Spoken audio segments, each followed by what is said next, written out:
Okay, I will keep people muted unless you are contributing. You feel free to unmute yourselves. It's just, we'll have muting if there's background noise. If there's no background noise, feel free to stay unmuted. Like Kelly, I didn't hear anything in the background. You were fine. All right, so welcome to our first 2023-24 school year's identifying and teaching students at risk for dyslexia. This is a packed introduction. So in the morning, when we talk about dyslexia, it'll be a little bit more relaxed in how we go through things. But when we talk about what to do, there is so much to do and talk about when we talk about structured literacy that it really will be just a taste and an introduction. So I'm going to put some resources in the chat box. Hopefully you got them all in the email from that came with the link to log in. But here are some resources for you along with the attendance link. I'll grab all of that stuff so that I can repost it when I see the attendance change. Good morning. So we're going to start with just a prior knowledge poll. Let me see if I have it. Oh, it should be in the poll. Asking what brings you here today? What's your greatest concern? So when I do this in person, and actually if you know how to annotate, you could stamp this. When I do this in person, I ask people to put a red circle on the places where they're less comfortable, perhaps a green check when they feel like they're stronger in those areas, and then maybe a question mark where it's like, well, I'm kind of in the middle on that. So you could either do that with some annotations, or you can put into the chat box which are the areas that bring you here today, and I will also launch a poll. So let me continue to put attendance in, launch the poll asking us our background knowledge. It's been a while, so give me a minute.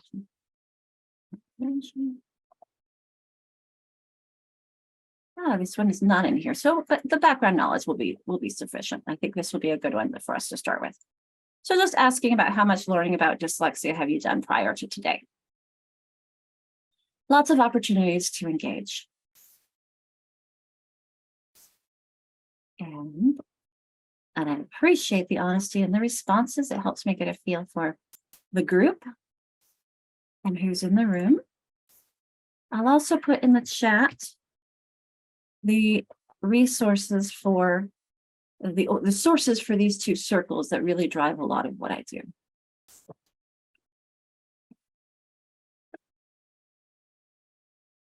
Thank you, Rachel. Thank you for everyone who's filling out the poll.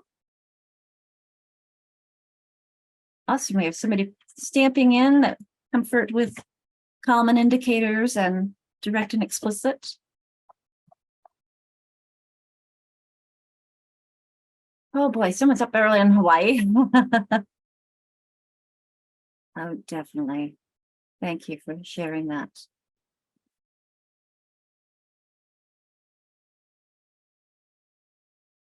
It's funny, I just was reading an article this morning, or it was actually in a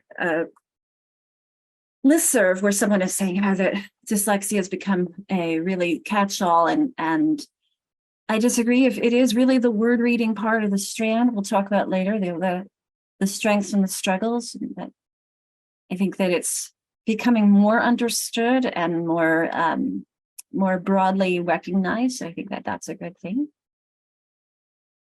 I just remembered that my background is on and I talk with my hands, so I'll take that off. All right, let's see the status of that poll. 82% participated, pretty good. Some things are still coming in. If you don't have the poll, that's fine. Thank you for putting something into the chat box. I don't know how to redo the poll without, it said your results were not reported. Interesting. We can add it into the chat. We'll have lots of ways. Thank you for sharing, everyone. I appreciate that. All right, so I will show the results of the poll. We have 84% is pretty high. So if you didn't get a chance, hopefully you had a chance at least to say it into the chat. Interesting. All right, so to move you have to move everything out of the way in order to make things work when you have too many things going. All right, so I'll end the poll and share those results so everyone can see. It looks like we have 38% with none, Some people have done a 1 or 2 hour professional development or professional learning opportunity, maybe through Glean. Some have done 6 hours, more than 6, but they've done some others have done some reading. We've got all across the board. And most people have not done simulations. So we will be doing some simulations today. And that'll be also hydrating my voice. All right. Oops, didn't I hit? I thought I hit share results. Oh, I see I did. Now stop sharing. It's been a while. Okay, so we'll get there. We'll get there. All right, so as we're getting there, let me have some Zoom tips so that we can reminders for some and new for some others. And so let me put on that to get us, as we are getting to know each other and working together, I just have some things to help us get to know each other and work as a group. It would be really helpful for us to know where you come from and what your lens is. If you would add your district next to your name. So to do that, you can go to the participants list, go to your name, and you notice right next to, make it my spotlight thing here, next to you, here's your mute button, and under more, there's the rename option. You can also hover over your picture and choose rename there. You can also turn off your self view so that you're not seeing yourself as you're talking or as you're contributing. I think that's always helpful for me. No problem, Shannon. Someone else just put in a message to me. Do we have to have your video on? No, I do like to have at least someone. So thank you for those of you who do have your videos on. I'd like to get the nonverbal responses to know that I'm not talking to an empty room. So, but at the same time, the asterisk is, as I understand, if you have things going on in the background, if your video is not working, if you have connectivity issues, it is helpful, particularly when we go into breakout rooms, if you put your videos on, so then it's a smaller, intimate experience for everyone to have someone that talk to that they know is there. The muting, I explained already. Feel free to keep it off if there isn't any background noise, and unmute at any time to contribute. I like this to feel as much like a real class as possible. The communication icons you can find under the reactions here. And when you pull that up, you see the raised hand option. That's where that is, here at the bottom. And these, if you use these at the top, will fade away. If you use any of these in the middle, please keep in mind that you have to unclick them. The raised hand you can lower and I can lower, and these ones disappear. But these ones in the middle, and I haven't yet figured out how to turn them off. You have to personally unclick them for them to go away. Okay, someone lost the Zoom screen, except, okay, sometimes people have issues for which we need to fix by doing this. I'm going to stop share and reshare. Hopefully that will fix everyone's problems. So give me a minute. All right, hopefully that works for everyone. Okay, awesome. We'll get there, right? Lastly, we have the annotation. So you'll notice that I've been drawing on the screen, and some people have been drawing on the screen. You do that by accessing the view options here. And when you click that, you pull up, and when you hit annotate, you pull up this toolbar you see at the bottom. And you can, so there's the toolbar, what it looks like. And people were using the stamp feature. There's also a drawing feature. And this format will change the color of whatever you're drawing with, or the stamps are set colors, but the drawing you can change the color of and the text. Okay, any other Zoom tips that I need to help? If you can't hear, I suggest logging out and logging back in, checking on our end, your end, maybe your volume. At least we have the closed captioning. Hopefully that's helping. And Jessica, I also am recording it. So hopefully you can maybe logging out and logging back in will come back in. All right. Looks like we're getting everybody else settled in. And as we're getting settled in, we also have a land acknowledgement that we start with. And from one of my colleagues, I'd like to start getting in the habit of asking if there are any native friends who would like to join us and provide the land acknowledgement rather than me.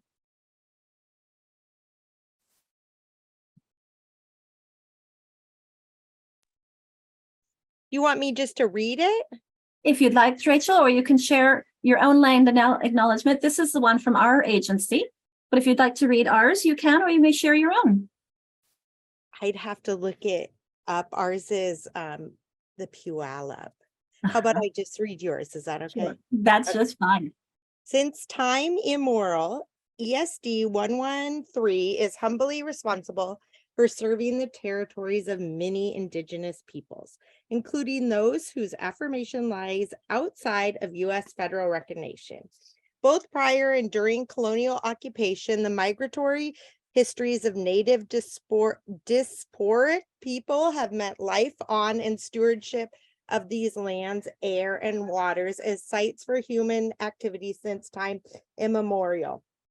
Still, the region presents abundant opportunities to disrupt systematic harm and deliver meaningful, equitable change through service, restorative justice, and collaboration. May we all proceed swiftly and joyfully.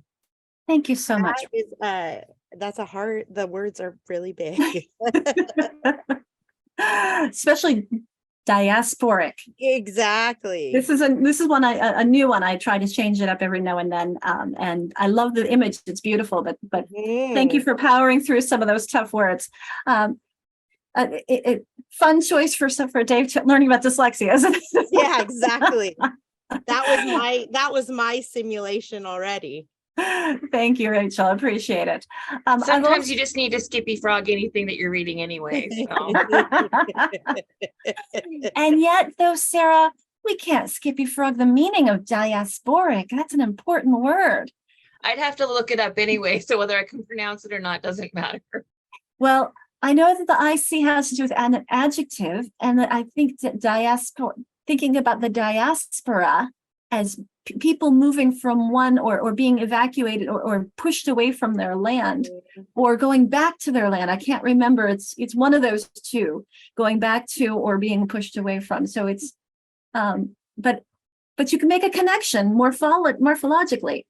So a fun way to start us off. Thank you, you two. It says outside of their traditional homelands, like probably being pushed off their way.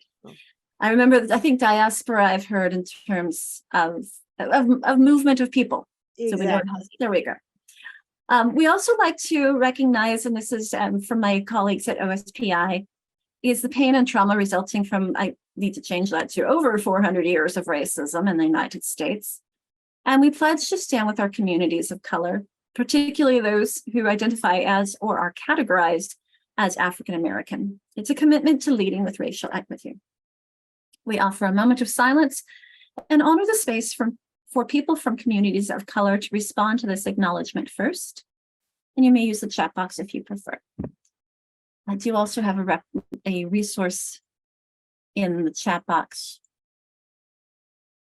Oh no, that's an old one. AAPI Heritage Month, which is no longer. So I will stop talking for a moment of silence.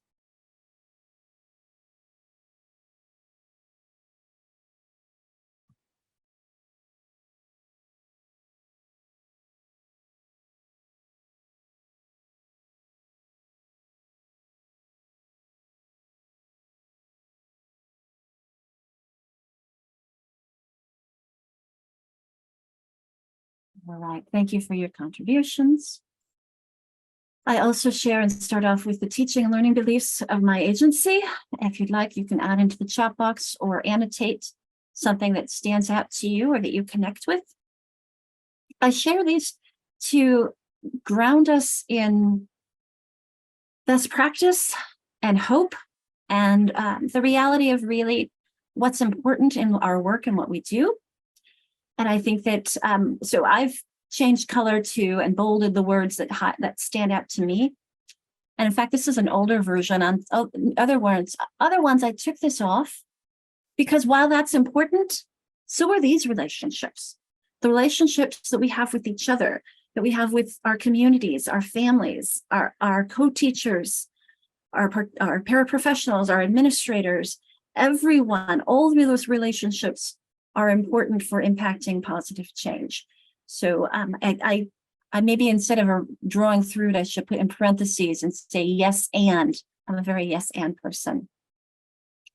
So I think that Yes, it's the quality teaching. It's you are the most important part of this classroom. You make the biggest difference in your students' lives. And that the resources are important and useful. But if you have all the best tools in the world and you don't know how to use them, then it's not going to do any good. It's really you and your knowledge that's most important. Love, yes, the growth mindset, but that's why we're here. That's the professional development piece and the active engagement. That's why I'm saying, please annotate, please put in the chat box, please write things down, please talk. We are very vocal and verbal creatures, social. We learn best through engaging with our material. But of course, most of all, the whole word all is really what drives me and my work, is that word all. I was a special education teacher. I was a special education professor. And now I'm a parent of kids with disabilities. And I see every day students with disabilities being discarded, disregarded, and have low expectations. And it boggles my mind how we can believe that any thank you, I love someone's putting a square around that, can learn, that we all can learn, and that there is, we can never guess or predict the capabilities and the potential of children. That people will always surprise us because human beings are fascinating, amazing, and I you can hear the hope in my voice, I hope, for humans. So thank you for engaging in that with us. I'm going to clear all that off. And we're going to talk about today's goals. We're going to be talking about indicators that students may be at risk for dyslexia or to struggle in learning to read and write, particularly the word reading aspect. We're going to look at their specific needs, and we're going to look at some instructional approaches. We're going to jump in because we have a lot to do.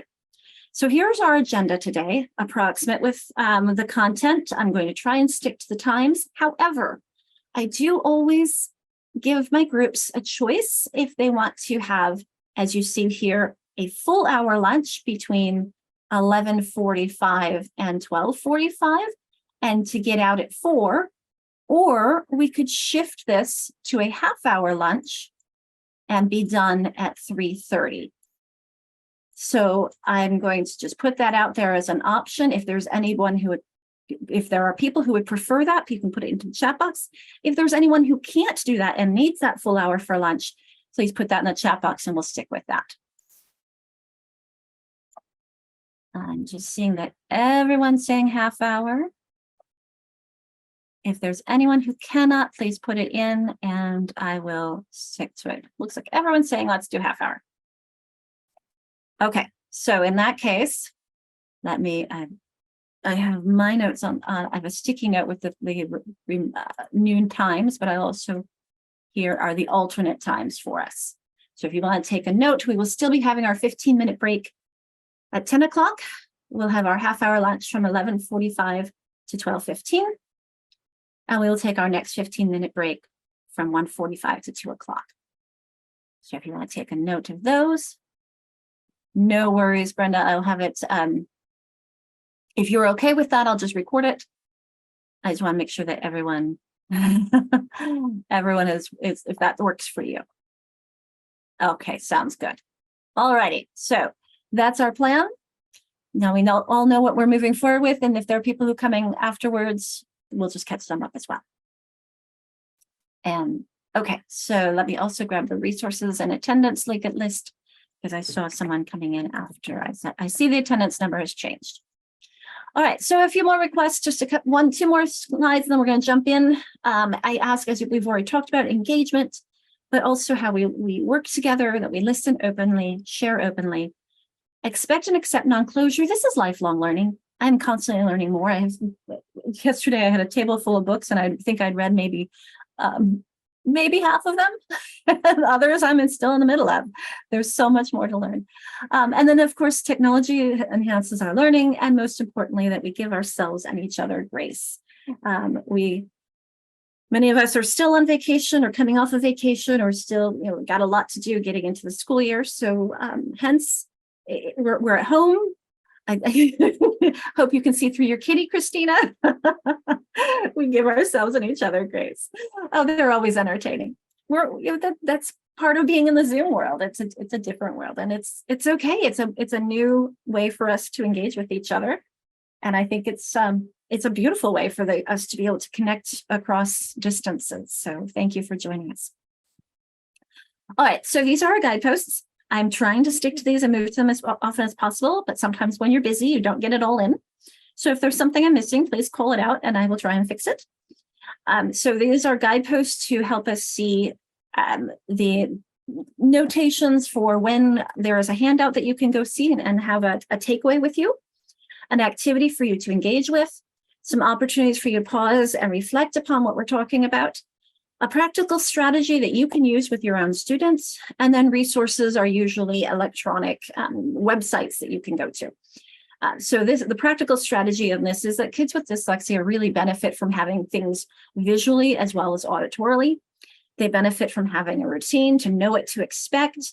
It makes things a little less stressful for all of us, doesn't it? And I find it useful as a teacher, particularly if you teach many different sections of the same class, or if you have a lot going on, it reminds you, oh, I need to make sure I don't forget this. So just a reminder or some guideposts that we'll be doing along our way. Okay, as I'm talking and sharing about who I am, I'm going to invite you to do some introductions as well, sharing your name, your role, your purpose, and you can either do it in the chat box or I also have a Jamboard for us I'm going to put into the chat box.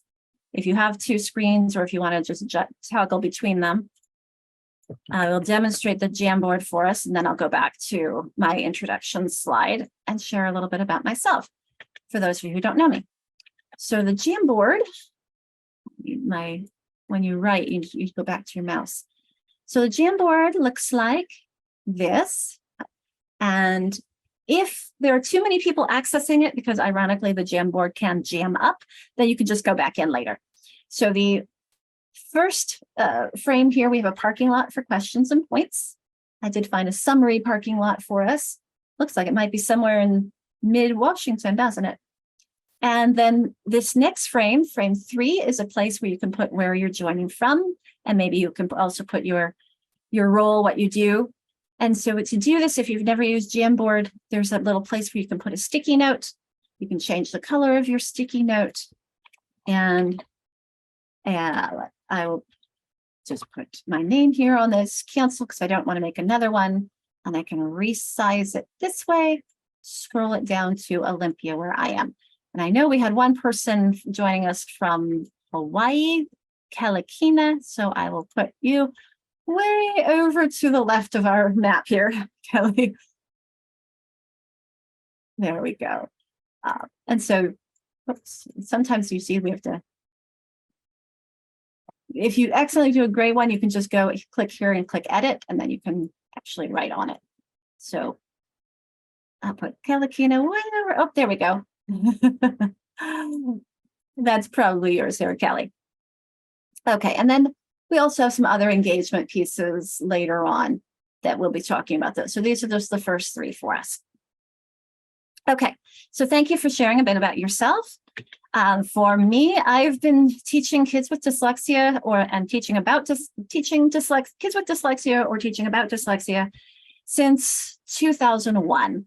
Chartwell was my first after Peace Corps job, my first teaching job after being a Peace Corps volunteer. And it was a wonderful eye-opening experience. I never thought I was going to be involved in dyslexia. I thought I was going to be a high school English teacher. And then that didn't happen because I went into Peace Corps. So I thought I was going to be an ESL teacher because that was what my master's was in. But this job came up at Chartwell and they hired me because of my background in linguistics. And it opened my eyes as to the strengths and the struggles and just the hope and what we can do to help these kids, many of whom had been terribly beaten down by their general education schools before they came to Chartwell, being told that they were stupid or they'd never amount to anything. And after 2 or 3 years at Chartwell, they gained the skills they needed to return. And many of them went on to go into honors classes and to go off to college. And it breaks my heart that we don't see the potential beyond the struggles to read and write. So that's really what drove me to say, we need to help all these kids. We need to help every child because there's no reason why we should be holding them back because they're struggling to read and write. We can help them. We have the ability. You don't feel like, what was that, the $5,000 man or something, $1 billion woman. We can do this, people.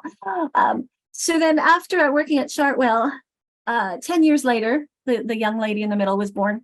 And in the meantime, I had learned the heritability of dyslexia and that it was in my own family. So I watched both her and her older brother like a hawk. And while he has autism, she developed signs of dyslexia very early before she started school. And so we've gone on our own journey. I've been now on both sides of the IEP table, both sides of the 504 table. And I feel like it's enriched my ability to teach now that I'm not just a teacher, but I'm also a teacher and a parent. And I get both of those viewpoints have been very helpful and crucial to my journey. And lastly, the community, we need each other so much. And I think that we are stronger together. And I think that's all I need to say on that one today. So I appreciate those of you contributing. I love seeing all the districts we have, where we have people from all over. In fact, every now and then I'll take us back to our Jamboard and see where we have people from. We are missing 171, but I think I'm going to go up there in October. And we have Hillary's joining us from 112. I'll be going down there. We haven't set a date yet. 105, I will be going in September. It's going to be my goal to get to every ESD in person this year. So wish me luck. And if it's not on PD Enroller yet, I'll talk to your ESD folks and see about coming out. All right. Oh, and I will also check from time to time on the Jamboard and make sure there's nothing yet that we want to be drawn into. All right. Thank you, Norma and Raquel and Rebecca. And I see that our number of people has changed, so I'll get the attendance link in. I post it multiple times. You only need to sign in once, just showing that you're here. Okay, I'd like to start with a video that really echoes some of those experiences I was talking about of the students that I met at Chartwell. And it's just some, hopefully it will be able to play. It says an unknown error. If not, I'll go grab it. It's just an experiences and what it feels like for some of our students. So this is about 4 minutes, and I will pause the recording as I put this in, and I will put the link. That one somehow didn't translate. Well, I will go grab it. For some reason, it looks like it should be. I was going to say, I'll put the link into the chat box for those of you who have struggles with the technology on your end. Let me grab the link and I'll put that in as we display.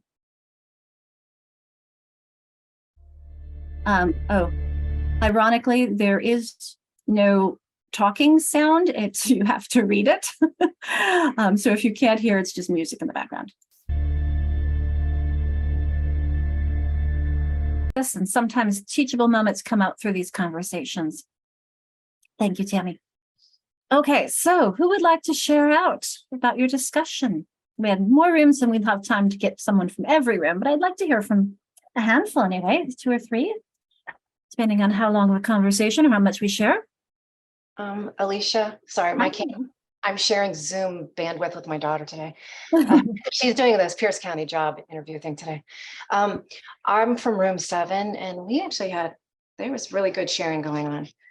And something that came out of it was, what do we in Washington public schools anyway, what do we do when we see, for example, like kids that get all the way up through middle school, and they seem to have what we're going to learn about today, the flags of dyslexia.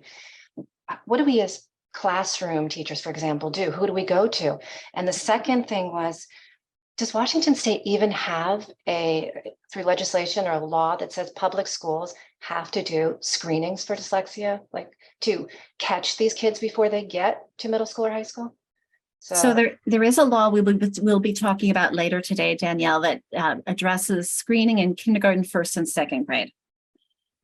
So your 3rd through 5th, there is we have strong recommendations for 3rd grade and above, but it is not a legal requirement at this point in time. And then in the middle school, we'll be talking about what we can do. It all depends really on the setup of your middle school and whether or not you have like a win time, for example, like a what I need, so everyone's able to get different needs met. And because it depends on the severity, whether or not they need a referral for special education, or whether or not we can accommodate and support them in the general education through teachable moments. I find that as they get older, particularly if you're doing a push-in situation for special education, you do have to capitalize on the teachable moments, trying to make sure, find out what gaps they have and trying to fill those gaps so that we can make sure that they get everything they need. So it's something that it's a great conversation. And I hope that you had some insights in your group, Danielle, when you all were talking as well. Thank you. Thanks for sharing. Would someone else like to share from your room? Oh, I'll share. I don't remember what room we were in. I forget the number, but we talked about like, we're here because we want a better understanding of dyslexia and how we can help our students.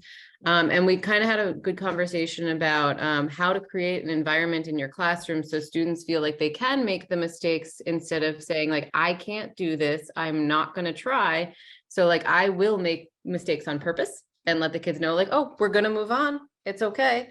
And another person in my classroom was saying like she tries to say words in Spanish and the Spanish speaking students will correct her and they feel really good about themselves. So that was kind of the big thing that we talked about, is just creating that space that it's okay for them to make mistakes so they haven't felt like I'm done, I'm not going to go any further. So thank you for that, Stephanie. I think that's so crucial. I think it's part of our culture right now. I see my own children who are 12 and 14 say way more often than I'm comfortable with, I don't know how. I'm like, I don't care. You either try or you figure it out or you ask for help. I mean, you don't just go, not going to do it because I don't know how. So we need to be encouraging that problem solving, encouraging the making mistakes. And, it's like the perseverance, I think, is really crucial as well. If I may, our group was actually a great example of encouraging each other. I have dyslexia. So when they asked me the questions, why you're here, everyone had their own experience of family members or students previously, or future students that we want to be able to help. And that was really awesome.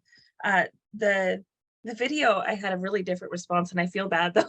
It was great, insightful. Everyone was excited to learn about something new. However, it was really frustrating for me because the way they put the text up, I'm a speed reader because of my dyslexia, and I couldn't understand what was going on and keep going back and rereading it because I was waiting for the next word. So I just thought it was funny, the video on dyslexia, a dyslexic person couldn't read. I'm with you. It was really, I was like, pictures are nice. Yay, I know who that is. And I have no idea what's coming. It's like, okay, what? Okay, who said that? Okay. And then I just stopped looking because I did this. I was like, okay, whatever, I'll get the gist And of it. that's such a great real experience to share with your group. And I really appreciate that, Sarah. And it's funny because really, when I first started showing that video, it was to people who are becoming teachers. And because the messages are, his teachers said this, his teachers, kind of like the stories I said that my kids at Chartwell got before coming to Chartwell. And a lot of the pre-service teachers would say, well, it's not like that anymore, is it? And I'd say, well, in your own, they were doing a situation, like a internship where they were in the classroom all year long. And so I said, okay, how many of you see teachers talk like this to the kids? And about half of the participants' hands raised. And so it's meant for those without dyslexia to see the impact of their words on students who are struggling. I find that more often than not, either I introduce it so that I can get grace beforehand, that, okay, if I'm reading out loud because nobody else wants to, just realize I'm going to screw this up. And then other times I let people read or ask them to read and they said, no, I have dyslexia. I'm like, really? Me too. And then we'll read a sentence together so other people can see in the room what we're seeing. And then that's just been a great builder for relationships, because I'm a substitute. I haven't had my own classroom for 3 years. So when I'm, I'm popping in to get kids to do work for themselves and their teacher for the following week, I have an old bag of tricks that I have to go to each time for a different example. So sometimes it can be challenging and sometimes that experience is easier. Thank you so much for sharing, Sarah. And as we move into the simulations, These will obviously be very real for you, so don't worry about contributing on that. I'm putting a cute little video that I found on Twitter with, I don't know if it's, hopefully it'll still work considering it's not called Twitter anymore. But I think I'll skip it for now because we're having some great conversations, but if we have time, we can come back. And it's just a cute little video from it was an advertisement for the movie Ferdinand the Bull, and they did in collaboration with understood.org, where he says, you know, kids with disabilities, with learning disabilities like dyslexia and ADHD are misunderstood as well. And we all need to be understood. And it was really, because with the right tools and with right supports, we can all reach our potential. It was really sweet. But let's jump in. So we're going to start with a visual perception. We're going to do some reading, some writing, some vocabulary, and word retrieval. So this is really what we're diving into between now and our 10:15 break. So first off, with the visual perception I'm about to show you, if you have seen the movie Fat City by Rick Lavoie, please don't give this away. I think I have a link for it in here for you. If you haven't seen it, you want to see the whole thing. It's a great experience of what it feels like to have a learning disability. Plus, he really makes you feel anxious, and he helps you realize how hard it is to perform when you have a lot of anxiety and a lot of tension. Fat City stands for fear, anxiety, and tension. And I'm not as good as that, but nonetheless, we'll try. All right, so we start with the visual perception. And this is, like I said, if you've seen this, please don't give it away and tell people in the chat box what this is. Tammy, I can't remember if you've done this with me before or not. You have. So the question that I have for you and for the group is there anyone who has never seen this before who can tell us what this is a picture of? Now, it is a photograph. It's a bad quality, grainy photograph. But if you know what it is, I can tell Heidi's never seen it before. I can always tell by the people who do this and do this, because for me, I have seen this so many times, I can't not see what it is. It's just so crystal clear to me because I have meaning for this.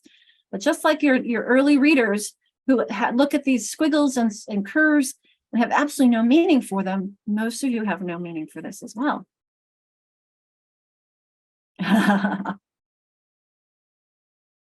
Raquel, tell me more. Raquel, have you seen this before?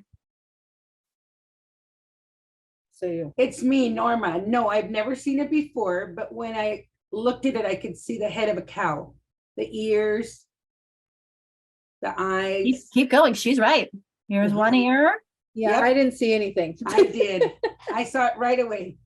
So I'll help you out. Here's the ear. Here's the chin, There it is. the edge of the nose. Raquel, did you grow up on a farm? No, I didn't. Well, you have got the strong visual perception to see this. Here, the angle of the nose. Yep. Mhm. Eyes. Here's the nostrils. Uh-huh. So for most people, us telling you, Now okay, we most see. people are saying, I see it now. This is so much more fun to do in person. You hear the, oh. Thank you. Oh yeah, I appreciate someone saying the movie industry. Someone said agriculture. I asked about the agricultural background because there was one person who saw the cow that she said she grew up on a farm. So this helps you see it. And then hopefully if there's anyone who can't see it yet, let me know. But I think this is such a crucial way for us to combat the myth that dyslexia is in the eyes. You all saw that, right? Before you had meaning for it. You saw the picture, you just had no clue what it was. Once Norma told us that was a cow, and I started drawing on it, and if you still then you can hear you can definitely see the cow, that now you can see it and you have meaning for it, and you can't unsee it. And that's the same thing that happens when we learn to read. That when kids first go to school and we teach them, this represents v, I, s, a, o. So this is well, no, it's visual. We have to teach them a set for variability that most of the letters can represent more than one sound. So we're going to flex this. It's no longer, it's visual. And so there we get to the word visual, but we don't have to do that anymore as strong readers. We glance at it and recognize it. And our brains are just so attuned because we've developed this pathway. so strongly between the symbols and the sounds that all we have to do is glance at it, and we have such a strong attenuation isn't the right word, but we have such a strong pathway developed that when we look at the letters of the word tree and we look at a visual picture of a tree, our brains actually activate faster for the letters than they do for the picture. It's very, very fascinating. I think we'll talk about that later, but it's our brains get really, really attuned to this.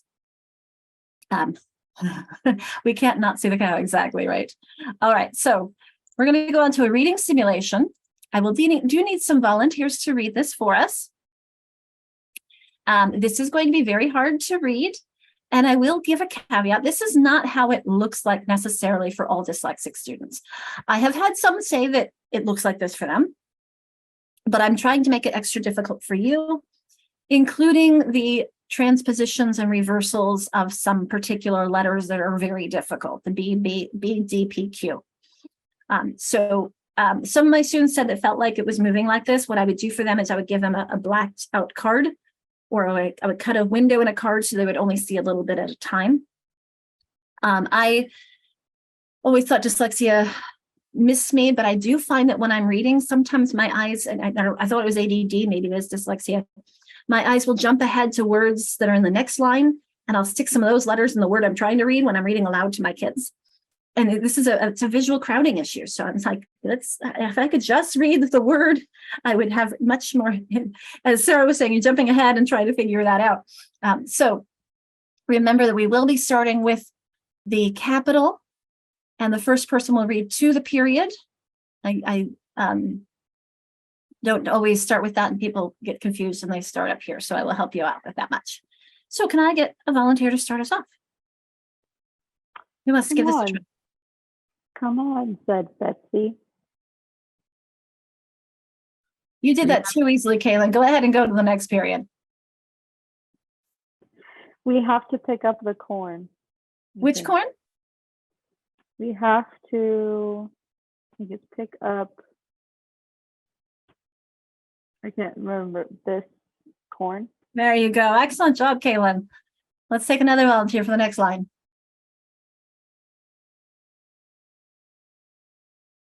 She read that like she practiced it. We don't have a not.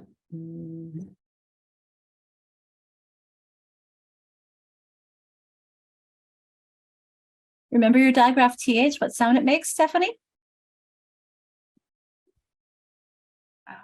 Another. We don't have another. Can of corn. What kind of corn? You skipped a word. Canned corn? Can of corn? What kind? Another can of what? Corn? Well, what kind of corn? Creamed corn? It's only 3 letters. That's too many for creamed. Popcorn. Popcorn? There we go. All right. Good. Great job, Stephanie. Keep us going, whoever helped her out. Starting here. Oh, that was me. Are we going to Are- eat Are we going to popcorn that's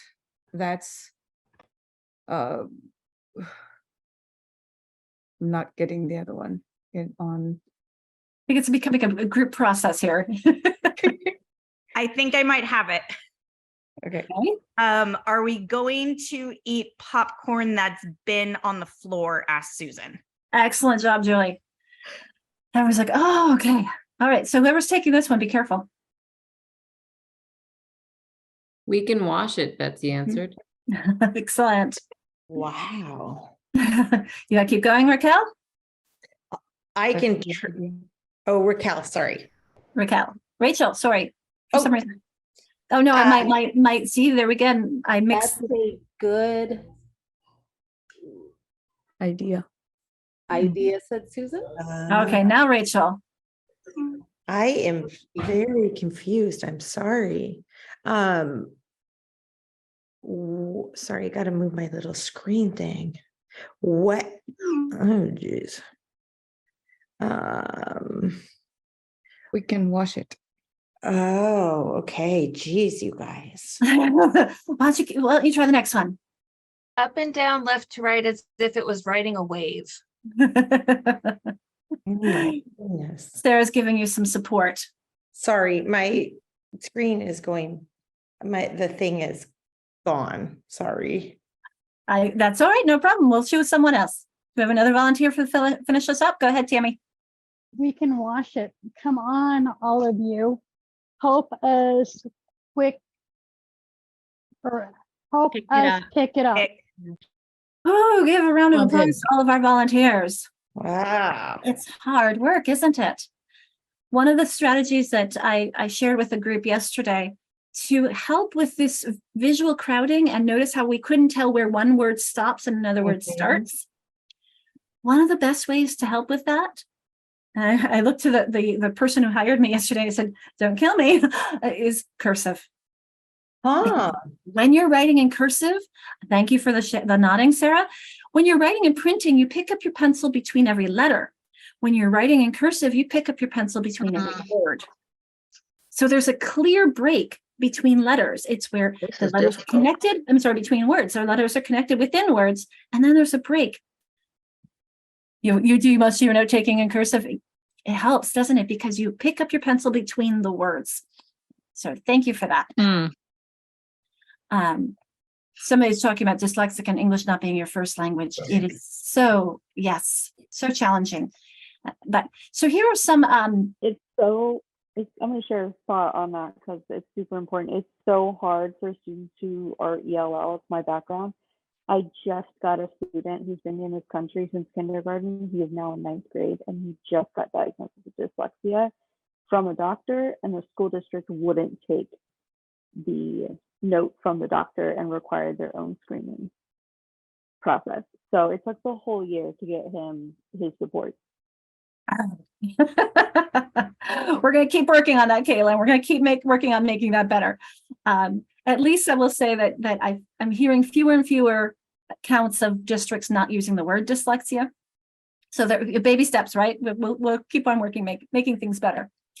These words that you see here on the screen are words of the students themselves on what makes reading difficult for them.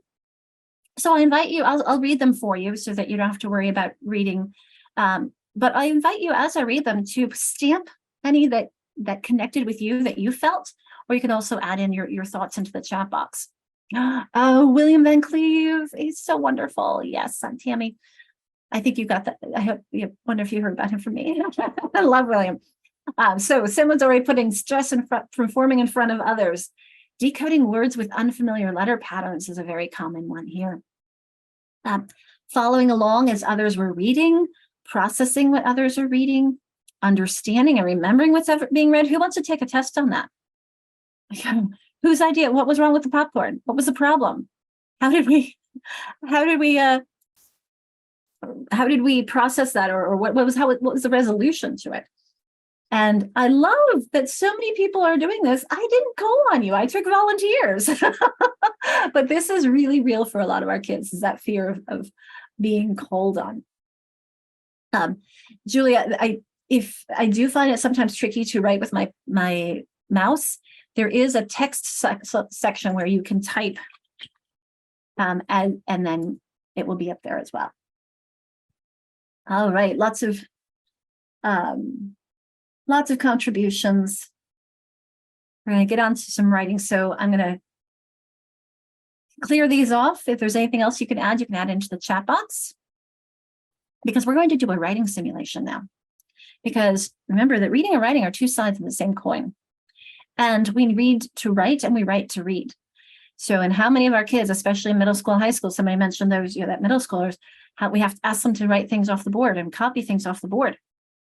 So I don't have a co-teacher to help me with this today, but very often when I have a co-teacher, I have some auditory distractions in the background. So I will do my best to kind of simulate the announcements and a teacher talking to a paraprofessional and all those other things that we have to think about sometimes. But to prepare you, everybody needs a pencil and a piece of paper. You're going to copy down the text on the next page or on the next slide. Caveat, I want you to use your non-dominant hand. So whatever hand you normally write with, please switch that writing utensil to the other hand. Okay. No cheating, it's on the honor system here. You should complete this within 2 minutes. All right, here is your passage. This is our do now today. This is up on our board when you walk in. I want you to copy all this down, and then we'll talk about the spelling and the grammar and the content of the passage. While you're writing, I will go ahead and check attendance. And I'm going to make sure that I have field trip permission slips for everyone. I think Kelly, I'm going to need to get permission slips from Kelly and Kim. Alyssa's mom called, and she's going to need to ride the bus after school instead of, her mom can't pick her up today. Oh, and the kitchen called. They're all out of chocolate milk for lunch today. So we'll make sure I take care of all that. You should be about halfway through.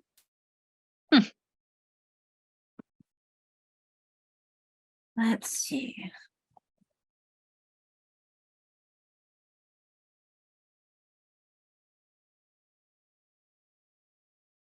All right, so let's see. You should be about finishing up your last word.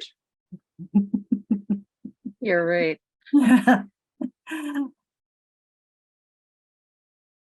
And why don't you finish up whatever word you're on now? What you don't finish, you can finish during recess. This gives you a lot of sympathy toward the kiddos.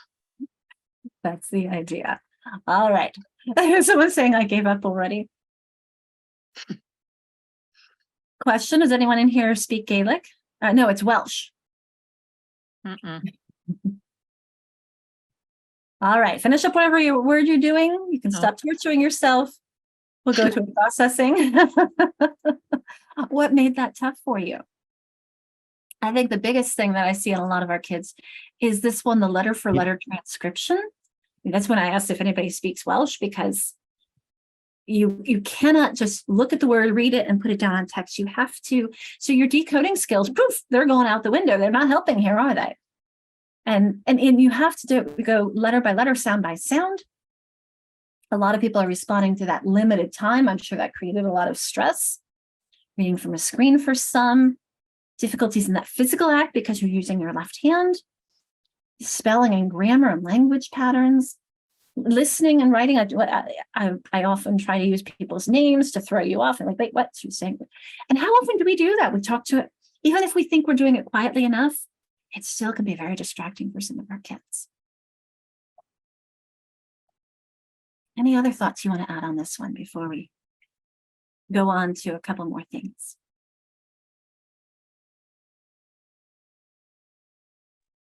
Thank you. That is super, that's direct and to the point. Made sense.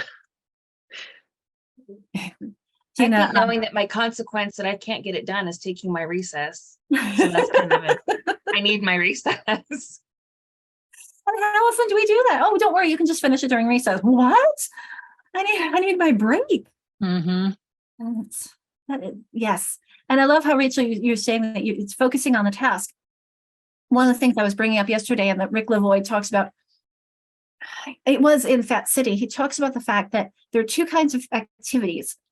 There are associative tasks that I can do more than one associative thing at the same time. I'm seeing some nods, like walking and talking or chewing gum and walking. You know, these I can do. Driving is an associative task, unless it gets like when I was driving to Walla Walla, for some reason, my GPS took me over 410. And if you're not familiar with 410, it's very, very, very windy up around Mount Rainier and very, very high and very small shoulders and big drop off and no railings.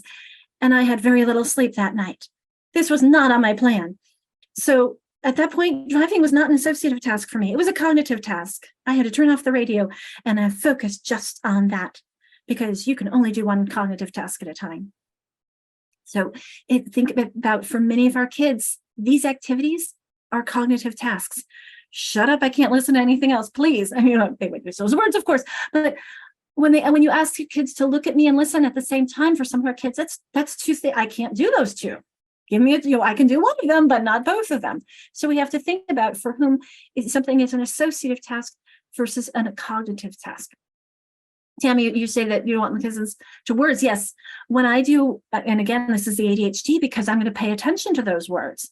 When I'm working and I have music going, it needs to not have words and just be instrumental, as Julie put in, classical or melodic, as I call it, because that I can have in the background, but not, and sometimes if it's too quiet, I need to have something soothing in the background when I'm working. I was wondering, is it even productive for a student to be doing that? Because I felt like, am I getting anything out of this task other than frustration? And that's why it depends on what our goal is.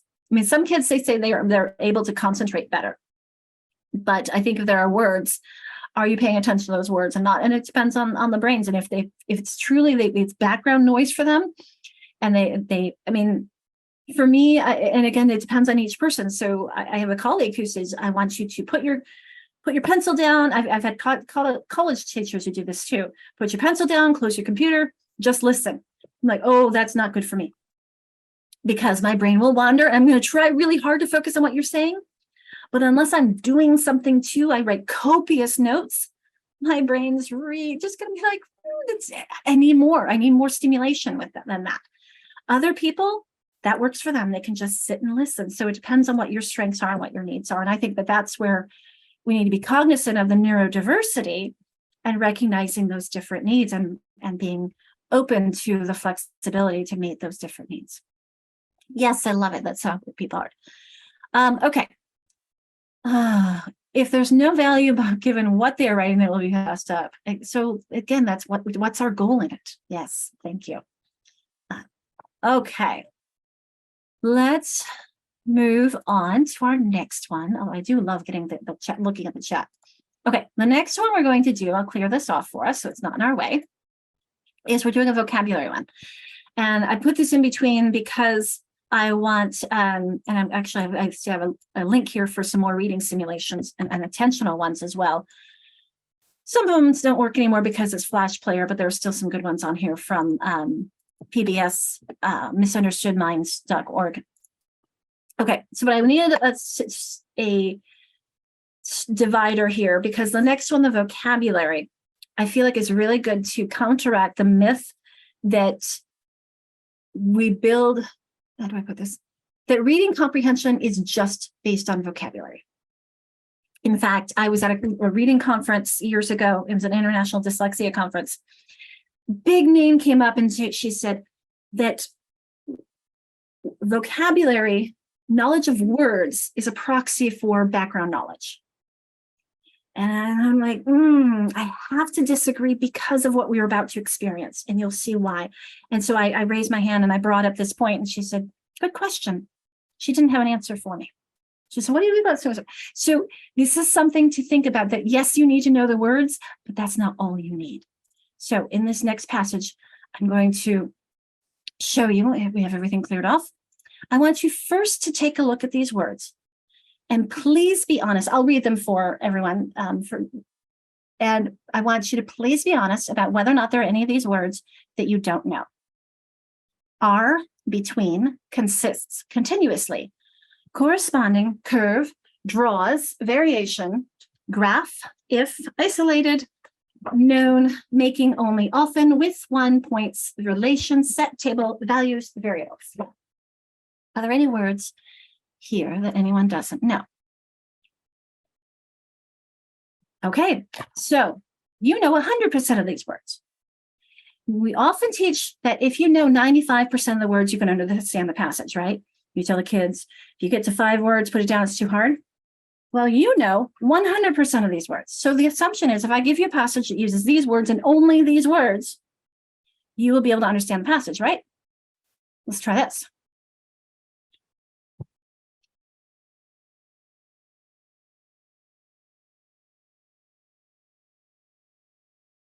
I'll even read it for you to give you auditory as well as visual. If the known relation between the variables consists of a table of corresponding values, the graph consists only of the corresponding set of isolated points. If the variables are known to vary continuously, one often draws a curve to show the variation. Who's ready to take a test on that? I'm not seeing any hands raised. Well, sometimes be one. Let's see, there's somebody put something in the chat. Didn't need all those words. I hope your name is pronounced Daitrang. Oh, wait. Is this, no. Yeah. What's your background? I'm a math teacher, but I find this difficult to understand too. But I have to read it twice to follow. But I would never teach my kids this. I would never write that and just leave them at that and say, okay, you're good to go. But you feel comfortable, you know, with the content because you have that background. You said math. It's always a math teacher or an engineer who says, I'm comfortable with that. And the point is that we all knew 100% of those words, didn't we? But you had the background knowledge that to make meaning out of this that we didn't. So thank you for sharing and contributing for that. Because this is really emphasizing the importance of background knowledge. So you're right. This actually came from a math. Oops, I need to move that over. A math college book from 1945. So you're right. We don't write this way anymore. I think it's a great illustration of the fact that we can know all those words, but put them together in that way, it just doesn't work for us, doesn't it? So it's the grammatical organization of those words, how they're put together and what the phrases are, that doesn't work if we don't have the background knowledge. So thank you for contributing that. Okay, there's one last one, and then we're actually going to do this one in breakout groups. And you'll be having your processing after that together. So this is a word retrieval. When I put you in breakout groups, and if rooms got too small, we can rearrange them because you definitely need, in fact, I'll check the rooms. You need to have 4 people in this room. It works best with that. So each person is going to tell a sentence in your story. You're going to tell a round robin story. And every sentence must build upon the sentence before. So you can't be thinking about your sentence ahead of time.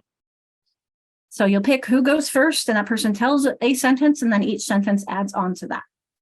You want to make sure that each person gets at least 1 or 2 sentences into the story. Now, caveat. You cannot use any words that contain the letter N anywhere in the word. I'll show that again. No letter N, not the beginning, the middle, or the end. Okay. So that will be your task in the room. Okay. And after everyone's had a chance to tell a couple of sentences into your story, then you can have a reflection talking about what was difficult, what made it difficult, connections to students that you know. So I'm going to expand the time a little bit so you can do both of those activities. So let's see if we have a couple minutes per person for the story, plus some reflection. And we do have time. Let's do about 12 minutes. And if you need less or more time, just let me know and we'll communicate that. Hopefully not more, that should be enough. Okay, questions before we get started? I will pause the recording. Okay, I think, nope, we're not quite with everyone back yet.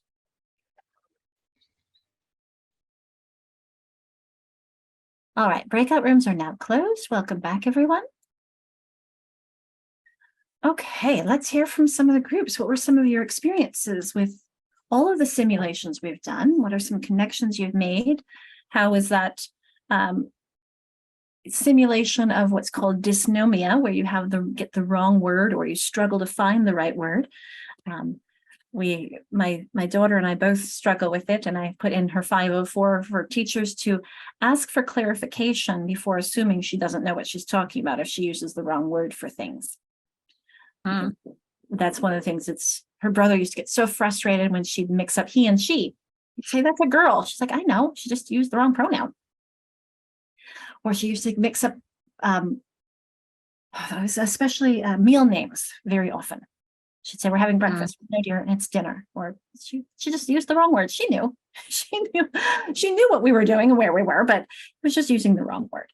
Many people do that, and they don't even have dyslexia. It's very common.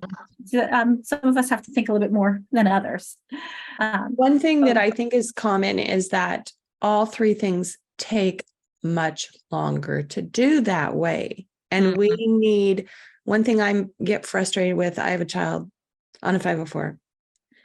I mean, he was diagnosed with dyslexia, but I don't know. I've heard that often to a lot of people, it just means a slow learning disability, kind of having a harder time with reading and just in general. They often, I don't know, the person that anyway did his assessment was like, it's so many things now that we don't just say that it's, switching of letters or this or that. It can be, somebody can be labeled that is just slower reader. But anyway, I was going to simply say that on his 504, we have like extended time on, this and that, blah, blah, blah.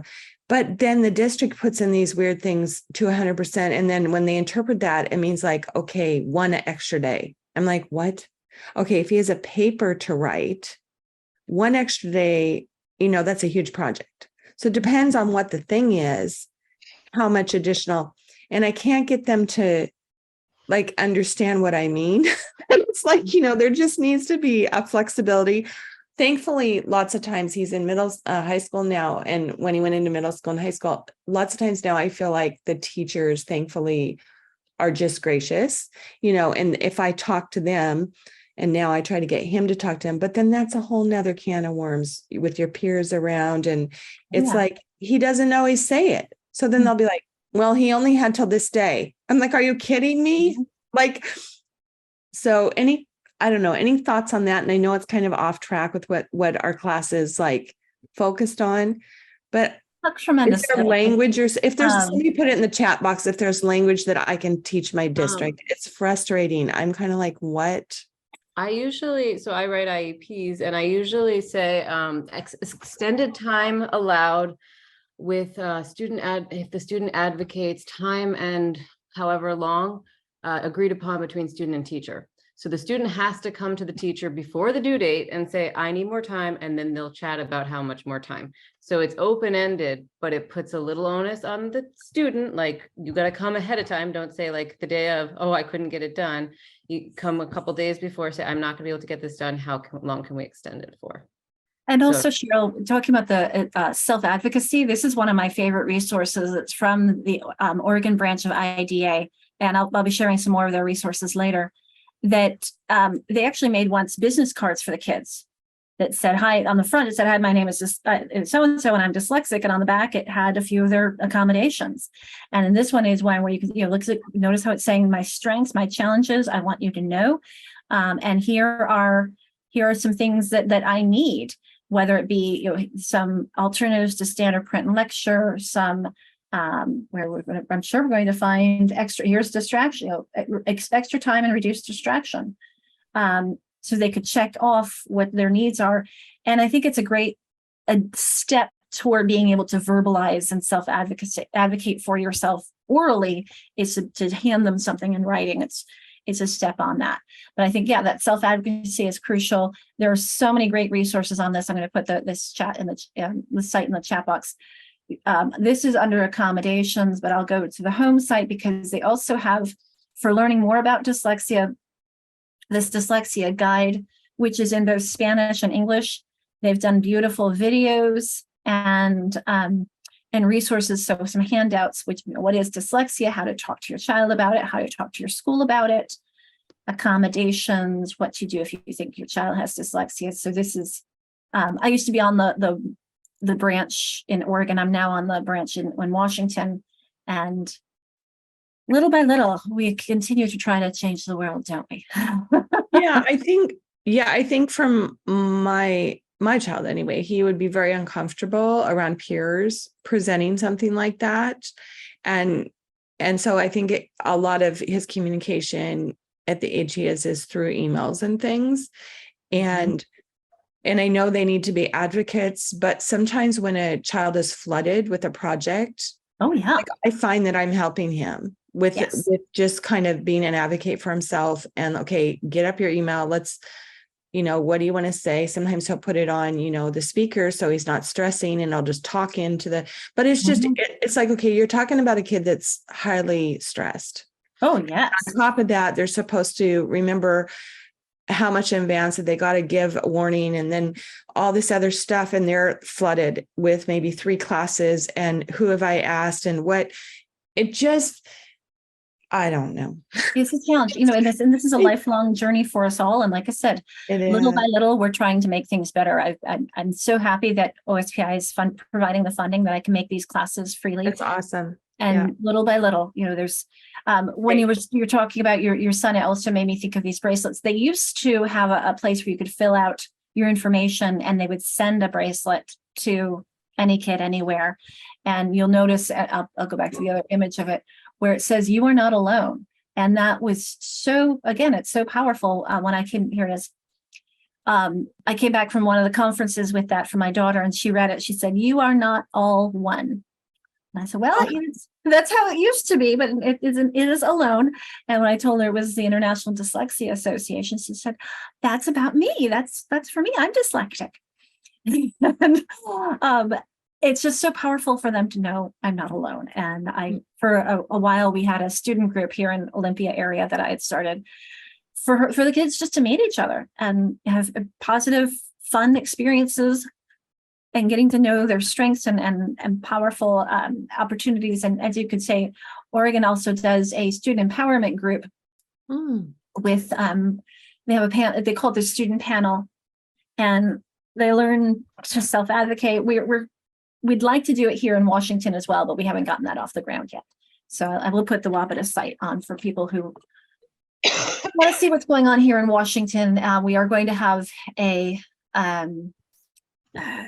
structured literacy workshop in November, and that'll be the first step with that.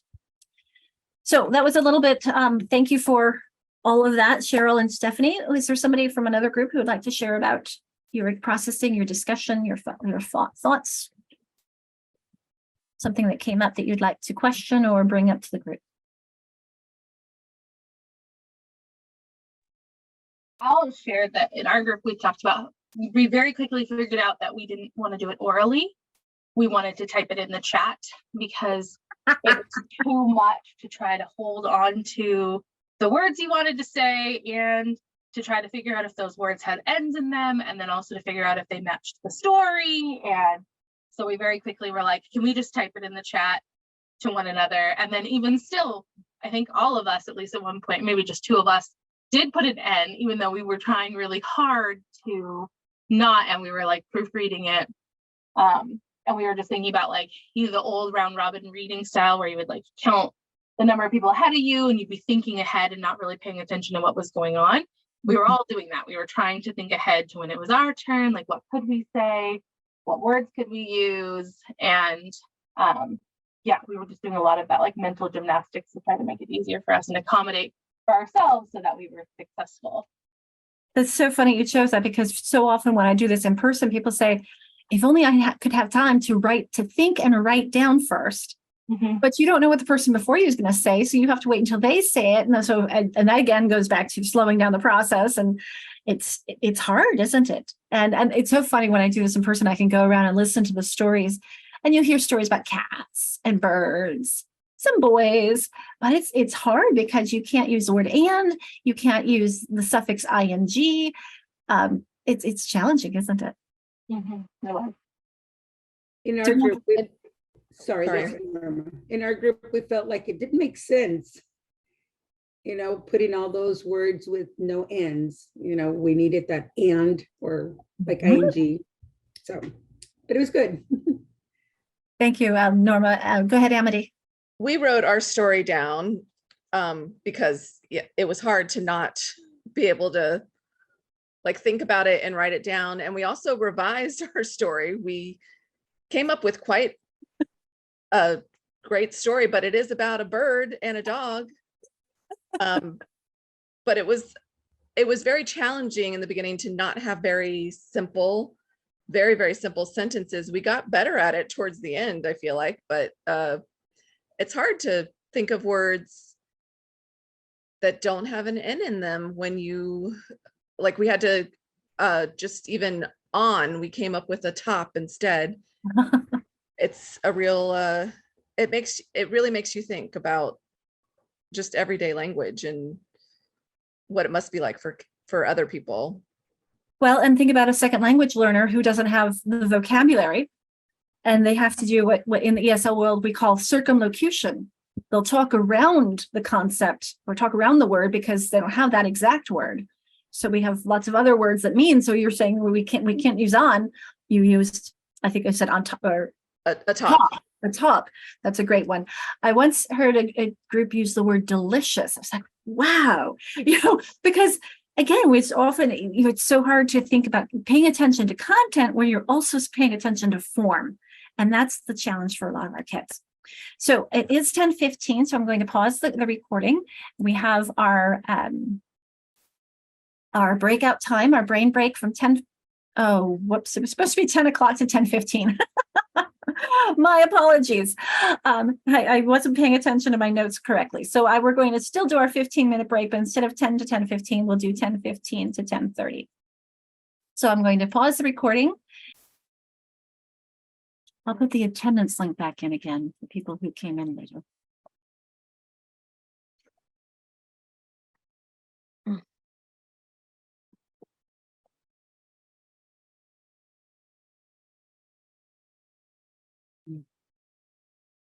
Challenging and superpower. It's both at the same time. Complex. Yes, misunderstood. But aren't humans complex? I think so too often we try to narrow our definitions of people and they're not.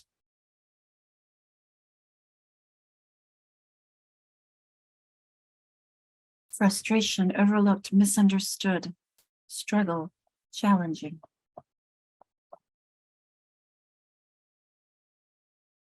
Definitely misunderstood.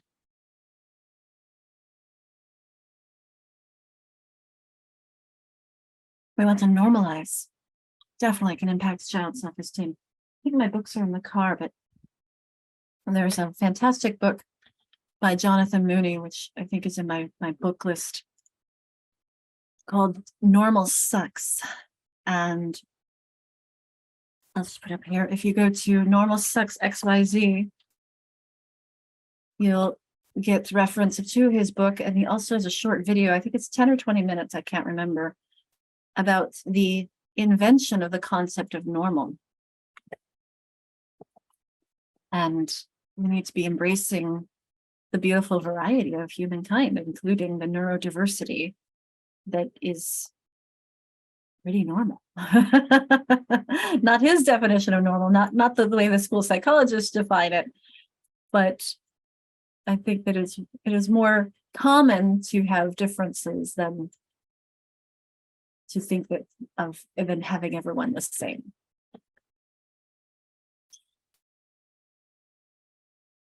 We all have special talents, don't we? All right, let's get started.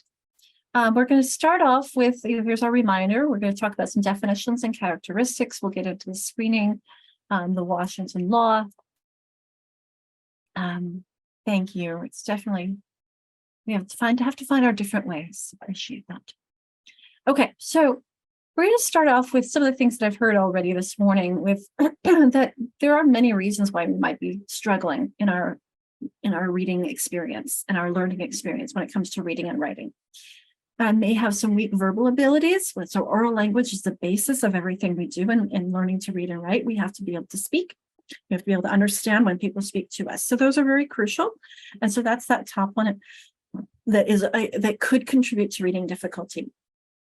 And we maybe lack of literacy experiences that we just need that teaching, that explicit exposure, that explicit experiences that contribute to our reading and writing. Insufficient instruction, or perhaps instruction that's not meeting our needs. So perhaps it's more of an exposure style instruction rather than actual explicit instruction that's working for our sense of logic. Well, thank you for sharing something out. I'm looking forward to sharing and adding it to my list. So then, of course, English could be a second language. It could be that dyslexia. You can see there are many sources or possibilities of why we might be struggling. Another way to look at strengths and struggles, though, is through what we call the simple view of reading, which posits that we need both language comprehension So as we talked about on the last slide about the weak verbal abilities, and we also need to be able to translate those letters and squiggles and shapes into what those words are in order to be able to learn to read. And so when we can do both of those well, we call that a typical or a skilled reader, or someone who has developed both their language comprehension strands. We understand all the vocabulary, we have the background knowledge for the text that we're reading, and we are skilled reading at that text. Now, I will say this is not, I mean, I'm going to pull all these up, that we look at this as when we're looking at struggling readers, we can help to determine, is there struggle in word reading or is there struggle in language comprehension? And we often talk about them as if they're static, but it's also a relationship between the individual and the text. So for me, if you give me a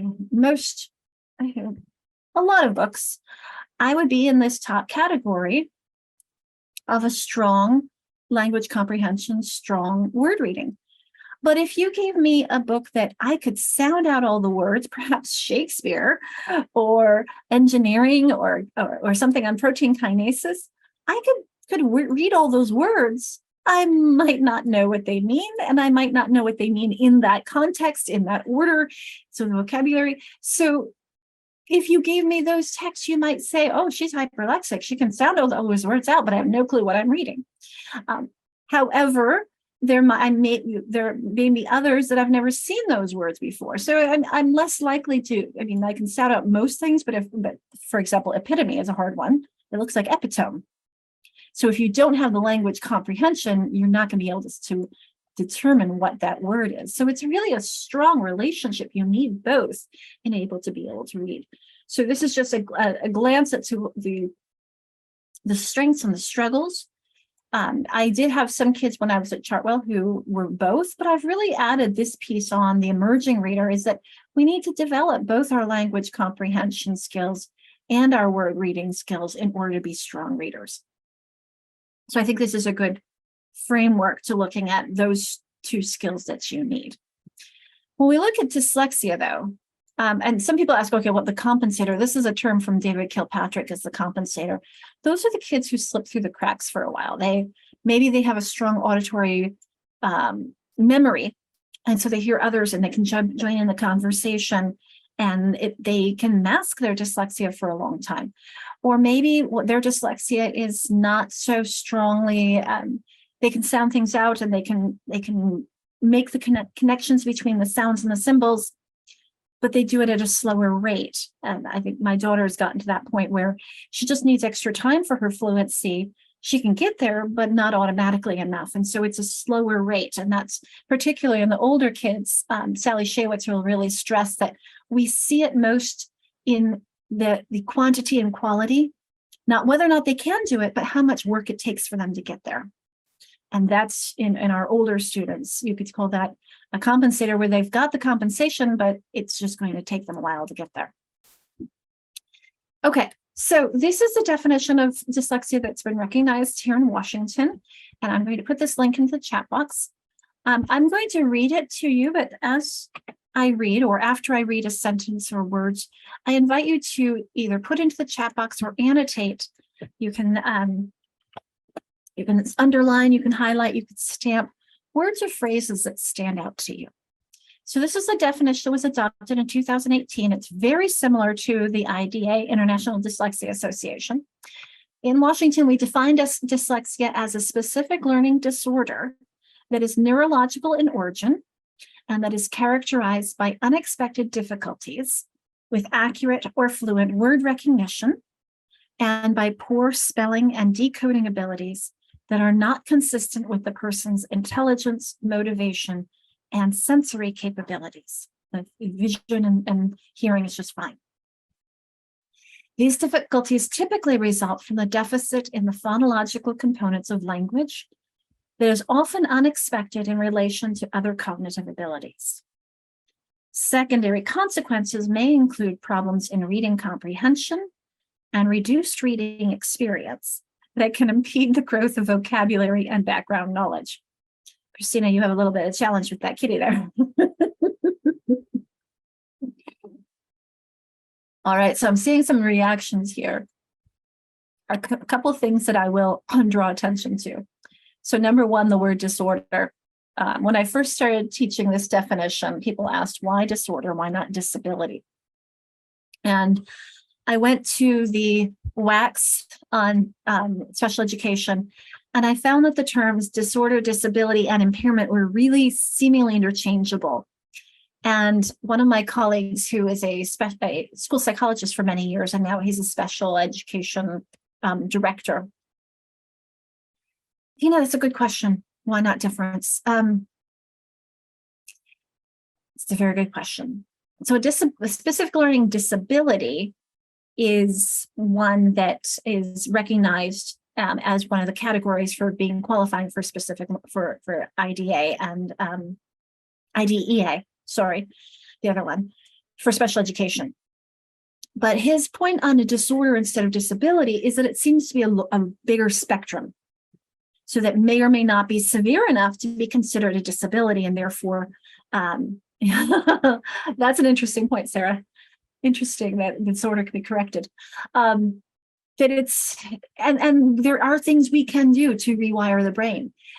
It is going to be a lifelong condition or situation or difference, if you will call it, for at least when it comes to speaking and thinking. And again, I'm not going to change how my daughter or I think, but I can correct, as you say, Sarah, some of the negative consequences. So those secondary consequences, I can help make reading easier.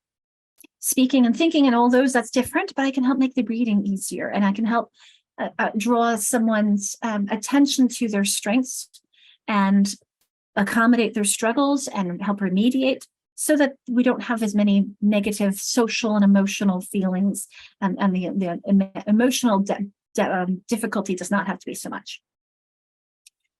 Let's see other pieces with that. Neurological, some of the IDA definition is neurobiological. For me, it's neurological, neurobiological. I'm not a neurologist, so I don't think that really matters. I think that what's important to me is recognizing that they do find it in the brain. And it's funny because someone underlined or circled unexpected. I think that we are going to be expecting it more and more as we notice and realize and look at family dynamics, because it is extremely heritable. So as you saw with my kids, it was not unexpected that one of them was going to have dyslexia. I watched them very closely. And also, there are studies being done of babies, even in the womb, to people with dyslexia, and they are finding characteristics that could be indicative even in the womb. So as our technology advances, as our understanding advances, I think this word unexpected may be less and less so. So curiosity. Oh, does it make it harder having a dyslexic in the room? That's a good question, Sarah. I don't think so, because I think it actually adds. I think it helps us have a real life experience to bring to the discussion. I have of course, my daughter and her experience, and I realize I always think maybe it didn't skip me, but so there are aspects that I can contribute to the conversation. Although learning to read and write was very easy for me. I think that the broad categories and experiences, because it is a spectrum. And so my daughter's experiences would be very different from your experiences, would be different. I often do have someone in the room who's dyslexic. So thank you for asking, Sarah. All right, so I will add on, so this piece of secondary consequences I think is really crucial, because as we noted, we need vocabulary and background knowledge to be able to understand what we're reading. We also gain a lot through our reading. So it becomes a reciprocal process. So on the next slide, I have an image. Did I put the link to this in the chat box for you yet? Let me check on that chat box, because I have a link about where I got this. Yes, I do. The dyslexia website on OSPI. So I'm going to clear these off. And this is a visual representation that comes from IDA. And I really find it useful that it says the same thing that we just saw, but in a flow chart of recognizing the influence and the difficulties and how they influence each other. So let's look at the top, and we recognize that it is that difficulty with understanding the sounds of our language that leads to struggles with decoding, with spelling, to doing both of those accurately and fluently, I would say with automaticity. And these struggles lead to difficulties with reading comprehension, and it creates a reduced reading experience. If it's difficult for you, you do it less than others, and that's natural. And because you're doing it less, your vocabulary and your background knowledge are growing less, which affects your comprehension as well. So I find this just another visual that supports us on that. Thank you for the sharing, Cheryl. I think it's important to hear the individual stories. So remember when I said it's a spectrum, and it also affects people differently, particularly this phonological deficit. There have been studies, so this is from Marianne Wolf, and she also did studies with Pete Bowers, and they found that about a quarter of English-speaking poor readers only had a deficit in phonological, had phonological deficits. So remember when I said these kids you would probably catch much earlier on than the kids who only struggled with fluency, which is kind of where my daughter is. I mean, she initially started with recognizing maybe in a more dual deficit, but she's mastered her phonological deficit, and now she struggles just with doing this her word retrieval. These kids you will catch much more when you do a rapid automatized naming test, which is one of the reasons why that was included in our current law and its requirements. We look at sound symbol correspondence, we look at phonological awareness, and we look at rapid automatized naming, which is an ability to retrieve information you know and label. So it's a visual, motor, and retrieval connection. So you look at pictures or objects or letters or numbers, things you already know. So it's not a knowledge test, but it's a retrieval test. How quickly can you retrieve the names of things you already know? And they found about, what was the percentage I said? About 20%, just under 20% had only fluency deficits. And now this group is much larger in a language that is more transparent, like German or Spanish. And then you see this huge group that has both phonological and fluency. Like I said, my daughter started out there, but then you can remediate this phonological, and maybe this would be growing. And then they found another smaller group that had both the phonological and fluency, that's a dual deficit, plus difficulties with short-term memory. So you see, it can look different with different people and at different stages, depending on how much work you've done in one area or another. Kelly, you only wrote I. Was there something you'd like to add to that? Do you want to unmute? I didn't mean to hit send. I was just going to say I am tutoring a student with OG who started off with both, and we've really remediated the phonological deficits. The only thing that's lasting for her is really the R sound versus ER, but it's now fluency is the biggest thing for her. So that's interesting you say how like one can be remediated and then the other kind of. The fluency is harder to remediate. It really is. We at Chartwell, we used a program called Great Leaps, which I used a digital version of with my daughter because it's a lot cheaper than Read Naturally, but they're both pretty equivalent. And just doing 5 minutes a day really built her fluency tremendously. Okay, she's got the decoding. Now let's work on lots and lots of practice with it. And she grew a lot and she really liked it too. And when our free trial was over, she said, "Mom, you need to pay for that." I'm like, okay. What was it called again? It was called Great Leaps. I'll put it in the chat box. And it's a 5-minute day. They have a digital version. You do a page of phonics, a page of phrases, and a page of stories. Definitely was an opportunity to share. Okay, that's a great opportunity for us to share with each other in smaller groups. I'll take it back to smaller groups than we had last time, to think about the definition and just kind of rephrase it into your own words, share your thoughts in the breakout room, put it into your own words, put it into your own thoughts, just to kind of process the definition of dyslexia that was adopted here in Washington. I think it's a special talent. I think that it's not like one disability. It's more like the way that you can see your reality. I had one experience, one ex-boyfriend. So he is dyslexia, but he told me I knew when I was a kid I could see in different way the reality. And so he's from England and he joined to the army in England, and so he could participate in being submarine for 1 year. So in a very, very interesting expedition, and he is diver, professional diver, commercial diver. He say me, you know what is the important that to be dyslexic, because I can see in my own world. If I am not sick, I could understand the reality. If I can see or read perfectly, it's because it's something different in my mind, but I can be understand all around. So now when I moved here to Spokane, to United States, because I am from Colombia, and I teaching Spanish, I know that some students has very difficult to write in Spanish. They try to write in English words.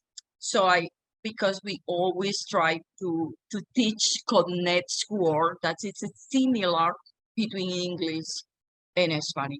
And I can say to the student about myself, I say when I try to say in English, but it's similar word in Spanish, my brain tried to say in Spanish. So it's, and I say, and I don't have problem for learn, but the brain counter you.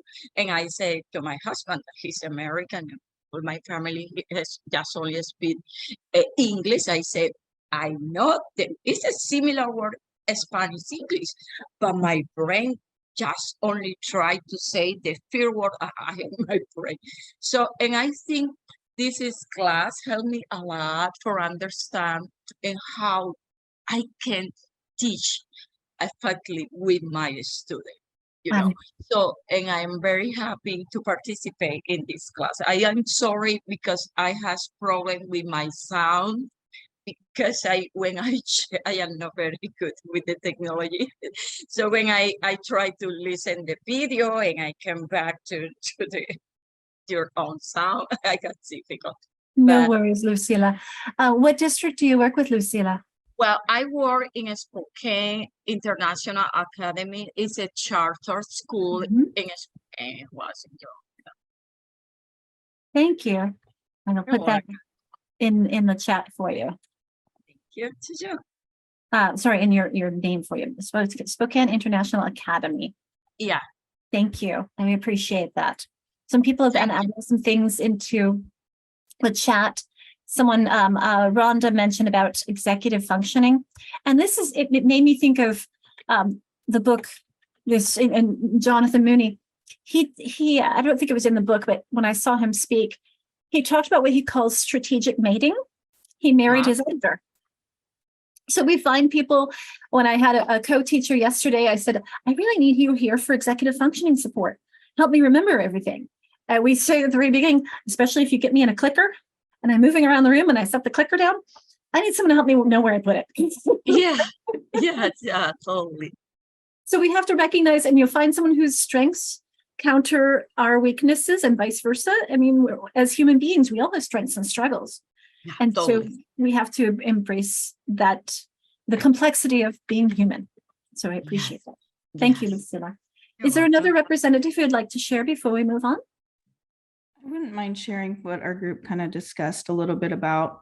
We talked a lot about like the language used in the definition and how a lot of it was like from a deficit standpoint, which, I think it's important, and we talked about this, it's important to recognize that there are additional challenges there, right? But there's also wording in there like poor spelling and stuff where you could say additional challenges. We did talk about how where was it? Unexpected difficulties. We really like that one because, you know, all students are facing challenges, right? With reading. That's not uncommon. We have to, you know, scaffold and do all sorts of changes in our instruction for that. But it's the unexpected difficulties kind of thing coming up that's really important to capitalize. And then we also talked about how like the definition doesn't really encapsulate all there is to dyslexia, because there's so many different ways dyslexia can impact students and people at large outside of reading. You know, I talked about how like directional awareness can be affected by dyslexia as well, I'm pretty sure. And that's just stuff that isn't as widely known about or talked about. Here you go. This one. This is what you're talking about, isn't it? Yeah, Kayla? because our, you know, education affects all these aspects of our life, right? So one thing is going to affect another neural pathway. And so there's so many caveats to dyslexia that we just don't understand and couldn't put into a definition alone.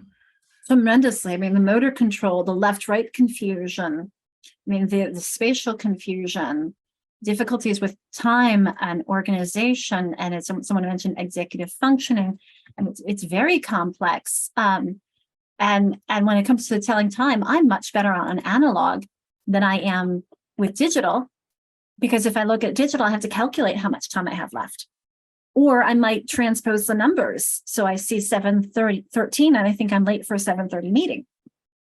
So with a digital, with an analog, I can just feel, you know, I don't have to you know, think so much. And it's, but again, look at these different, it's very complex. And so Kayla, you're right. The definition is more of it's more useful for school than it is for us really understanding the students. I really like this visual. This is a cool visual to kind of see all the different ways it can impact students and people. I put these sources, I think, in that. Yes, the mind map. And I just think this was such a useful illustration of the complexity. There's also a great movie. I don't think I have it in the chat box, but if we go to my structure, whoops, I need to use my mouse. The structure literacy instruction guides, and you go to the Padlet. Identifying and teaching children at risk for dyslexia. That's what I originally made for this course, and then I decided to give everybody everything. In the Padlet, there's a section on individuals and their stories, and it's a fictional movie, and it's Disney, but it's set in India, and it's just so spot on and such a powerful illustration of a kid's struggle and a parent's, particularly a father's difficulty accepting it until a teacher comes in and the father is still, you know, struggling. And the teacher looks around and he grabs, I don't remember if it was a game or a puzzle, but something that was in Russian. And he said, here, read this. And the dad's like, I can't. He says, no, you just have a bad attitude. You read it. And the father is just, you could see this light bulb going up going, this is what we've been asking my kid to do. I've been punishing him and telling him he's got a bad attitude when the reality is he just can't do it. So this, let me get my little bar, go over here. Movies, this one, Like Stars on Earth, is just beautiful trailer. So let me, how can I grab it without starting it? It's, come on, let's copy URL. I'll put it into the chat, but I'll put the whole Padlet into the chat as well. It's, you know, it's unfortunate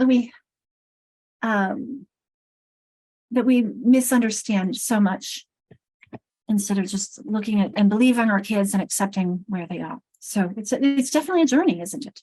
And in this, the teacher said, well, how does it do with buttons?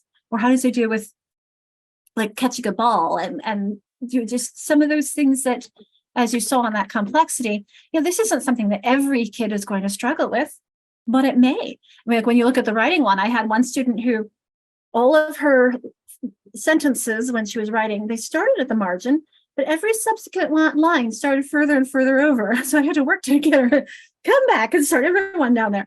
So it's almost like I put a point stop. Let's start here on this. And this was just, it was a visual spatial, it's how she got her organization. I mean, can't find the right word. We struggled with that in the simulation, didn't we? So there's a lot that goes into really the complexity of it.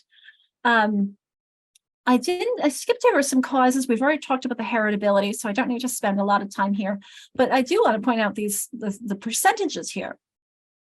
So it's very fascinating that if you have one parent with dyslexia, you have a 50% chance that you will have dyslexia. If you have two parents, it goes up to 75. It's extremely heritable. And we're talking about brain structure and activity, but most important, of course, there's a relationship between environment and heredity.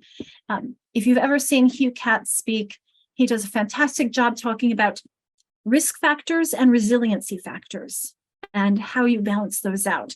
I mean, I look at my daughter and she lives with someone who is surrounded by books, learning about teaching and learning about reading and etymology.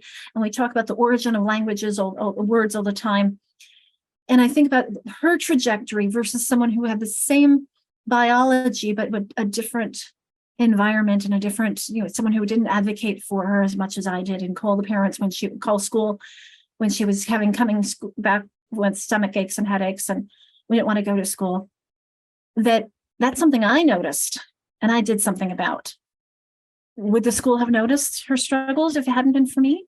I don't know. And so there is really a relationship between environment and heredity. And when we think about the effects, I'm sure that there's so much more that you could add to about the students who don't get intervention. You've met adults who discovered as an adult that they have dyslexia and their own negative feelings about themselves or their own struggles or outcomes that could have been so much more if they had been identified earlier and recognized that they're not stupid. There's a very powerful video, I think it's in my Padlet, if not, I'll find it, that is in Oregon when we were advocating for the laws on dyslexia. The most powerful presentation we had was from one of the Congress people, one of the legislators herself. So we actually had legislators attesting for this law. And she told her own story that she didn't realize she was dyslexic until she was elected to the House of Representatives. And she realized, she said, I can't do this. She called a friend. She said, there's too much reading. I can't do this. And her friend said, yes, you can. Here's someone you can go. She got diagnosed. She got help. And she didn't realize she was smart until she was 46 years old. She was extremely successful, business person, won a lot of awards for her success, but she said always she was afraid that if she was in a room of other successful people, that someone is going to walk up behind her and tap her on the shoulder and say, you don't belong here. You're not smart enough to be in this room.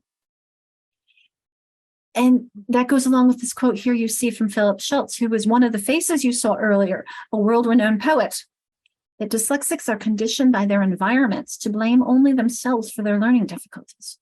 And I wonder how many other difficulties or learning disabilities we blame the kids instead of their environment. And so feel free to add something into the chat on that as well, because this is what we're trying to prevent, particularly this as well. That we don't want our students, we look at the students with learning disabilities like dyslexia, have a 3 times higher risk of attempting suicide. And school shooting is a lot of kids with disabilities. They go back into the places where they were hurt. We need to do better, and we can do better, and we will do better. Right, everyone? Okay, so common error characteristics. This is what our look fors. We've talked about a lot of these already, but I'm just going to have some general. I love Rhonda. Yep. Oh yeah. With you, Rhonda Gen X. We're gonna change the world, don't worry. Okay, so things that we're looking for. Number 1, oral language, poor articulation, the word retrieval we talked about with that simulation, but then maybe use vagal words like stuff, the mixing of syllables, hopsital for hospital, amule for animal. Then we've talked about the labels for things. With the mixing of syllables, one of the best ways to accommodate that and to remediate it really is, even in speech, is when your kids start spelling. Like my daughter used to say amule until we started writing, and we sounded out and slowed down the syllables, animal. Now she says it correctly. So it's a matter of slowing down and focusing on what those syllables were. Okay, I'll undo those. Let's see what's coming in the chat. All right, so next one, phonemic awareness is really rhyming, segmenting, blending, paying attention to those sounds. The decoding is connecting the letters to sounds, and maybe the reading would be very slow and laborious. Spelling is connecting the sounds to letters. They may omit sounds, write wrong letters, struggle with frequent words and irregular words, and especially homonyms are very, very hard for our kids with dyslexia. Because homonyms require that we connect not just the sound and the symbol, but now meaning. And you have to think about which meaning are you referring to? Is it this one or is that one? And it's easier for reading, much harder for writing. So we're going to writing, that the quantity and quality may not match. They may have poor handwriting, poor pencil grip, with difficulty with spacing, which we talked about. Mathematics may be affected with when it memorization, sequencing, word problems. But it was interesting when we did that advocacy in Oregon, that one of the legislators said that math was the bane of their existence. Another one was with two legislators with dyslexia. Another one said that math is what saved him in school. So, and again, I think for my daughter, it's more of a geometry is probably going to be easier for her than algebra because of that visual spatial thinking. But she did get into advanced math, so we'll see. The placement that Sarah's adding, yes. When the numbers switch, one of the strategies we did at Chartwell is we would take lined paper and we would turn it on its side. So it would be vertical lines instead of horizontal. So we could use those for placement, for placement, to make sure the kids keep the numbers straight in those. Visual tracking, yes, we were reading and writing.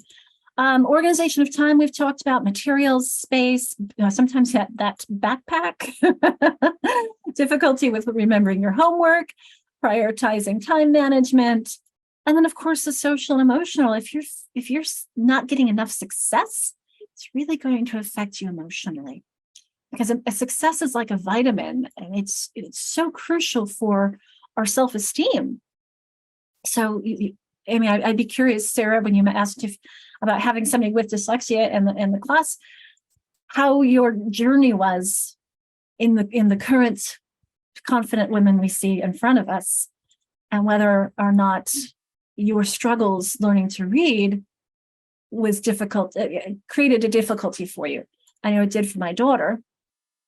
Something else about crossing the midline, that's the left and right. Yes, there is pieces of that comes with the tracking and sequencing and all of that.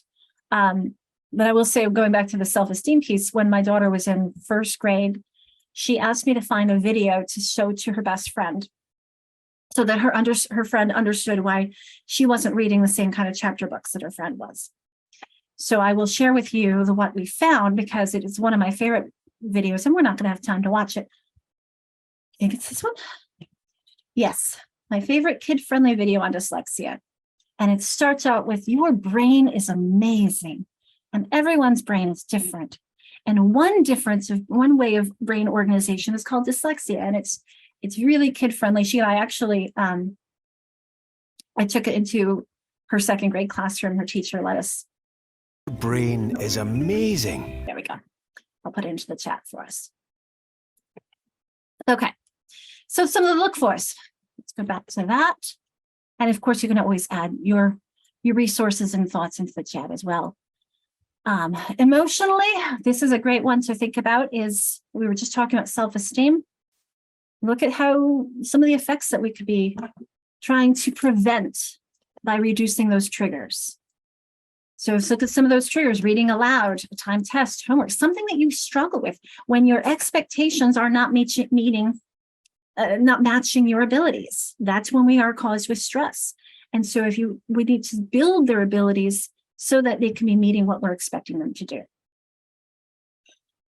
Because reality is, there are so many strengths with our students with dyslexia. This comes from Sally Shaywitz.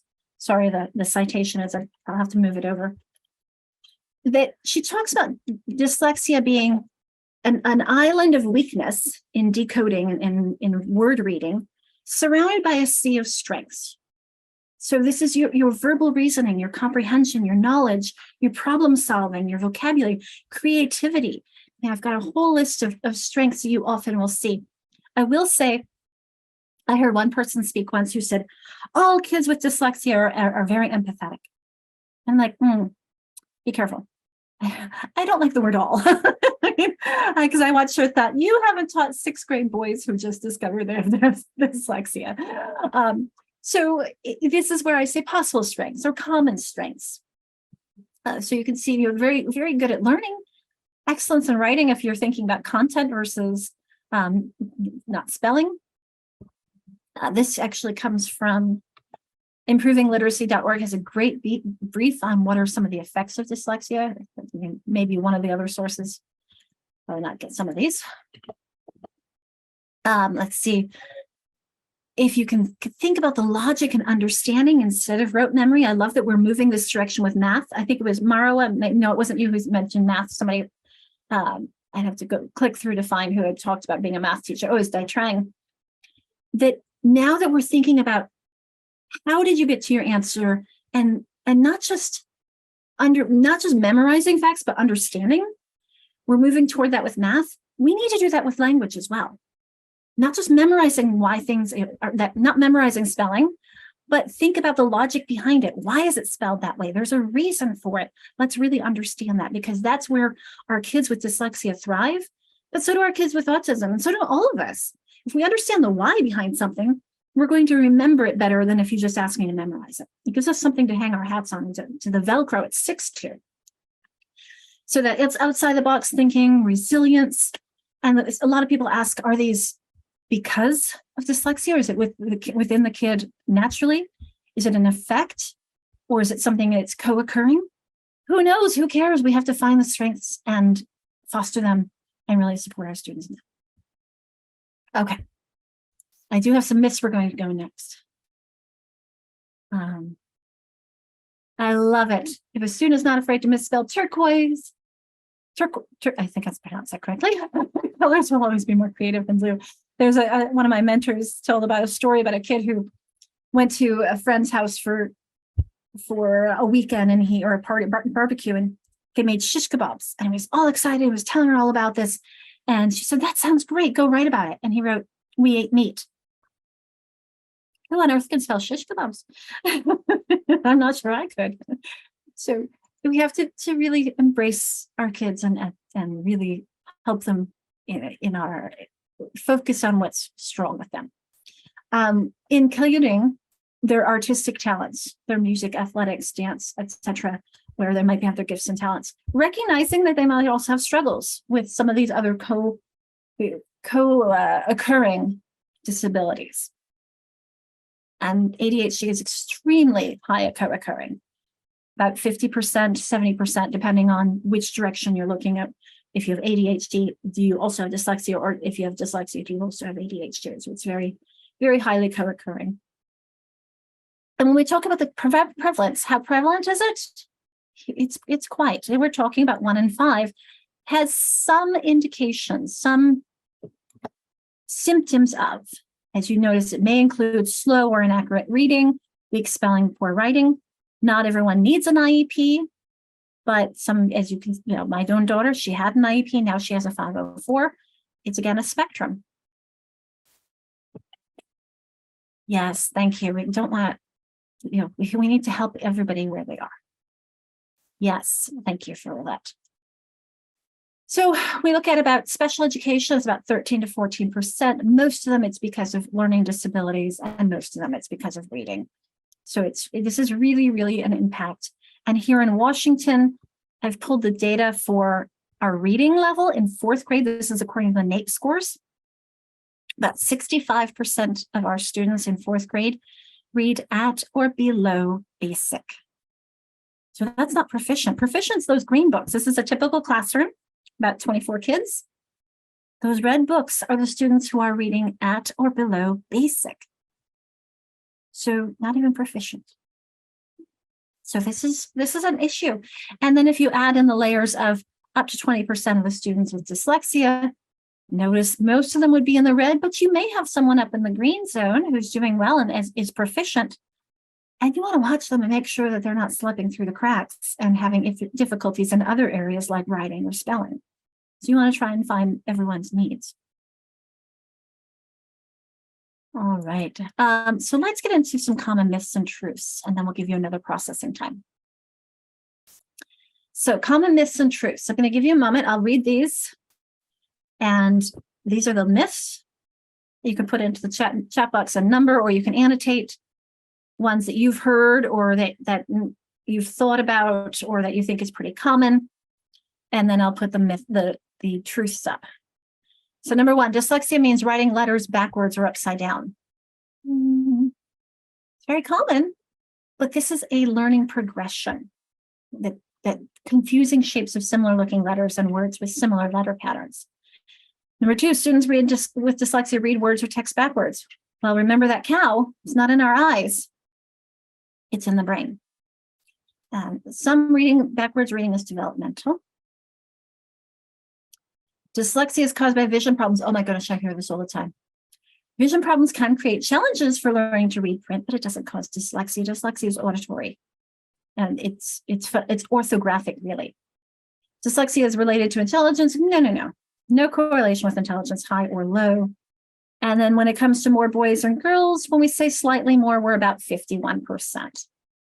As we say, the boys do tend to be these. So on the left are myths, on the right are truths, Kaylin. All right, I'm seeing some reactions. I'll give you a moment, and then I'll give you 5 more. So Cassie, that's a difficult piece thing when we say, yes, it's developmentally normal to a point. Oh, no problems, Marwa. There's a great undo button, and there's also an eraser. I saw that. I saw you could, whoops. I wasn't using my eraser. There we go. I'll try that again. It's still not the eraser. Come on. You have to click things. I always said technology is great until it's not. There we go. You got it before I did. So Cassie, going back to 1 and 2, it is common for those reversals as your kids are developing their sense of directionality. And again, how do we do that? Is teaching with writing. I cannot stress enough to teach reading through writing. So we established the directionality. We teach reading through writing. We're training our brain that we read and write from top to bottom and left to right. I'll go this way for you since it's backwards. So it is so much more, and it is not writing letters backwards and upside down. I mean, oftentimes you'll find a dyslexic who can do that really well, but it's simply because they have not yet established that this is the direction that we go. And this is a process that all kids have to learn, that directionality. It's going to take longer for our kids with dyslexia to get there because of the patterns and how we teach, and creating that sound symbol connection is really, really a crucial step to that reading the right direction. Alicia, can I share something just really quickly on that? Why it's developmental for kids to have transpositions is because originally when we learn about letters, we learn about it in the part of our brain that processes 3D images, particularly faces, which is really evolutionary, that we have to know faces are good and know how to see them no matter what the directionality is. So it isn't until students get the letters orthographically mapped that we see those transpositions go down. So it's really when they're little, they're seeing letters as almost like a 3D object. And so an H can be an H if it's upside down, an H can be an H if it's sideways. It's not until it's they save it in their brain in that orthographic processing area where it's the correct direction. So as I'm listening to, I'm looking for the video by Stanislaw Dehaene. He has got some really good videos that illustrate what you're saying. I'm trying to remember which section I would have put it in that dyslexia resources probably, but it's literacy. But let me just do a quick search for Dehaene, Dehaene, and Reading in the Brain. His book is phenomenal, but there's a great video he does that illustrates just what you're talking about. Here it is, How the Brain Learns to Read. It's a little long, it's 33 minutes, but it's fantastic. So I'm going to copy the link and put it in for you. Yes, thank you, Sesame Street. But it also goes back to how Can when I we chime in on one thing? I was just going to say it because of that process being, anywhere between the age of 3 and 7 for kiddos, it's super unfortunate that we have these rigid assessments because teachers put this kid who is excited about reading on this track of, oh, you look like you have a problem, when they're just still developing. And then guess what happens? They stop reading and they come home telling their parents, or come to school feeling like they're not readers. And they begin to hate reading before they've even learned to read. It's super sad. I don't know, Alicia, if there's something that can be worked on at the state level on that, but it's just like, I'm not sure we're not waiting until they're 7. Like, I'm not sure unless something's super obvious or something. Like, it's sad to me that we're putting them through that. I had that happen with, anyway, we've probably all seen that. Oh, of course. And Cheryl, this is one of the reasons why we stress on finding screeners that are developmentally appropriate, that we're not asking kindergartners and to name letters and numbers because they might not know them yet. And so one of the things that we stressed when you choose a screener, for example, for the rapid automatized naming, that you're choosing something that has colors and objects as options instead of just letters and numbers, because we know that not all kindergartners know their letters and numbers, and we don't expect them to. Yeah, I guess, there's still I guess it's a district thing then that are still, maybe the state needs to give more specifics on that, because like districts are still choosing that. Like they're still choosing stuff that isn't appropriate. And to the point, I don't know. So our new guidance that came out last year, we've been in the process of tweaking, revising, but clarifying and adding some of that clarifications, Cheryl, that we're really trying to say this. You need to make sure, number one, I mean, we realized places where we were a little too vague last year. So we're trying to be more specific and say, for example, you need to ask every kid if there is a family history, not just the kids who are showing indications on your other assessments. Every kid needs to see whether or not there's family history, to add to the puzzle and the information you know about your kids. So there are some clarifications. In addition, Cheryl, making sure that it's developmentally appropriate, that the rapid automatized naming includes letters, colors, objects, and numbers. And maybe not every kid needs them all, but we need to have those options so that every kid is able to show what the best that they can do that is appropriate for that grade. So I agree, Cheryl, it is developmental, but at the same time, we need to recognize the kids who do need help. And there is a lot of research that says, is particularly auditorily, we can find the students who need help early to know. So Can I yes. comment on that too? Yes, go ahead, Tammy. Because of the fact that dyslexia has been so misunderstood. We were talking about this earlier, one of the groups, I work with a teacher who teaches like reading intervention. It's a tier 2 for our gen ed students. He did not know dyslexia wasn't seeing things backwards. So I talked to parents who don't know this. So the family history only really counts if families truly understand what dyslexia is. And Yes. as an educator myself, it wasn't until I started diving into these dyslexia courses that I got a better understanding of what dyslexia is. So that family history portion, it worries me. It also worries me with the screeners being for kinder 1 and 2, because a lot of times the kids don't necessarily pop or show up as dyslexia there. We don't test them again. Then they hit middle school. I teach 7th and 8th grade resource, and they're so far behind at this point in time. Now they're being, qualified as SPED because they've lost that 6 years of progress because they could not read and it was never identified as dyslexia. It's kind of like we wait till they're so bad before we start doing anything, and that's where what gets frustrating. So Tammy, there are a couple changes that I'll share so this it's not yet released, but we're trying to get it out as quickly as possible. Unfortunately, there's quite a process over at OSPI once you make something and how long until it can get released. So I can give you a preview this is what we had a little bit before. I'm not sure this much got tweaked, but I do appreciate that it just says, do you know about the reading, writing, and speaking experiences of the student's biological family because of the heritability? And then did anyone experience difficulties learning to read, write, or speak? All we need is a yes, no on that.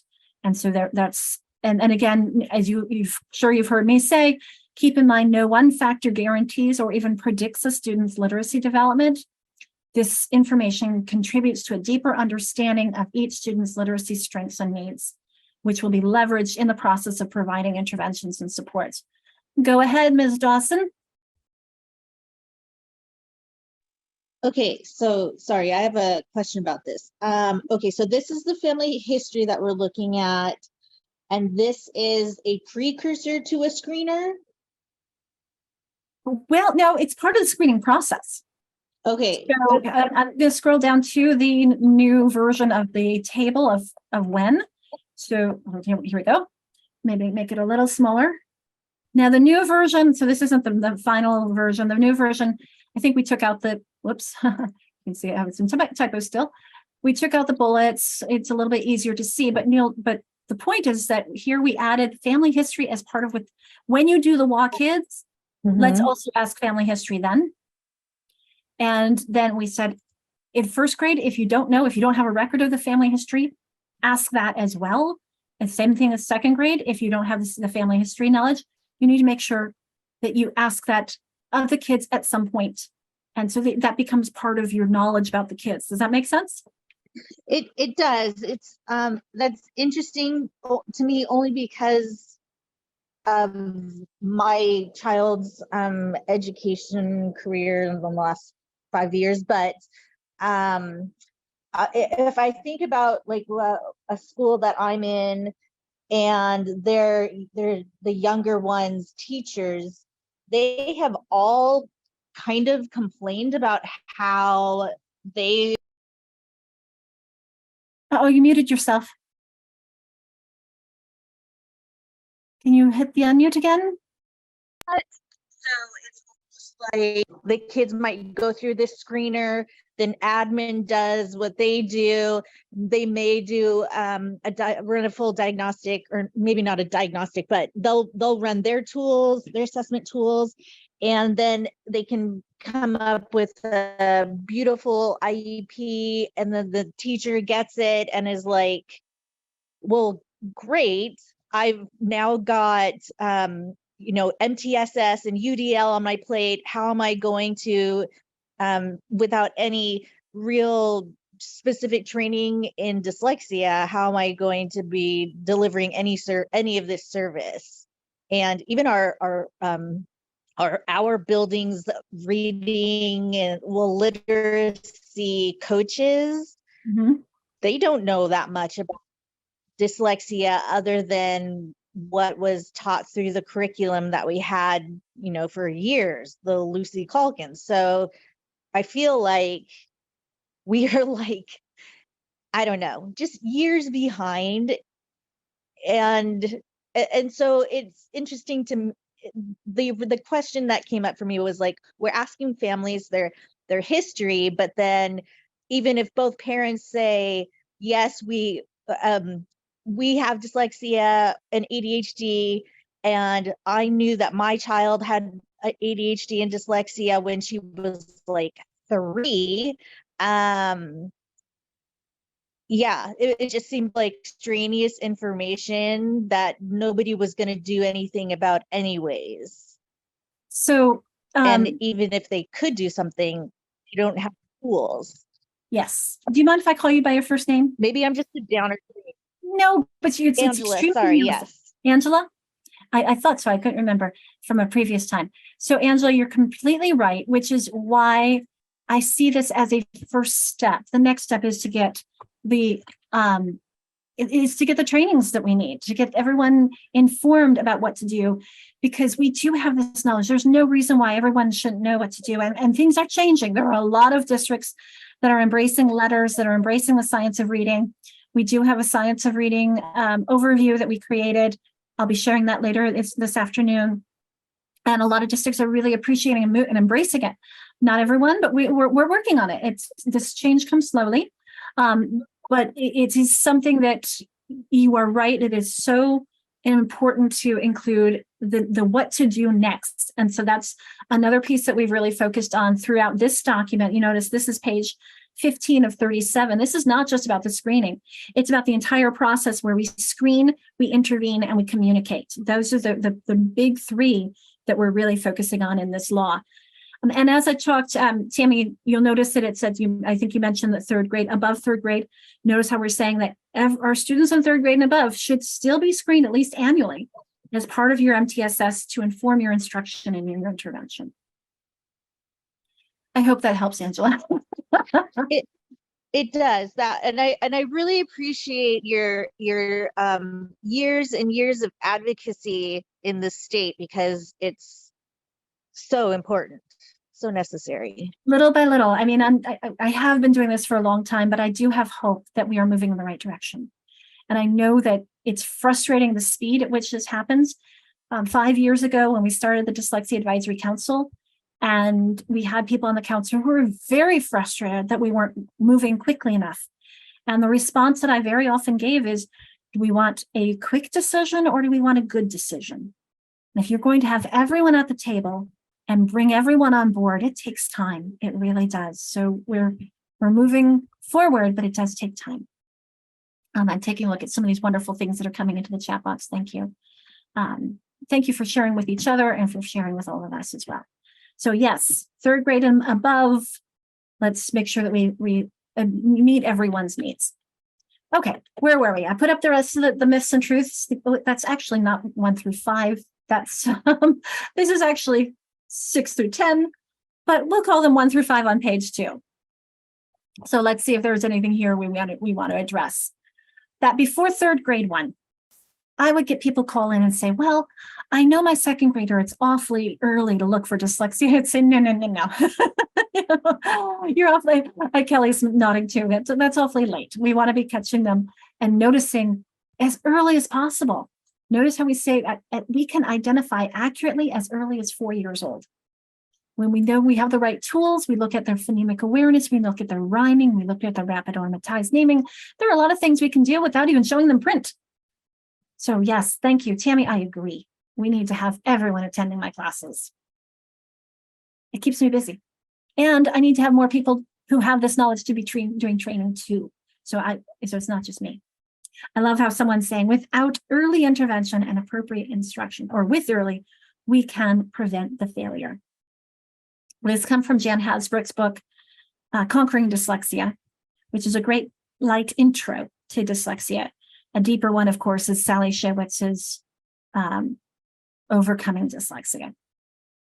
So number 2 with the lazy, your students with dyslexia are working so hard. You guys, you all know this. But I love that quote that nearly 5 times the brain area. It's really hard work, because the left hand, if part of the brain where efficient reading happens, is very efficient and fast. The dyslexic, the person without intervention and appropriate instruction who's compensating with their right hand side of the brain, it takes a lot of work. It's a lot more inefficient, and you're using a lot more of your brain. I like a correction, tired instead of lazy. ADHD, we've talked about dysgraphia, very common, but not co-occurring all the time. So some interesting food for thought, isn't it? All right. I think we're moving from that to another opportunity for you to chat. I do have one more slide on the brain and what I mentioned earlier. I'm going to clear all that teaching changes the brain. It really does. Notice on the left, this comes from Famiko Heft, who's a researcher. Here are a couple of fact sheets here. Oh, I wonder if that, I hope it's still, I'd be curious whether or not that dyslexia fact sheet from or OSPI still works. We'll see. Well, oh, that tiny URL didn't work. Let me grab that. The Orbida one. What did I just do? Let's see. That still didn't work.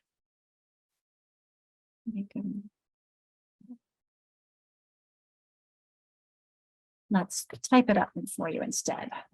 So we're going to go tinyurl.com and we're going to / Orbida dyslexia fact sheet. Put that in for you. And we'll try the OSPI one and make sure that works. Now, I did make this, but I really wish that, and I haven't had somebody with techie skills to be able to change this to say common strengths and common difficulties, but you can add that to your own list as well. Tell me more, Sarah, when you say you wonder what happens to a teacher's brain. I'm checking the other link for you to make sure it works. Yes, they're dyslexia fact sheet.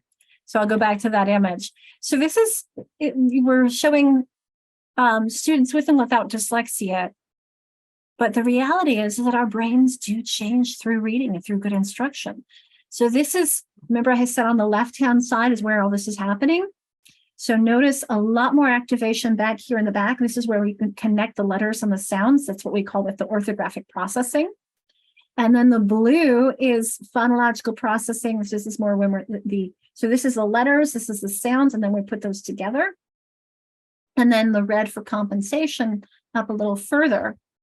Notice a lot more compensation in the kids with dyslexia. You'll see more on the right-hand side of that as well. But as we have good instruction that's logical, follows the logic of language, that follows structured literacy, we can actually rewire the brain of somebody with dyslexia so that what we're teaching them and that language makes sense. Okay, I've done enough talking, but I do want to leave with one more thing before we go into our last breakout before break. I think we have time for, until 11:45, yes. So let me get to one student's story. Can I get a volunteer to read one or more stanzas? There are 2 pages of this. So there are 3, 5 stanzas. So it can either have 5 people or any combination thereof. Whoever would like to volunteer and read us Bridget's story.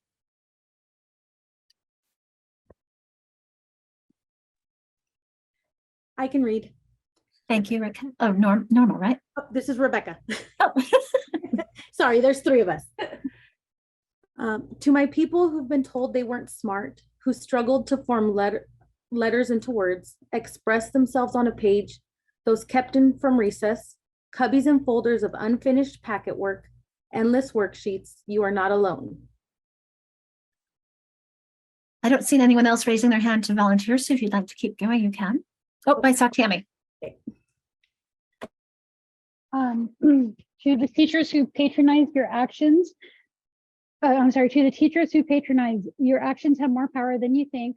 When you underestimate us, we devalue ourselves, question our intelligence, quiet our voices. You've made us hurt. Thank you. It looks like Dai Trang is going to continue. To the people who have advocated for the 1 in 5 and the 2E, who saw strength instead of weakness, who provided the tools to succeed, for those who can relate, we see you. Thank you. We have 2 more stanzas. Do we have another volunteer? I'm happy to read. Thank you, Rachel. To my people who have 504 by their attendance picture, who test in the library, who work twice as hard, who are an advocate for themselves, for those that are determined, you are not alone. Thank you, Rachel. Who's going to finish us off?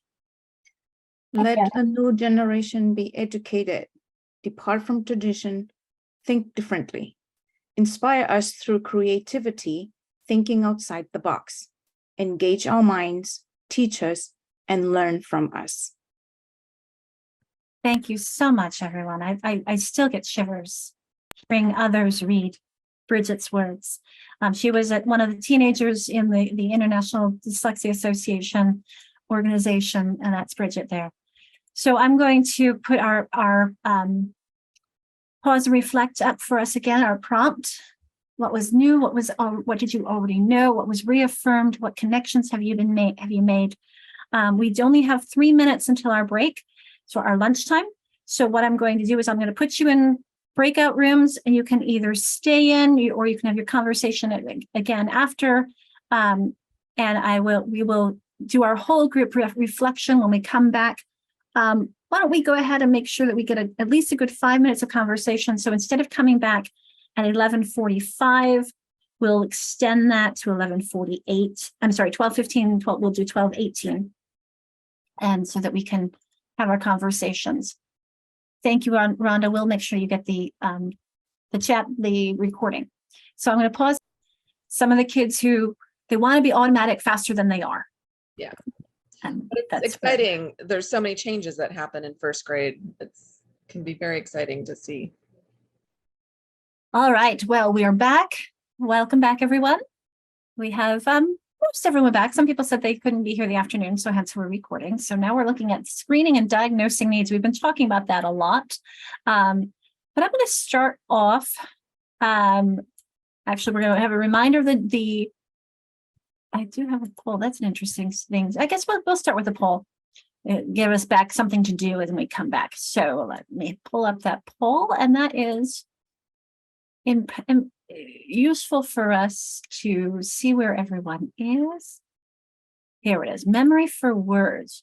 What memory channel is primarily used for learning and remembering words?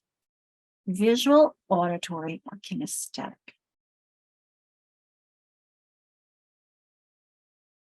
Let's use the word remembering most. Because in order to screen for weaknesses in the foundational skills that underlie the ability to learn to read, firstly and most importantly, we need to understand how words are learned and remembered. This is fascinating. This is exactly why I do what I do. Because of the misconception that I'm seeing in the majority is that it is visual. And give it away now, so I'll stop and share the results. So if you are in the visual, you'll see you are in the majority. And we need visual to see the words, but we remember them, we store them, and we remember them auditorily. Kinesthetic is helpful. Amity's like, oh, I got it. Kinesthetic is very helpful, and visual, of course, is crucial for seeing them. But it is actually a lot easier for students who are blind to learn to read than students who are deaf, because auditory channel is so crucial in this process. Okay, so let's jump into this. We are now at the screening and diagnostic needs. We're going to talk about some general recommendations. We're going to get into the law. So starting with, though, the reading and writing progression. Because the attendance Rachel, you only need to do it once. I put it in again in case people hadn't done it yet. Okay, so I like looking at this reading progression because it reminds us back in this morning early on when I talked about actually, I wish I had animated this now that I think about it, of the word reading. Remember, we talked about word reading, decoding, and we talked about language comprehension. The simple view of reading, we need both of these in order to be a strong reader. But I like how this is illustrating the progression of how we learn those and the sub skills that develop along the way. So if you look at the word reading, we have those sub skills of understanding print, understanding the sounds of our language, the phonemes, how those are applied to letters and letter combinations, and then how we can read and write accurately, fluently, at a great rate that is automatically, and with prosody, with expression that matches and illustrates it. And this is also where we really strongly connect. Expression is so reliant on my knowledge of these other pieces, because that helps me know where to pause and where to put emphasis. That I really can't read with expression if I don't understand what I'm reading. So you'll notice these are all along the way that I'm always working toward these, starting with the listening comprehension, and working toward the reading comprehension. So I love too that even though this says it's sharp, how many of us, I'm sure a lot of us teaching middle school, high schoolers who are still struggling with phonemic awareness and who are still struggling with their phonics skills. And so this is just a general progression of where things should be expected. We have this in writing as well. With the writing, I'm not sure I agree with their words of transcription and translation, particularly because I think if we're going to talk, here's grammar and syntax to me are very similar. And if I'm going to do handwriting, keyboard to me should be in the same one. So to me, this is food for thought to add in. How would I do this? And I actually have in our resources a site where they do it a little bit differently. So there are a few different places on this, but this comes from intensiveintervention.org, and I think it's still really great food for thought on those. There you go. Thank you, everyone, for supporting and helping each other. Okay, so I mentioned already that phonological memory, it's not visual, it's phonological. And this is the tree image I mentioned earlier, how our brains react more quickly to the word tree than to the picture of the tree. So you notice here that visual memory is not used to establish printed words. It's involved in learning letter names and sounds, but what we need to do is pair that visual memory with a phonological memory, like object naming. So this is when we do the rapid automatized naming piece. So this is the crucial piece, is the language and the sounds. So some of the research that supports this is that shorter words are not necessarily easier to spell in a read than longer words. That it's that really that language proficiency, not your visual skill, is the best predictor of reading and spelling and abilities. So without phonology, we can't store these words long term. Our visual memory doesn't play a significant role. We store and retrieve via orthography, phonology, and meaning. We're going to talk about those a lot. This triangle of orthography, phonology, and meaning. I'll put that up in a moment. But just as an illustration on how meaning is that hook, I'm going to ask you a question, and I want you to put in the chat box, which one of these three lists, if I said, I'm going to give you a moment to look at these three lists.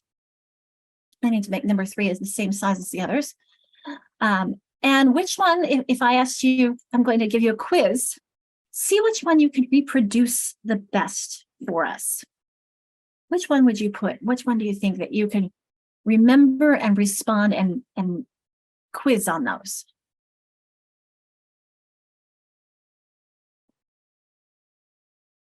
All right, lots of responses coming in. Everyone's saying 1. Did anybody say anything other than 1? Sometimes people will say 2 because of special education. This is School Psychologists Association. These are all special education terms, except for evidence-based reading instruction. Some people will say 3 because they can make words out of them, basm and sti and but they're hard to remember because you don't have meaning for them. Look at how many people are saying, you know what these mean. Even if you don't remember exactly what they stand for, like SPCA, I know has to do with Animals, Society for the Protection of Society, something about cruelty in animals and protection. But I know that's where I'm going to go and get my cat. So I remember SPCA rolls off the tongue. We're used to saying SPCA. We're used to saying FBI. I mean, we have meaning for these. So hence we're going to remember them. So this is, again, that connection, as I mentioned, you saw me doing with my hands, the triangle of, oops, I'm going to fade if I don't hold it. There we go. Of the meaning, the sounds, and the form. This triangle is something we'll be talking about a lot. Meaning, sounds, and form is how we're going to create the strongest memory for words. So as we said, while it requires visual input, we store it phonologically. So hence the phonological thing is what our focus is on when we're screening. So we've got some minimum recommendations for screening, and I actually have a whole list of these in my Dyslexia 101 handouts I'll put in for you. But I'm sure this is coming of no surprise after all the things we talked about this morning, is that phonological awareness is key. We talked about rapid automatized naming skills. We also want to look at letter sound correspondences. How many do they have? Do they know? How many do they know? This one is not a timed one.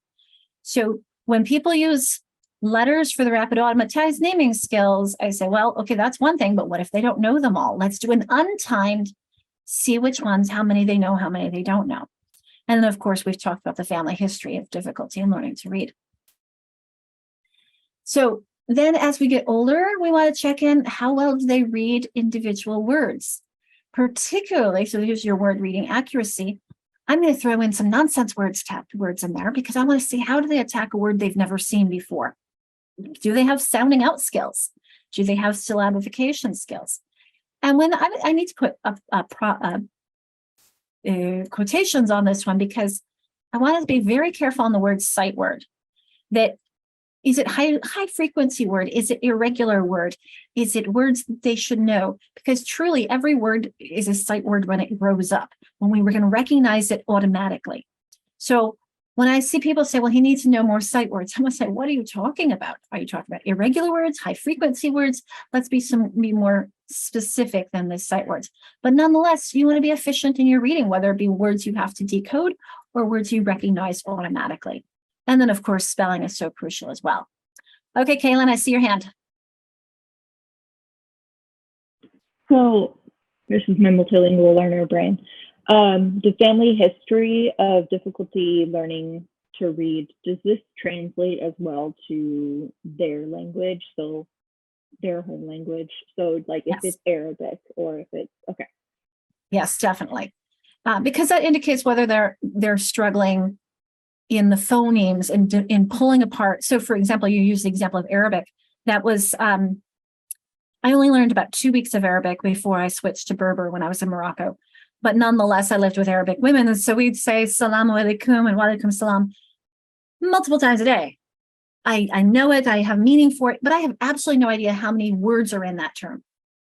So I'd have to see, so if you were to translate and teach me Arabic, I need to first say, okay, in the expression Salamu alaikum, how many words are there?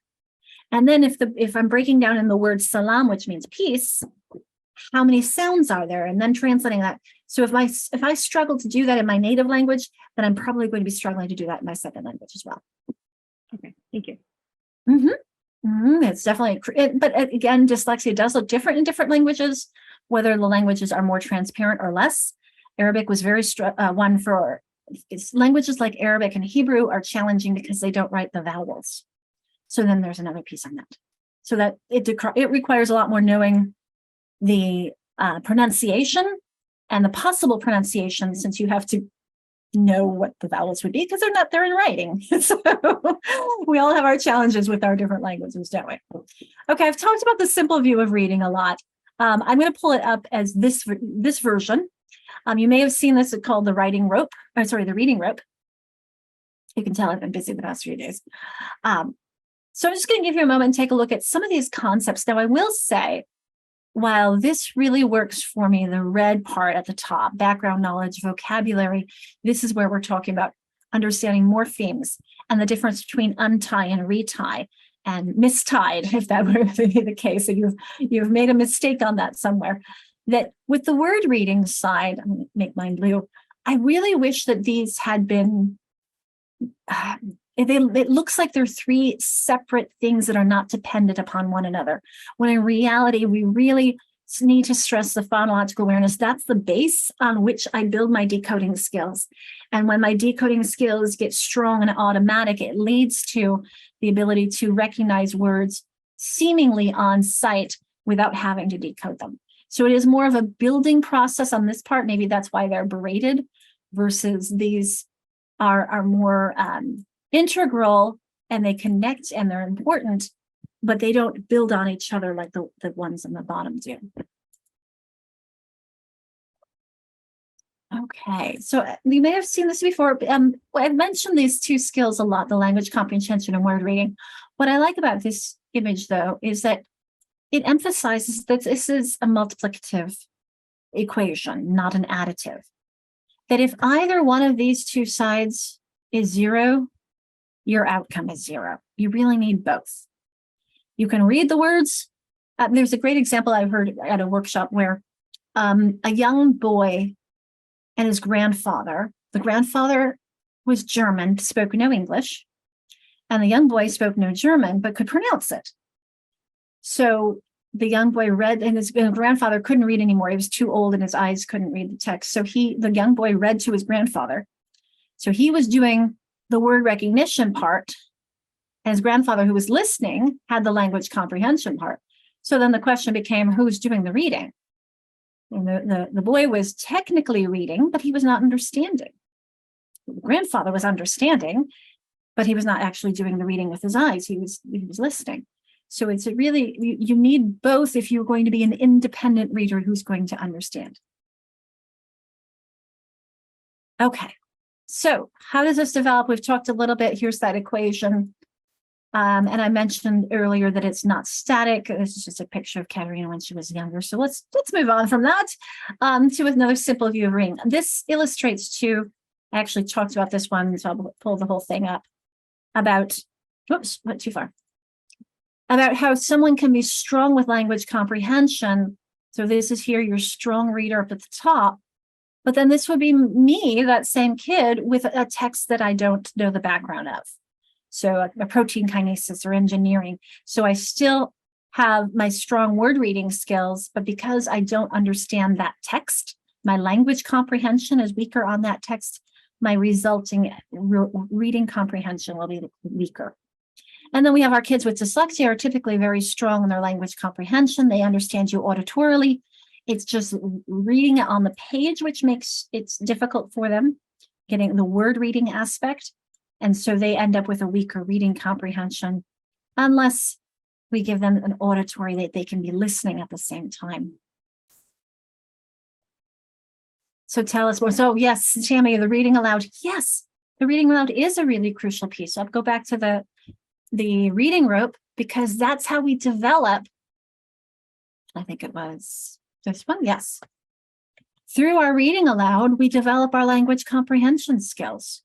We develop the vocabulary, we develop their understanding of structures and how we speak. And in our language, how we speak is a subject, verb, object, not, or it could be, if I say I gave him the book, we can have a pronoun first, but we don't say I gave the book him. So yes, it's very complicated. And we learn so much of that through listening and through speaking and through that engagement that way. Okay. I think I did these. Where the little kids go? Okay, the little kids were the last one. So yeah, I thought this was a useful illustration of that. Okay, remember that triangle I was mentioning? Here it is. So we've got the orthography as the written form at the top, the phonology, the sounds, and then the meaning at the bottom. Think of a three-legged stool, that if you have a stool with only two legs, it's going to tip over. This is how you create the most concrete and stable memories and the linkages in our brain among our concepts. And how we remember words best is by connecting its pronunciation and its meaning in memory and its spelling. So all three of them. So how the words sound, the meaning of the words, and their spelling. So I use green here at the bottom for the oral vocabulary because that's what kids normally come to school with. A lot of words they know and they can say and they understand when you tell them to them. But then we need to add on the written vocabulary by building this recognition. Now, some of our kids with dyslexia, these are the ones who come here with this strong bottom, and then we need to build on our our written. I may have a second language learner who can pronounce these words just fine, but they have no clue what it means. And so that might be someone who, in a language that's very transparent, like Spanish or Italian, and if you know how the pronunciation guides for that, you can just read it. And then there are maybe others who have a good visual and meaning in that second language, but they would get the pronunciation all wrong. I think I might be that way with French. I have to be really careful. I can read it, I can figure it out, the context and the meaning, but the pronunciation is another piece. So if I really want to know the words well, I need to have all three.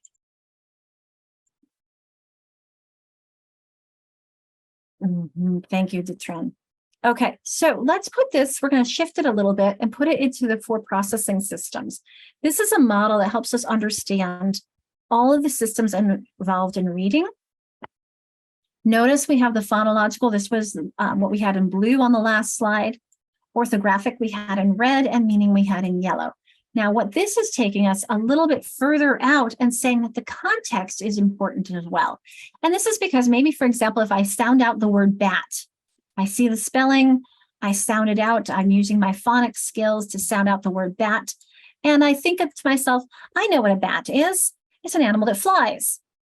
But then I realize I'm reading a story about baseball. I'm not talking about that animal that flies anymore, am I? So hence, especially because so many of our words in our language are what's called polysemous. There are multiple meanings. I have to think about which meaning do I mean. Even the word cat. Is it a domestic cat or is it a wild cat? In this context, what am I talking about? So hence, this context plays a role into me figuring out which meaning do I mean. And there may be other languages where there are words meaning only one thing, but English isn't one of them. Most of our words have multiple meanings, and you have to figure out which one we're talking about. And in some cases, when we talked about those homonyms earlier, if I have, for example, PAIR or PARE, that helps me know which meaning very quickly. I don't have to look at the context. But if it's oral, if I'm not looking at the writing and I just talk about a pair, you have to ask me which pair, what context are you talking about, to know which one I'm talking about with meaning. So you can see it's very, very complex. There's a lot going on to learning to read. And I'm going to give you some processing time because you may or may not have seen some of these images before, particularly the 4-part processing or the reading rope. And I just want to give you some processing time to talk about this big picture before we get into phonological processing. So I'm going to make some new rooms, and I'll probably do a little bit shorter of time, just because give you a process to kind of think about what's new, what was reaffirmed, what's something that you're comfortable with. And we'll do smaller rooms. So I think that'll work out for rooms. Still have 4 to 5 participants per room. And I'll do 6 minutes for you, just a little bit of process and reflect time. I'll move us to the pause and reflect again. What was new? What was reaffirmed? What is something that maybe you need to talk through a little more? Let's verbalize to internal. All right. Well, Lily, I'm going to add Harrington to your name in your Zoom if you don't mind. Perfect. Would you like to share from your room, or would you like to pass and have another room share? No, sure, we can share, or I'll share. We talked about, or kind of what I was feeling is just like this is overwhelming. And so thinking about this now as somebody who knows how to read, thinking about it for a kiddo who is still learning that just seems incredibly overwhelming. And then also like your example with the bat, well, if they hear bat, or do they mean, when it then goes to the comprehension piece, well, am I thinking animal bat? Am I thinking baseball bat? And if they don't know, if they are not yet able to read the other words and comprehend the other words, that can just make it that much harder. And then we also talked about, I teach 2nd grade. And so one thing that I'm really struggling with is what could be a sign of dyslexia, and then what is just developmentally appropriate struggling to learn how to read at just a different pace, because kids do learn how to read at different paces. So that is something that I am struggling with and have not yet found a solution to. Appreciate that, Laylee. And what you talked about the overwhelming, it can be really overwhelming. I mean, we take so much for granted these pieces and think this comes naturally for kids. And this is where the struggle is the actual reading of the words. But that's a yes and, or a yes, it could be that maybe we struggle with all of it, and we do need to develop their vocabulary. I mean, when I was teaching at Chartwell, we had a speech and language pathologist who came in every week, and she would very often talk about idioms, because idioms are so, for lack of a better word, idiomatic. They're so culturally bound. They're so unique to a culture, a region, a history. So there's so much that we need to understand, inference, metaphor, all these pieces of reasoning, that there's a lot that goes into that. And it's funny that you say that the overwhelm. There's a great small document I can pull up for you and share that Massachusetts did a 4 shifts, said they're moving toward structured literacy in the science of reading. And I shared that with the district, and I had them jigsaw it, and each group read about a different shift in the misconceptions. And afterwards, somebody who was an educator said, "You really need a master's to teach reading." I said, there's a lot there, isn't there? It's very complex. So thank you for drawing our attention to that, Lily. How about another group? What would you like to add?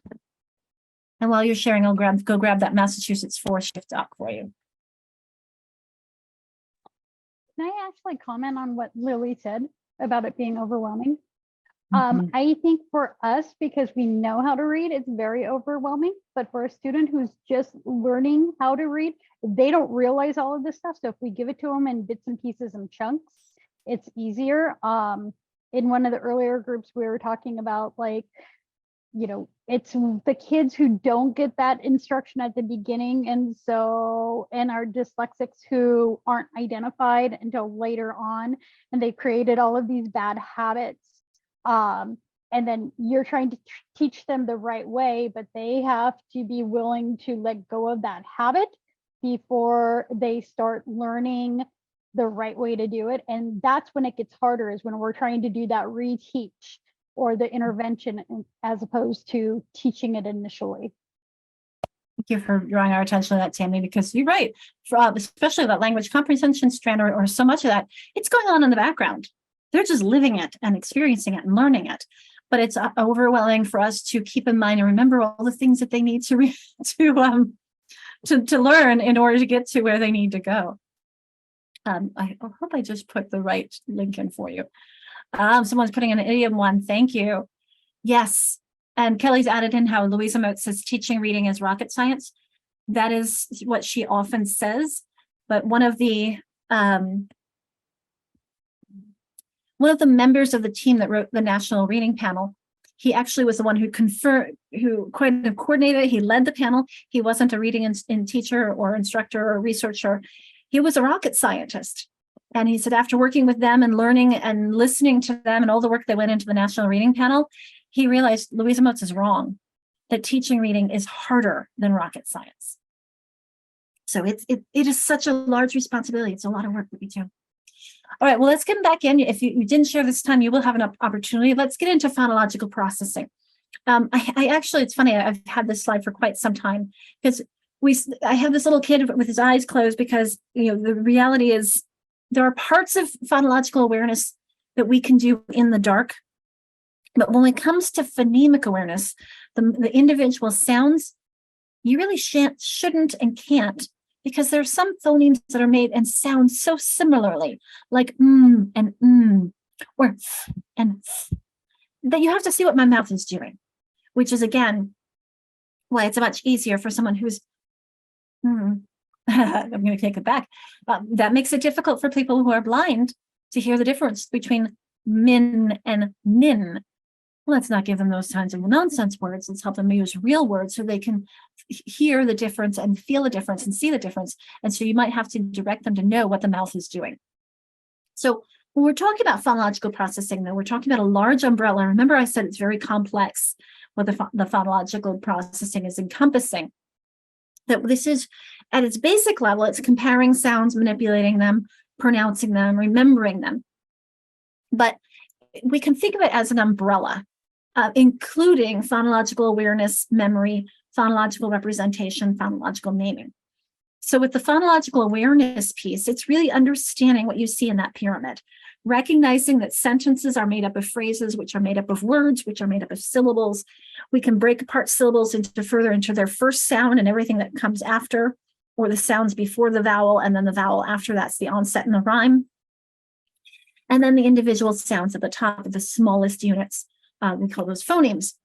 And that's, again, it's a process of learning for kids.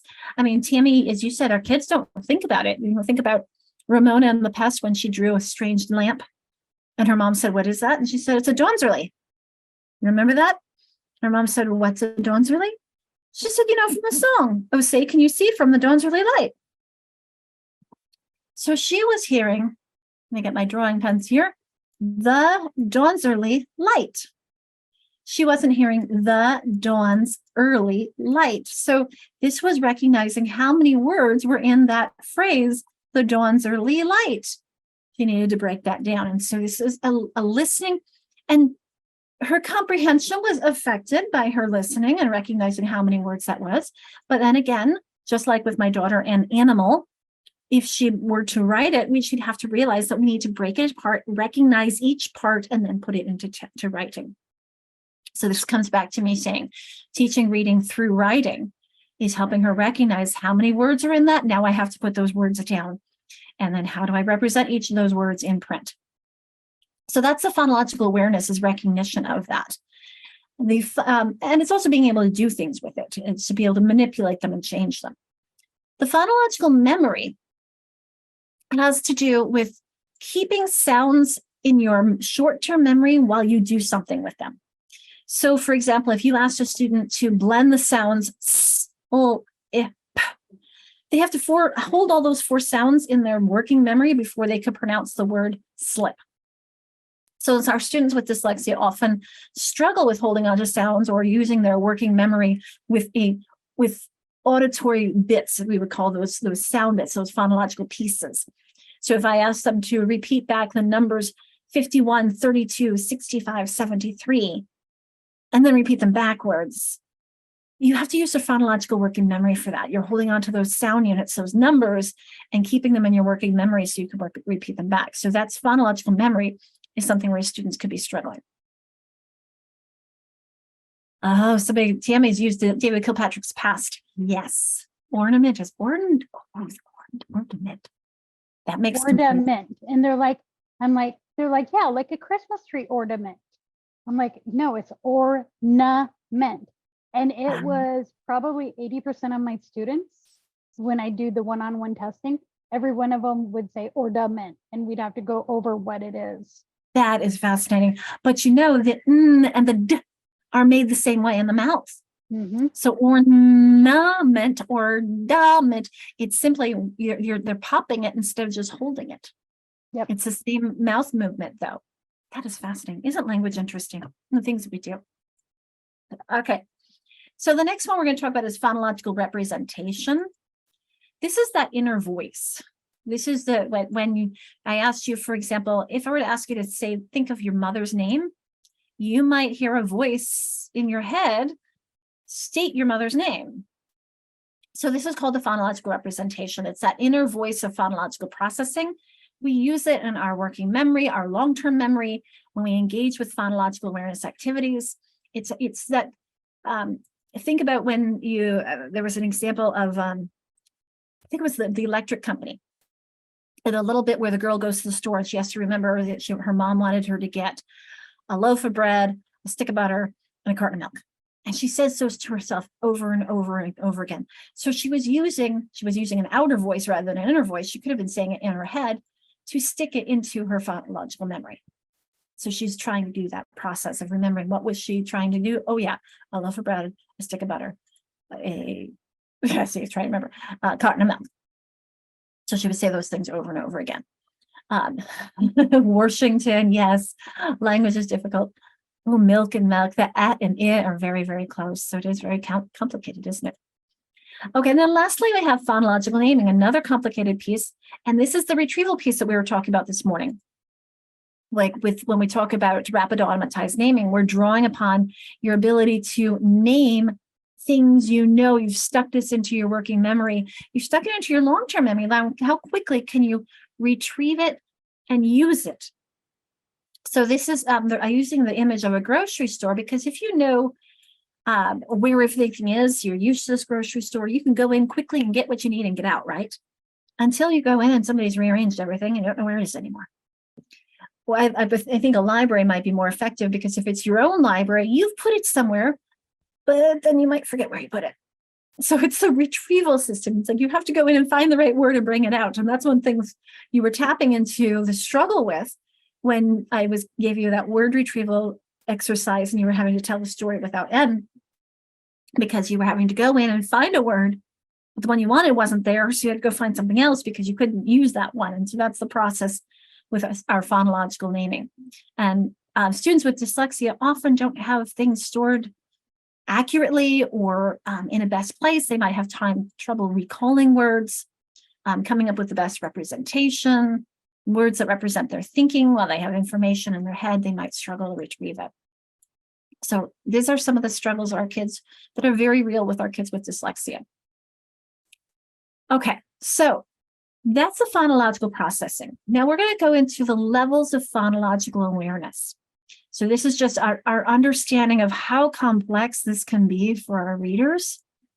Let's make it more simple for us in what they need to progress to learn to read. So this comes from David Kilpatrick and lots of research that he reviewed. And recognizing that we typically progress from early stages to, actually I should reverse the image of this. It is easier to rhyme, to play with the first sounds, to pull apart syllables and compound words and to figure out what's the first sound than it is to take all the individual sounds in a word and blend them together and pull them apart. And then the most advanced skill is to be able to change them, to delete them out, to take the word clash and take out the ul and you get cash. Or to substitute, take the word clash and change the ul to r, you get crash. Reversing sounds, that's one I even struggle with. I'd have to get out the book because reversing sounds is a much more challenging piece. So these early skills, though, these are necessary for developing my letter sound knowledge. I'm starting to recognize print, is starting to recognize that, for example, with alliteration, if you read Dr. Seuss's ABC book and Aunt Allie's alligator, AAA. So I start recognizing that all those start with the same letter. Maybe capital, maybe small, but nonetheless, I'm starting to see some patterns. I'm recognizing the statistical regularity of our language, that this sound is represented by this symbol pretty regularly. So I'm starting to notice that. In the middle, those basic skills, which are generally mastered by the end of first grade, these are instrumental in decoding and early spelling, because I have to be able to blend them together once I've figured out what those sounds are, and I have to pull them apart in order to be able to spell them. And then these proficiency, these advanced skills, are really essential for remembering words. This is through a process that we call orthographic mapping. We're going to talk about in a moment. But remember earlier when we were talking about the cow, and I said that we have created a link in the word visual between the sounds and the symbols and the meaning. That's the orthographic mapping piece that's going on. It's how a word becomes a sight word when it grows up, as I said earlier. All right, so yeah, it is an English one. So Tammy, you had a student who would say, I know what it means, but I don't know how to explain it. Would that be due to his phonological retrieval? It could very well be that he's trying to find the right words to tell you what he knows. And so that could be very much his phonological retrieval. He's got a feeling of it, but not well enough to put it into words. And the more we can get them to do that, remember I said earlier, verbalize to internalize. I say it and it sinks in. And so we can help them, give them the words as much as possible so then next time that it can come more easily, giving them lots of practice with those. Oh, thanks, Tammy, for putting that test in. Oh, I'll take a look at that. For those of you who we've been mentioning the past, I'll pull it up for you because I think, Tammy, are you putting an example past that's already been done for a kid?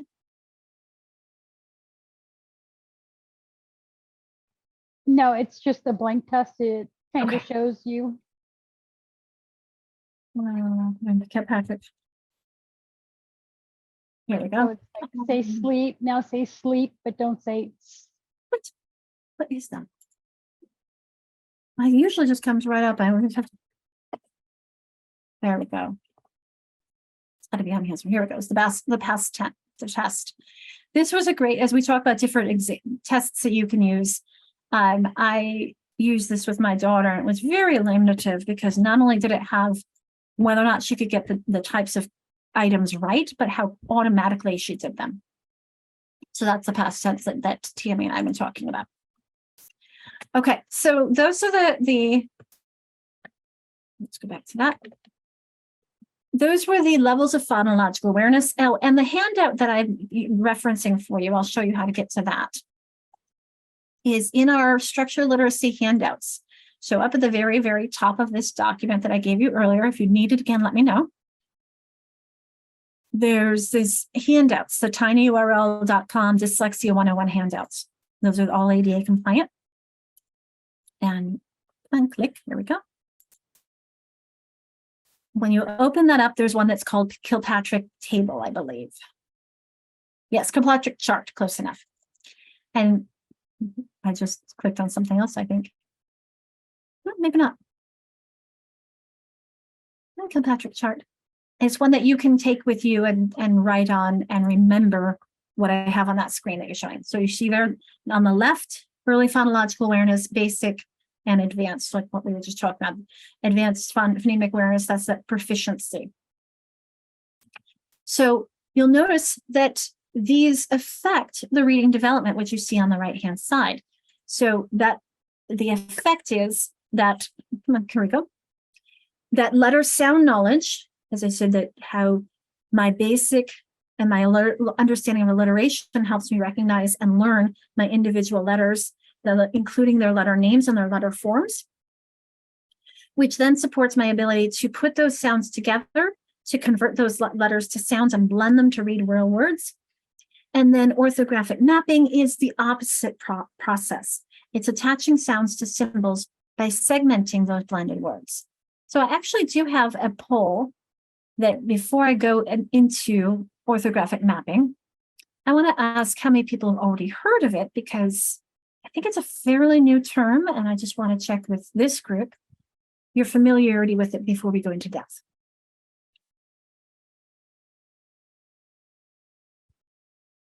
I am very glad to hear that, wow, we have quite a variety. Very typical. There are some who are comfortable, more who have a vague idea. About a quarter have heard of the term, and I'd say the majority have never heard of it. So let's spend a little bit of time on this orthographic mapping, because this is the process of how a sight word grows up, if you want to call it. It's how we remember words in their orthographic, not just the phonologic part. Melanie. No, actually, that's a really good, I'm glad you brought that up, Melanie, about your kids who are struggling with rhyming, because I'm going to go back to that slide in a moment. And as soon as we have 87% participation, so pretty close. We're tied with I've never heard of it. I'll show the results. Tied with I've never heard of it, and I've heard it, but I'm not sure what it means. And pretty close with I have a vague idea. So we've got some familiarity with it in the group. So I'll stop sharing. So Melanie, you pointed out the difficulties with rhyming. One thing I want to add here is that there are some programs that do not let kids move on to the individual sounds until they've mastered early skills. They say you have to be able to rhyme and play with segments and syllables and alliterate before you can go into individual sounds. That is absolutely not true. This is not a you must reach this before you go to the next stage. This is a developmental progression. Normally, we learn to rhyme before we do the others. Your biggest bang for your buck in kindergarten and above is to get to the individual sounds as quickly as possible. Start with your basic individual sounds. Figure out what's the first sound, what's the last sound, what's the middle sound. Let's play with those. That's going to be the biggest bang for your buck. Rhyming, of course, is a great way to get there. But if you're not there yet, don't go back. Start there. And as you get this, you'll build your rhyming skills as well. Kilpatrick 1-minute drills for orthographic mapping. Kilpatrick's 1-minute drills are purely phonological. So it was a step that can support orthographic mapping, but it is not orthographic mapping. So let me get that on this. So yes, you're right. Or this is those 1-minute drills that they're talking about from David Kilpatrick's book. He has 1-minute drills both here in basic and proficient, but not on the orthographic mapping piece, because this has to do with symbols. So let me give you an example of what I mean by this. So if my students see these 3 words, so the eye is what the kids see, the mouth is what the kids say. The top part is the phonological decoding. The second part is the process called orthographic mapping, which is an implicit process for many of us. For some of our kids, they need it made explicitly to really make these connections. So going back to the top, they see these 3 words and they sound them out. It becomes sit, and I constant E is I, and t makes this sight, and I and t makes this sight. Okay, so they've decoded those words. And now again, for many of us, our brains are implicitly going to look at those and recognize the sounds of the word were s, and t. And they were represented by these letters, this by the S, by the I, and t by the T. And this process is the same regardless of how transparent or more complicated, more complex they are. So with these two, this and the t are the same. It's the I that's either the I consonant E, or in this case by the IGH. So it's a process of recognizing what symbols represented those sounds. So when you ask about how do I support and build orthographic mapping? Through spelling, through writing, through lots of writing, or through attention to the words. So if I gave the words, the word teach, what letters make the E sound in teach? It's the EA. How about beaver? It's the EA. The second E doesn't make the E sound, does it? It makes an The E and the R work together to make So it's paying attention to how we write the sounds and words. That's what supports the orthographic mapping piece. Teaching syllabification. Tammy, if you're drawing attention to the connection between the letters themselves and the sounds, yes. So oral only, no. Visual and oral together, yes. Someone saying was like, Cassie, yes, Elkonin boxes would help orthographic mapping because you're saying, what are the sounds? Now, how do I represent them in print? So going from speech to print will support orthographic mapping. And that will help, because this is where I say oftentimes, if you're teaching reading, you're teaching reading. If you're teaching writing, you're teaching both. Because you're paying more attention when you're spelling on the sound symbol connection than you do when you're reading. Because reading is a recognition skill. I see it, I translate it, I'm done. Whereas writing, I think about what were those sounds? How were they represented? And now I can read it again because, or I'm reading it through the writing process. So when I'm reading, I may not really consider the spelling, but when I'm writing, I'm definitely considering the spelling and I'm reading it to make sure I spelled it right. So it's a stronger process if you want to really build orthographic mapping, which is the process to remember words you want to do through spelling. But I'm going to add in a little bit more complexity here to our table, because once I start this learning process, remember how, I don't remember who it was said, it was very complex, and Tammy said it's not as complex for the kids. It's extremely complex in their brains and what's going on. So by that, let me illustrate. This is easy for us to grasp, right? We realize that early skills support my development of basic skills, which support the development of advanced. The same thing over here, knowing letter names and letter sounds, add in and support my phonic decoding skills, which add in and support my orthographic mapping. And we've talked about this one as well, that knowing how to rhyme helps me pay attention to individual letters. Once I'm able to blend and segment sounds, I can phonically decode, which is translate those letters to sounds and put them together to make words. And once I can then play around with sounds, that's advanced and phonemic proficiency, I'm able to remember them well. Once I start learning, though, that's where the complexity comes in, because as I learn my letter names and sounds, it helps me be able to blend them together and segment them. And as I'm doing that, and I'm sounding out words, I'm able to pay attention more to the individual parts in the middle and change them and move them around and notice that clash and crash, I've only changed one sound, or slip and lip, I've changed one sound. So that then supports my ability to do those things, which then supports my orthographic mapping. Very complex. This is one of the most complex pieces that's really misunderstood in our teaching of reading. So I'm going to pause for a moment, give you a moment just to think about this and see if there are other things, questions or things you want me to repeat, or if you want to process for a moment before we move on.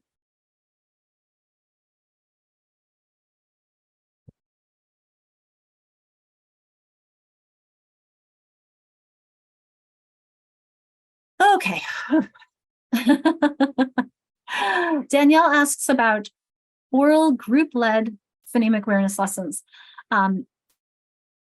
So David Kilpatrick has oral-only phonemic awareness, and Hagerty has oral-only phonemic awareness. You're right, they don't go on to the orthographic mapping because they are phonemic only, they're oral only. So while there are advantages to that, as quickly as you can pair it with doing letter name and letter sound and phonic decoding, the stronger and more quickly you'll get to orthographic mapping. So I don't know how much time. I've looked at the Haggerty books. They've given me some. They look great. I would use them in small doses because I would want to do a little bit of this and then quickly get to the letter sound connections as quickly as possible. Because I want them to work on this phonological development, but I also know that the strongest memory creation will be when I pair that with letters. Does that make sense, Danielle? Yes, Clover Park does these Haggerty lessons in like a mini drill at the start of the language arts block. So yes, thank you. Yes, small doses, definitely. Great. A little bit of this, and then quickly get into let's pair it with letters very quickly. Okay, thank you. Okay, so we're moving on from that to, let's see, mapping a phonological. So the progression of skills. I'm going to put into the chat box a lot of what I would call quick and dirty assessments that you can use to practice some of these. And if we had more time, I'd say go into breakout rooms, try them. So this is going to be on your own. Take these, try them, explore them. You'll notice there's which past is that? Is that David Kilpatrick's past? Yes. There's actually another test called the past that is not as, I think, rigorous as David Kilpatrick's. I think his is better. The Rosner is the test of auditory awareness skills or analysis skills. Really great reading, has some great pre-decoding skills. The core phonological segmentation I used to use, and before I learned about the past, and the same with the core phoneme deletion. And to give you an illustration with my own daughter, I gave her the core first, and we had fun with it. It was like, for example, say the word play. Now say it again without the O, and she's okay. O, A, that's 3, O, A. Now she has to pull that one, A, put them back together. So I thought, okay, she's not doing too badly.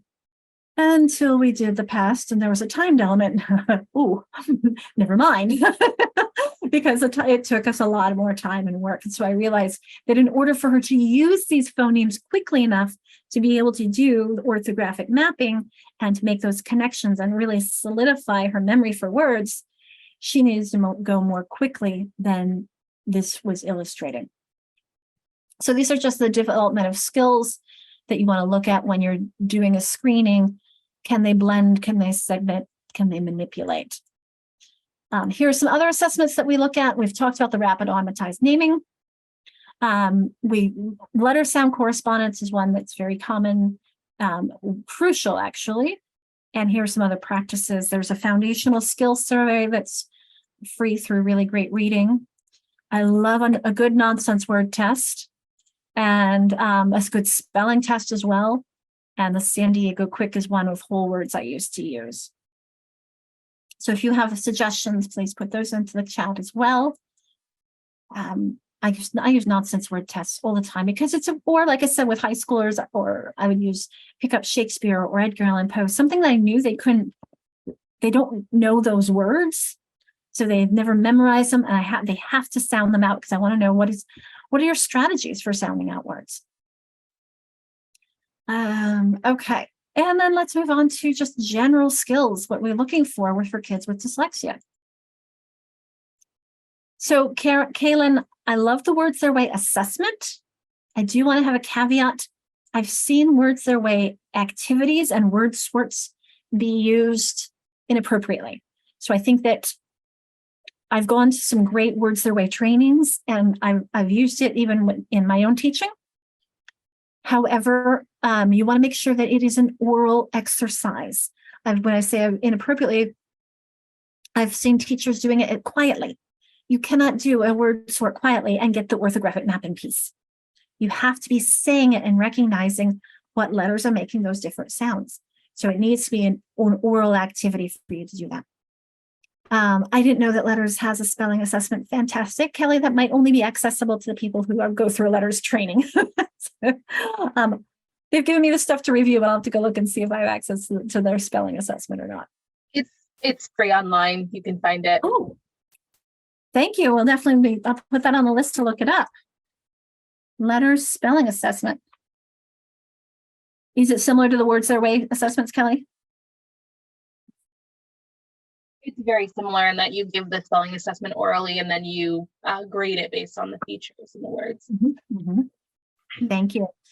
This came, I think, from the older version of our Washington dyslexia guide, but just the things that we want to monitor and develop to make sure that our kids are on track with. You know, your word reading, your letter sound associations, your reading comprehension, your reading fluency, your spelling, your handwriting, your written expression. I will say, though, that in general, when I did assessments for kids and more thorough assessments for special education, if I had a kid whose reading comprehension was up high, his individual word reading was low, it's a kid who's probably dyslexic. With my daughter, it was especially the listening comprehension. And you also really want to be careful on what assessments you're using. I don't know if we have special ed teachers or evaluators here in the room, that some assessments are, it depends on, I find some that are not the clearest or easiest with the reading comprehension. And so if you get a reading comprehension assessment back and the notes say that the kid didn't read the passages and they have a very low score, let's give them also a listening comprehension. Or let's maybe give a different reading comprehension that requires maybe they can listen and look at the same time, because the question is, are they understanding the material or are they struggling to read the words themselves? Those are two very different things to look at and look for. Our kids with dyslexia usually can understand the material, but they struggle with the individual word reading on its own. Okay, you ready to get into dyslexia law here in Washington? Okay, so is this the new one? It is, I put it in. So I already showed you this earlier this morning, including the spell, the typo there at the top that I'll have to fix later. I'll make a note to fix this. But this is the screening that we are talking about here in Washington. As you can see, there are 4 elements that were called out by law: phonological awareness, phonemic awareness, letter sound knowledge, rapid automatized naming, plus the family history. So there are 5. And notice how we are starting with kindergarten, and we're recommending that, well, law kids, once you're done with that, that you then do the literacy pieces in the winter and the spring, grade 1, again, 3 times a year, and grade 2, 3 times a year. So I think we've talked about this enough in the beginning. If I'm wrong, please let me know. Or if you have questions about these expectations. The whole point of it really was to be drawing attention to our kids' needs as early as possible. And we do have a screener list. That might be what that QR code is for. And we've been trying to create a lot of guidance on how to support our students and how to support our schools in this process. Go ahead, Angela. Okay, so I'm sorry to go back to this family part of the screening, but so because my daughter has been in intervention for a few years now, and she's doing really good. And they've been talking about exiting her from service, and I'm not sure that's a great idea. But if we're looking at a screener, and is this to say that, okay, so she might be really weak in one area, but not so weak in another area, and then we take into consideration the family history, then we can say that she is qualified based on these 2 areas of concern, or is family, I don't understand how family history plays into services, I guess.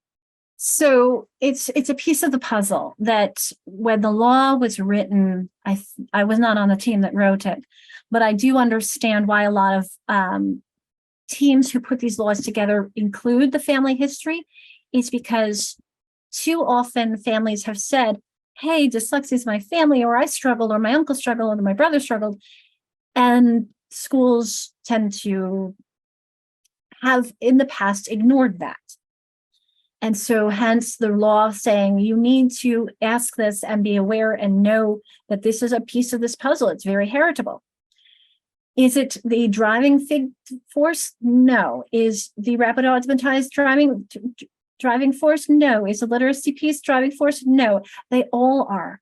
It's looking at all of the pieces of this puzzle to see the strengths and weaknesses. And this has, I think, been challenging for a lot of school districts because they say to me, well, which one do I weigh more? And it's like, it's not that easy. It's a picture that contributes to your students' strengths and struggles. And when you're talking about specifically for special education, do they need more than accommodations? Are they getting what they need in their general education classroom? Is the majority of this classroom working on the same things? Because of COVID, everyone's missed a lot of things. So there are a lot of ifs that make it hard to make that blanket call, Angela. I think that it's a decision that schools need to make based on their group, based on the individual students, based on the strengths and needs of what they're seeing. Does that help and make sense? I mean, I wish I could give you a black and white answer, but there are so many factors in that. Yeah, it makes sense. It makes sense to me. I just think that as a policy suggestion, there might be some confusion for the districts in the future. Yeah. So like I said, let me think of how closely we did with this when we said what to do with the data. What we're really emphasizing, I'm going to go back to this revised draft, is using a data-informed process and really getting literate with data for schools. And I think so if I scroll down, we say, what do we do with this? Because that's the question we get from a lot of districts. There we go. So we have who administers, how are the screening data being used? So we really talk about when we need to be used evidence-based multisensory structured literacy interventions. And that's really where we spend a lot of time talking and focusing on my instruction is really helping schools understand multisensory structured literacy, evidence-based multisensory structured literacy interventions. We have a whole section on that. And we recommend doing additional diagnostics as necessary to determine the specific student's needs. So this kind of connects with, Kelly asked about if a screener has no oral component. I'm kind of surprised to hear that. So perhaps it's recognition only, but not the expression. And that the screeners that were approved were based on the information we were given and the reliability level. So hence if we're doing a screener that did not have an oral component, I would be looking at I don't know why there's not a period space there, additional diagnostic assessments to help me determine the specific needs. So if I had, for example, the one that just gave me red, yellow, and green, I'm going to look at my yellow kids and I'm going to do additional diagnostics like the past or like some maybe even a nonsense word test because I want to see what specific skills I need to work on with these kids to help them get to the next level. So we're really pushing data and we have considerations for multilingual learners. So when we're saying how is it used, we're really looking at data informing instruction and intervention. And so notice how we're saying screening data alone cannot be used to diagnose dyslexia, should not be used. It's a part of the puzzle. It's part of all of these different factors. So I know it's not an easy answer, Angela, and I apologize, but it is very complex and we're trying to support the schools as much as possible in that. Well, I appreciate your efforts and it is really complicated and yeah, I get it. No problems. Yes, Tammy, go ahead. Really quick. So I'm saying all of this about diagnosing dyslexia, yet that is one thing that we are told as SPED teachers and as a school district, we cannot assign diagnoses, only doctors can. So when we start using that word about the assigning or of the diagnosis, that becomes a huge problem too, because very few insurances cover the dyslexia screening to have it done through your medical doctor because it's more deemed as an educational thing, and schools are hesitant to give anyone that diagnosis because we are not medical professionals. So it's not a medical thing though, Tammy. It's educational. So what I'm trying to get us to do is move away from the word diagnose because we don't need a diagnosis. So one of the things that we added in here is here, the LEAs, local educational agencies, schools may not require that families and caregivers provide a medical diagnosis or any other medical information as a precondition for accepting an evaluation referral, completing an evaluation, determining eligibility. You do not need a diagnosis of anything to get an IEP or a 504. I cannot stress this enough. I feel like I say this to school districts constantly. When they say we can't diagnose, my answer is, so what? Who cares? You don't need a diagnosis. You need to evaluate the kid. And if you sent the kid to a doctor, they're going to use the same tests you use. So use it. And that's kind of where my argument is like using that word diagnosis. I wish they'd just get rid of it and like identify as instead of diagnosed as. Agreed. And that's where we do talk about, we can establish, here's the word, that Washington, the WASASP and OSPI, a team can establish that a student has dyslexia and therefore qualifies for an IEP. Yep. Alicia, this particular thing has me sort of almost losing my mind for a second. Only because I had this exact problem just this spring. I'm a private school, so I have to work in conjunction with the local education association, and they straight up were directing us that we were going to have a doctor's visit and stuff like that. So the question is for me, can I get the link to this document? Because this is what I need to send to my local school district to say, what you're telling us is not accurate, and we don't have to do it this way. We can help serve this child in a different way. So I cannot give you this document. What I can give you, where is it? Here, I think there was a TAP. There was a technical assistance paper from, so we built this with our colleagues from in special education at OSPI. And I hope this is the one I'm looking for. This particular piece, there was a medical piece. I'm not seeing that the TAP linked here. And I don't think this one is it. Because while we wrote this particularly for no, I'm going to have to look for it because we wrote this particularly for dyslexia. This content about not this, the medical diagnosis piece came from a technical assistant paper on general disabilities that you cannot require medical information. And so I'm going to have to reach out to Jamie Kidder and ask her about that.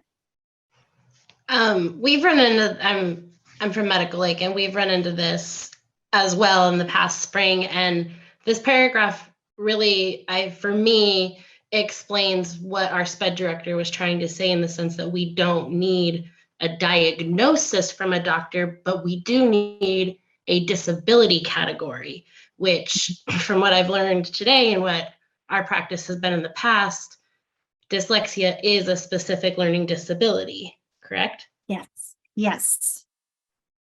And we've said that other places as well, where we say that a student could qualify under SLD with dyslexia. And I'm trying to remember exactly where else we put it.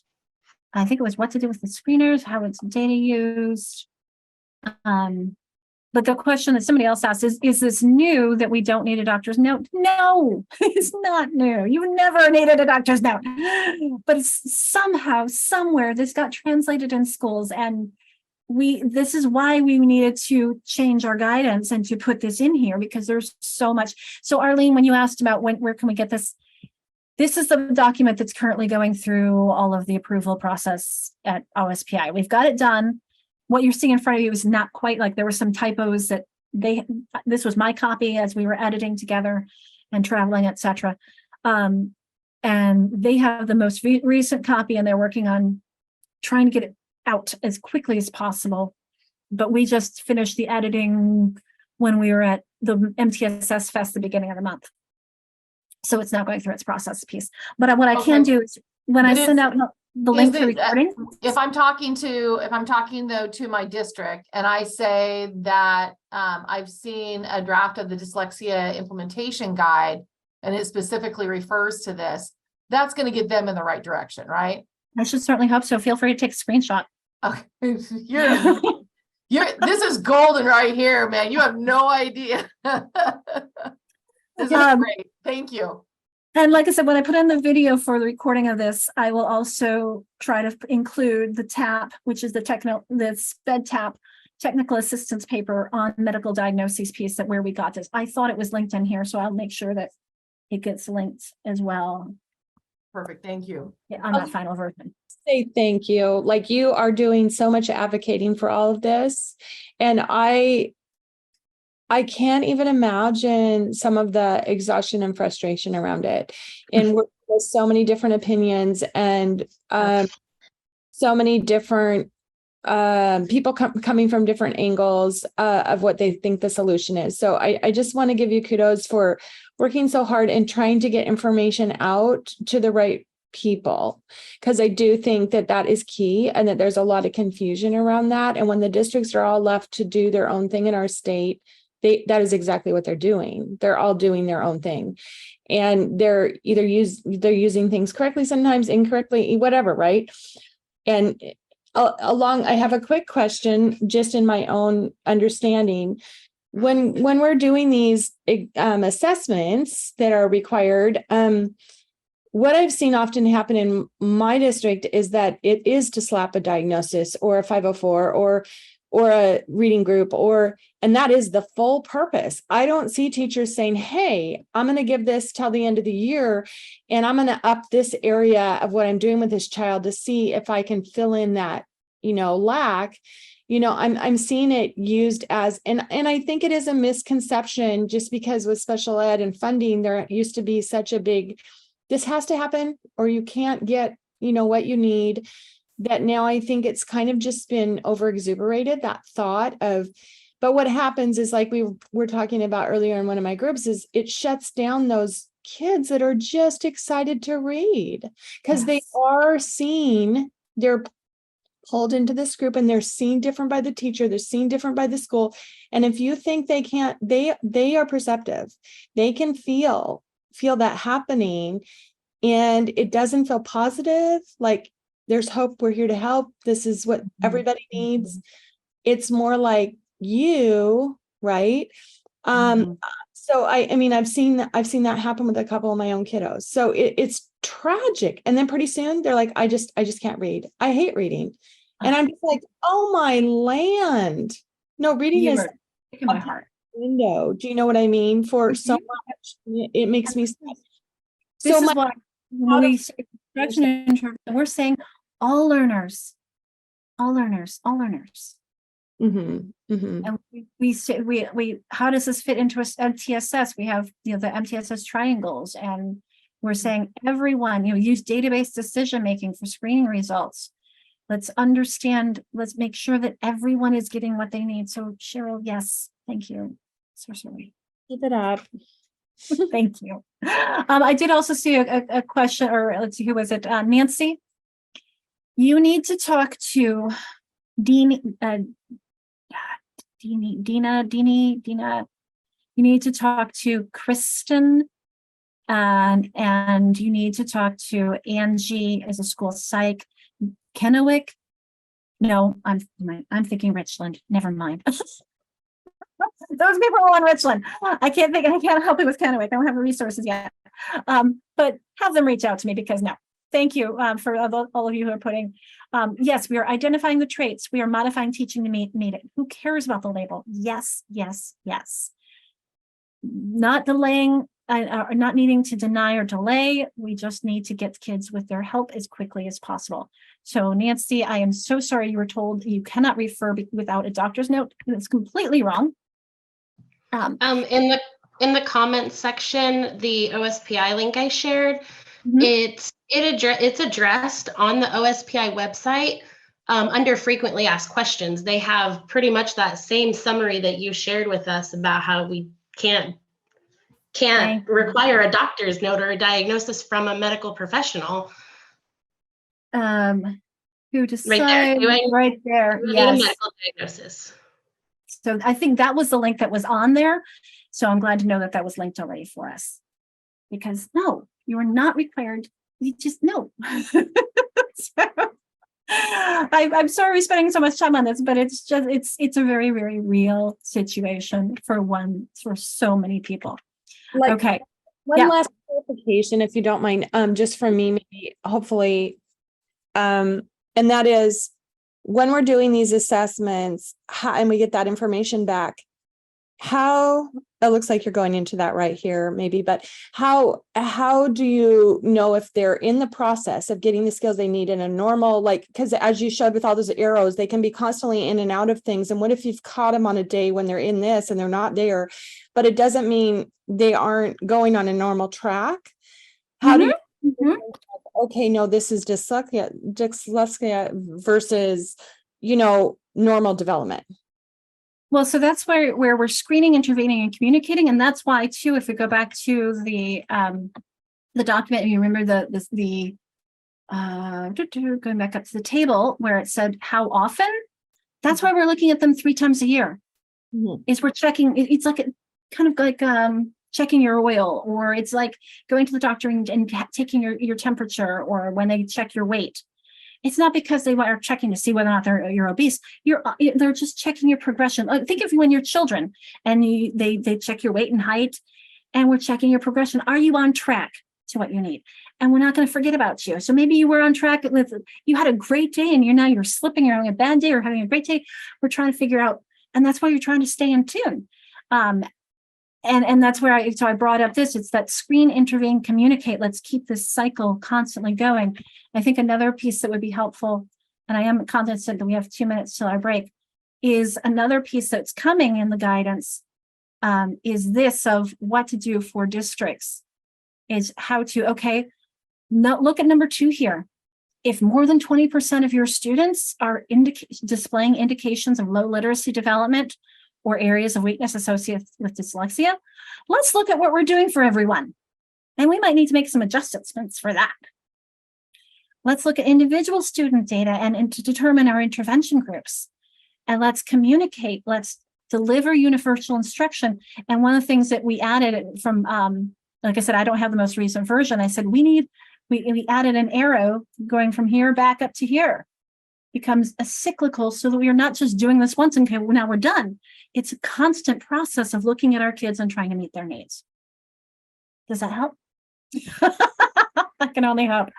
Well, we were going to have a pause and reflect in there, but I'm going to instead, we're going to have our break because we've been talking a lot. We've had some great conversations. Let me clear off that drawing. It is 1:44, so I'm going to this isn't right, isn't one? Oh, these are the old times. So I'm going to have to adjust our brain break time here. I'm going to just draw a line through this. And we're going to, since we're having a 1:45 break till 2 o'clock. So I'll put it up at the top, 1:45 to 2 o'clock. I'm going to pause the recording. Zoom recording. Welcome back, everyone. And as we come back together, I'm going to do another poll to bring us and give you something to do as you come back. Okay. I don't have it. So in there, I'm looking for new memory for words. I think I'm going to have to ask you to put it into the chat or stamp which of these words ends in an adjectival suffix. The word natural, the word nation, the word naturally, or the word naturalist. Because as we're teaching kids with dyslexia, the more we know, the more we're able to help them. So let's start with that. Chat box or annotate. Which word ends in an adjectival suffix? And actually, this comes from an exercise. Louisa Moats was telling one of her sisters that she wanted to ask this question. And her sister said, oh, no, that implies that teachers know what an adjective is and what a suffix is. I'm like, oh, come on. That This group knows. I'm looking at how many people are getting that AL.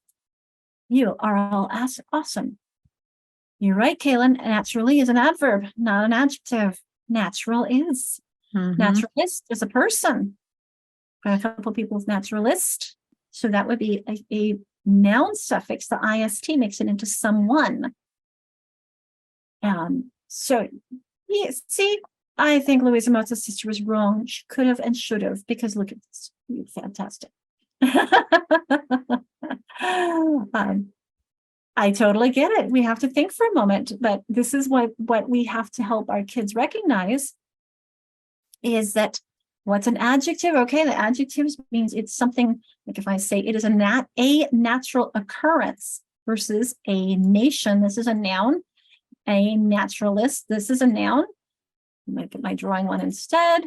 So these two are nouns because you can precede it with an article. And this is how I do something. He did it naturally. There we go. Yep. Or tell us how. And then this one would be the AL, making it natural, an adjective. Notice we still have the AL in these two, but they don't end in it. So I had to change my wording from which one has an adjectival suffix to which one ends in an adjectival suffix. And I will read this poem for you in case there's anybody, or unless anybody can see it well and wants to read it for you.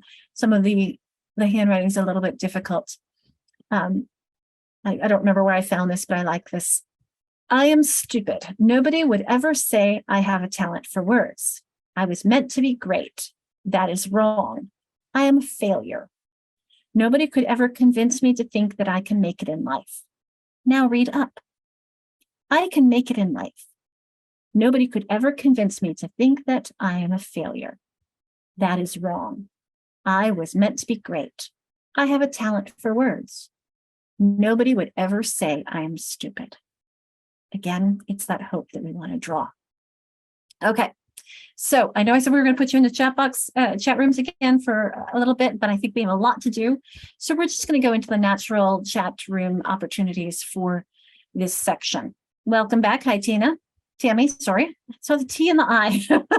Let's see, because again, it's that attention. Somebody asked me yesterday what role attention and concentration play in learning to read. And it's like tremendous. Notice how I read Tammy as Tina. You have to pay attention to the letters that are there, and that's a process our kids need to learn to do. Okay, if there's anybody who hasn't yet logged into the attendance, please let me know, and I'll make sure I post that again for you. But now this is the what. So this is under tinyurl.com structured literacy overview. You'll actually get, I think, to the older version of this. I cannot wait for the new one. Now, when I say older version, we added just a few little words, and I can give you a preview of that. Thank you. All right. So let me give you a preview of the new version of the structured literacy overview. You'll notice, okay, no worries. Look, Kelly, let me go grab the attendance link before I do that. I used to think that everything before was gone, but it's not. It's just you have to really scroll up. There we go. Handouts, attendance link, resources, Padlet. There we go. I'll put those in the chat box for everyone again. Okay. So what you're seeing here is you notice that when we were looking at the document, it was saying, okay, here's what we do for everyone is structured literacy. This is a graphic that I made to accompany the structured literacy overview. So what I put into the document is the older version. I'm going to scroll us back up to the newer version, which you see here. I don't know why that's highlighted. And actually, I'm going to show you my Google Doc which led to this, and you'll be able to see the new pieces that were added. So let me go to here, and I'll pull up the newest version of structured literacy overview. The link will take you to a doc that you can still share and use. It's just not the latest and greatest, which I think is a useful piece because it shows the overview as well as with a few changes. So we're going to go to, yes, I have way too much stuff. Structured literacy overview. I opened it yesterday, I think. So you'll notice the purple is what's new. So if you've seen this before, you'll see the new things. If you haven't seen this before, this is something that we're really trying to emphasize, as you'll see. So on that stepping stairs, the what is the stepping stairs of structured literacy. The how is the frame around. So here we have, by the what, I mean the content, the defining features. And let me make that a little bit bigger for us to see. Okay. I should change that so people can make this bigger for us. How about, there we go. So the what, we're talking about oral proficiency language. You can see we've added in some culturally influenced there. We added an article about when home and school language differ. We're adding a little bit more of an emphasis on writing. So we start with oral language. We go into phonological and phonemic awareness, our understanding of orthography, of letters and sounds and how they work together. We then bring those all together into fluency, and then we talk about semantics. So that's the what, and then the how is the instructional practices. Explicit and direct, systematic, sequential, cumulative, multisensory, multimodal, diagnostic, and responsive. I will actually put this into the chat box for you since it does have some additional links for learning more. So it's so much easier for me to do this. And if people have comments, they can always just email me. On the attendance, you do not need to do it each time, just once, but I put it in for people who hadn't yet done it today. Okay, so that's what we're talking about. That's where this comes from, is that structured literacy overview and helping. And you'll notice I put oral language at that base because that's what we build everything else on. Oral language is where we start. Remember the reading rope, that was our language comprehension piece. And then really these two, the next two are the word reading piece, and they build to, let's put them together to be the fluency, because our goal is comprehending written language. So just as a reminder of where we are right now, this last section is that teaching students. But I want to start with the fact that we've said this again and again today, all students need the same thing, that we go through the same steps. However, some kids just kind of traipse through without noticing them. Others slip off and get stuck in the mud along the way. So what are those steps? The first one, you see the pre-alphabetic. Those are the kids, this is preschool, where they look at words as images. So you see that little I means this is what the kid sees. And so she uses the word look, and the two O's remind her of eyes. So she can read that as look, but she's not reading it. She's just recognizing it. She's memorized this because those O's have cued her that this is the word look. And maybe she can pull apart syllables orally. That brain represents her phonological or phonemic awareness level. Her little friend here, who's in her early alphabetic stage, she sees that word spent and she reads it as set. Remember earlier I said first grade should come with a warning label? She sees that and she wants to read just as quickly as we do. So she got the first and the last, and sure, her eyes did see the E. She's not paying attention to every single letter in that word. She got she's doing pretty well. She got the first, last, and the middle. And now she's able to play with pulling off first sounds, but she's not paying attention to every single sound. That's what he's doing, that the kid in the later alphabetic. He's paying attention to every sound in the word. He sees that same word and he's going to sound it out each individual, puts it together to make spent. So he's able to rhyme and he's pulling apart, segmenting and blending, but he needs, remember, the phonemic proficiency to get to orthographic mapping, which is the bridge between later alphabetic and consolidated alphabetic, where she can benefit from independent reading. She can sound out anything that she's looking at and put it together and remembering it, because look, she's taking her big word and reading it in chunks, carpenter, instead of individual sounds. So we go through the same steps. The question is, how much help do we need to get from one step to the other?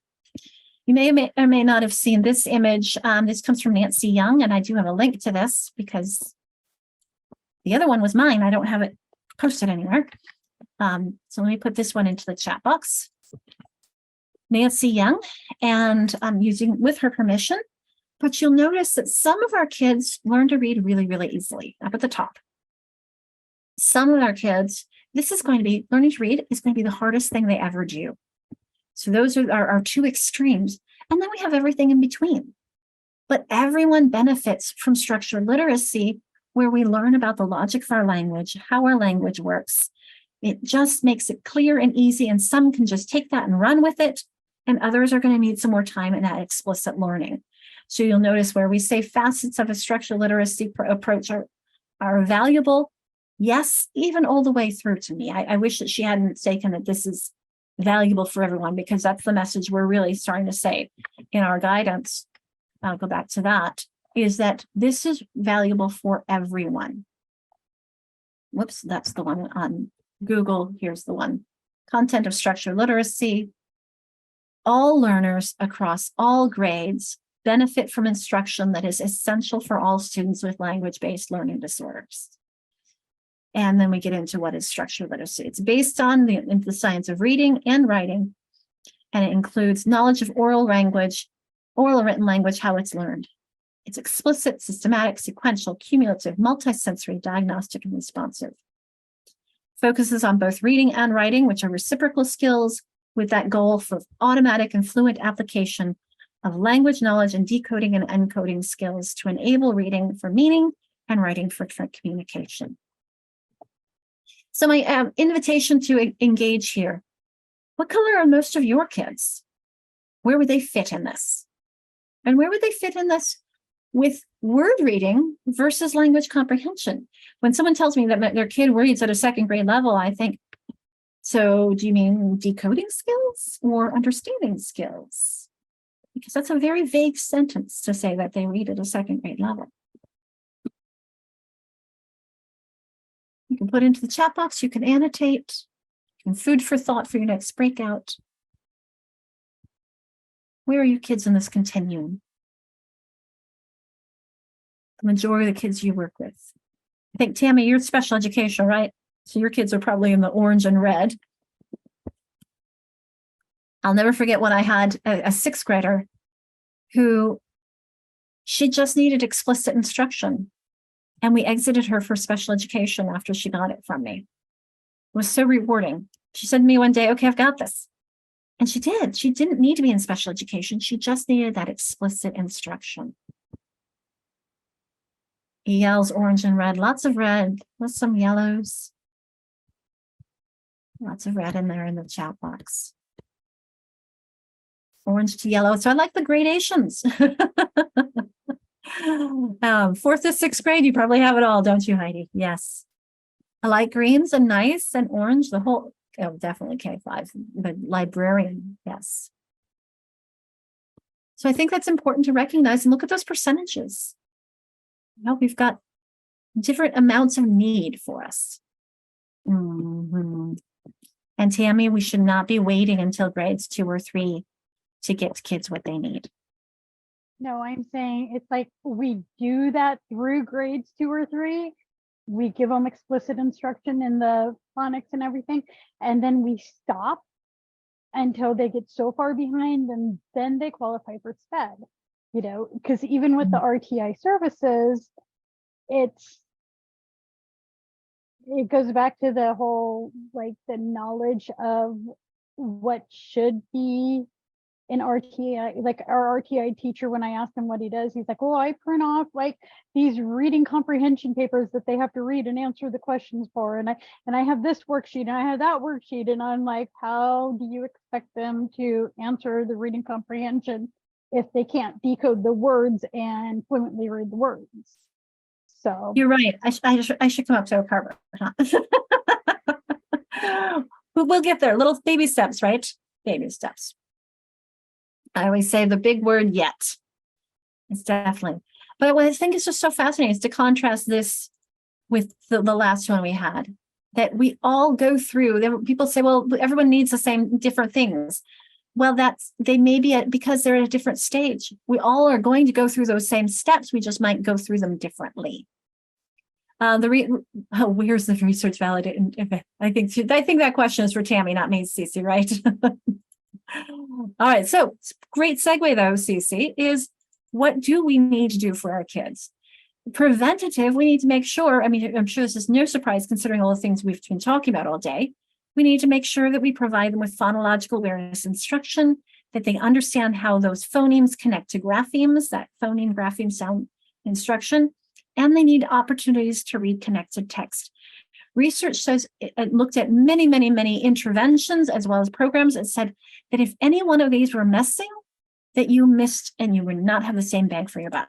The same thing with interventions. Notice phonological awareness deficits. Let's eliminate them and let's make sure that our kids can manipulate phonemes. Let's make sure that their phonics skills are strong, their phonic decoding, their spelling, and again, providing opportunities to read connected text. Now that asterisk is because people ask me, what is that decodable text or natural text or both? And it's both. It's the decodable texts are for you to practice whatever orthographic pattern you're working on right now. So maybe you're working on IGH. Let's give them lots of words with IGH to practice. And then let's get them a more natural text so they could see that IGH really doesn't occur all that often. You got it, great. You don't need to use it all that often. But they need both the natural text and the decodable text to practice and get strong, the natural text for them to see the statistical regularity of those patterns that they're learning. Because notice this quote from David Kilpatrick. Even students with the most severe reading disabilities can improve their word reading skills. We can do this. Again, I've been saying this, hopeful thing. Is Kilpatrick's book I need to get? So some of this comes from his research book and some comes from the application book, but yes, it's one of my favorite books. It's really on the word reading part. Louisa Moats goes into everything. David Kilpatrick does the word reading part really well. Okay, let's see. The application book. So that one is, if I go to my book recommendations, I think on my Padlet, let me take a quick look here on the Padlet. I think I have a section for book recommendations, and so I'll take you to that.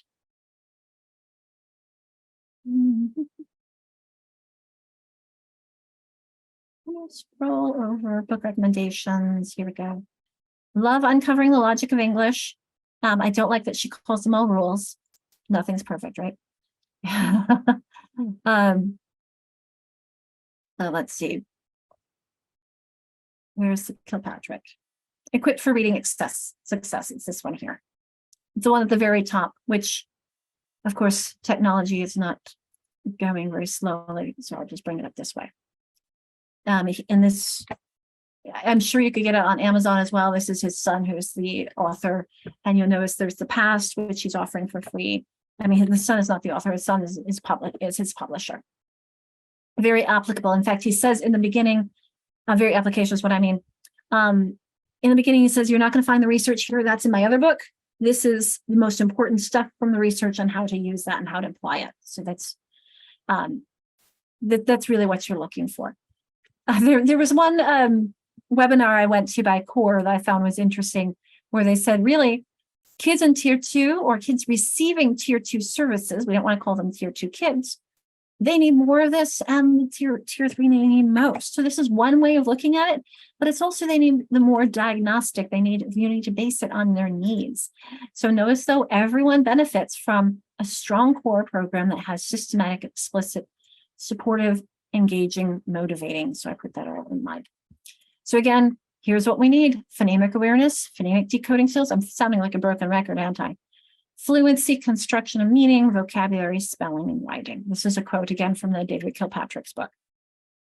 So let's get into the instruction piece. Remember our reading rope. So if we think about the National Reading Panel's Big Five, we can map them onto our reading rope. Thinking about vocabulary and comprehension, phonemic awareness and alphabetic principle, fluency and comprehension. We want to get kids instruction as much as possible in all of those aspects. So because we didn't pause and reflect, I know I've gone through this section fairly quickly. I'm going to go ahead and do our pause and reflect now, since we didn't have one at the end of the last section. So I want you to think about the screening as well as these elements of instruction. Do your programs think about, or does what you do take in mind both the language comprehension strand and the word recognition? Do you focus on, and if you have one that only is one, do you have one that brings in the other? So for example, I know there are districts who they feel like their program does the top part well, but not enough of the bottom part. So they bring in, I think it's UFly or ECRI, other programs that do focus on the bottom. So I'm just going to let you have a conversation with your folks, the people in your new breakout room, about not only the screening, but just a general overview of the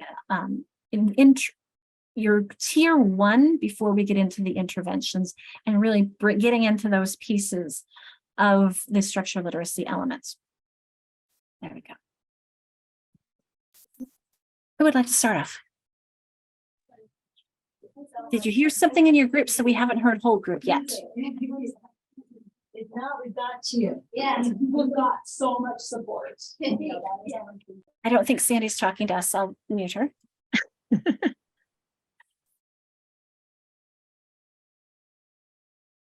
Would anyone like to share from your conversation? Hi, Heidi. Hi. One thing that I noticed, a lot of the students, I'm in a private school, and many of the parents are kind of attracted to the kind of alternative style. We do a lot of outdoor hands-on work. So some parents don't want intervention for their kids. And just that a huge piece is just the parent education piece and how I wish there was something more so to help the parents see it as a positive intervention as opposed to a label or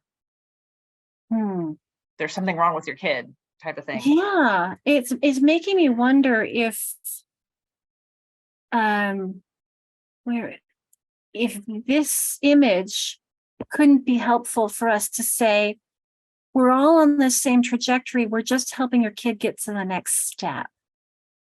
One comment that I would have to make on that, or that I'd like to make on that, I spent over 9 years as the administrator of a private college prep high school, where the parents are very, very concerned about the direction that their kids are going. And we did have students who not necessarily dyslexic, although I'm sure we had that in a situation in many situations, but we had students who needed additional support to be successful in the classroom. And those conversations with parents always were a little bit difficult. But the beautiful thing was, my first year there, we had a young lady who was receiving accommodations in a number of different learning areas, who had her mom was very involved and started researching early on what colleges and universities best serve students who needed accommodations. And it really opened my eyes, and that was then I was able to share that with the parents, and I've continued to do this, to be able to say, listen, it's not about, getting out of that mindset of a disability, right? Even though maybe that's a legal term, but rather getting into the conversation about different ways that our brains function. And that some brains function this way, and we teach right to it, and it seems a little bit easier. And other brains, they don't work that way, and we need to find out the way to make them work, to not make the brain work, but to get the information to them. And so in talking to the parents about, listen, this is just a different ability. It's not a negative, it's not a disability. This is just a different, and we can approach it differently. And the most important thing to know is that you don't get kicked out of the private school for having or needing special accommodations. And furthermore, we can work with you to see if those accommodations can transfer over to your SAT seating. We can work with you to make sure that we articulate them well to universities and colleges. And we will work with you to help make sure that your child is choosing a college or university that's going to best support them in those needs. And then we could talk about some of the, St. Martin's over in Lacey, they're fantastic. And the students who have special needs or need accommodations or supports over there, the kids will get their lecture notes ahead of time. They'll get the assignments early, as well as longer time to do the work. They get tutoring, they get all of that sort of stuff. And they're not the only one. And so you have to kind of pick and choose, because sometimes the special programs office for universities means that the football players get extra help, but most of them are starting to come around where it's really about how do we best help our students who need a little different way of approaching their learning to be successful. So Heidi, to what extent that can be helpful, I really talk about that and run. The fact that this thing that your child is dealing with right now, the thing that we're working with together, it's not going to limit them at all. Yeah. Right now, we got to figure out the right recipe, but they will be successful in school. They can be successful. They can go on to college. They can go on and lead an incredible career. We just need to figure out what the recipe is right now for that success. So I don't know if that's helpful, but there you go. Yeah. Arlene, Yeah, some of the thank you. images I was hearing you, I was associating different images with what you were saying and thinking about, we all have the same goal, is a successful, skilled reader. And the question is, where are you on that path, and how do we help make sure you get to where you need to go? And so that's where I love that. I was just going to say, I think for people that have lost some faith in that whole way of approach, it's often because the services they're receiving is not linked to the need they have. That happened with one of my children. Like, okay, the need was basic, like fluency. Okay, we want to increase fluency rate. And the pullout group was all phonics. And he would come home with 100% pages on everything. And I even approached it twice to the teacher. I had meetings. I was like, why is he in this group? This isn't even where his weak link is. Yeah. Like, I don't want him pulled anymore if you're not going to give him some fluency work. That's why he's in here. And it was really frustrating to have to be such a strong advocate to get the right thing. So I think that you hit it on the nail there, who was just talking about looking at the recipe, right? That brings success to each of those children. What is that recipe? And then selling that to the parents and to the student, right? Having the student even help see that and create that and owning it, and then being able to explain, hey, this is a good thing. This is a good thing. And here's why. And it's to promote basically a gap, right? And hopefully, like you were already saying, Alicia, as more of these things are just being brought into the primary classroom to all learners, hopefully we'll have less little gaps even. We'll see less of that with our older kids. In my group, somebody shared that they've already seen some of that. So that was really encouraging for me to hear. But it's difficult in some schools when there's not enough manpower. Like this is the second year for me in state, Washington, and the school tried really hard to provide intervention, but there's just not enough, people to do intervention.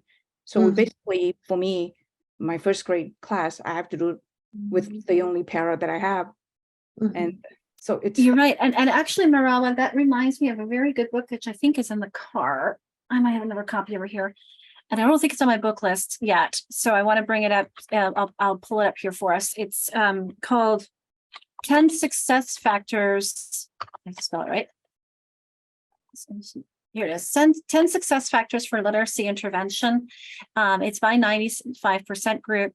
And I think if we go to their website rather than Amazon, you can find some free resources. I can't recall, but it's really clear on how to create. They advocate a walk to read, and how to use your groups and your few people really effectively. And going back to what we said in our revised draft, where you saw where we talked about percentages way back down here, remember where it said, if your tier 1 isn't working for 20% for 80% of your kids, you need to do something different in tier 1. Where did it go? It was up somewhere.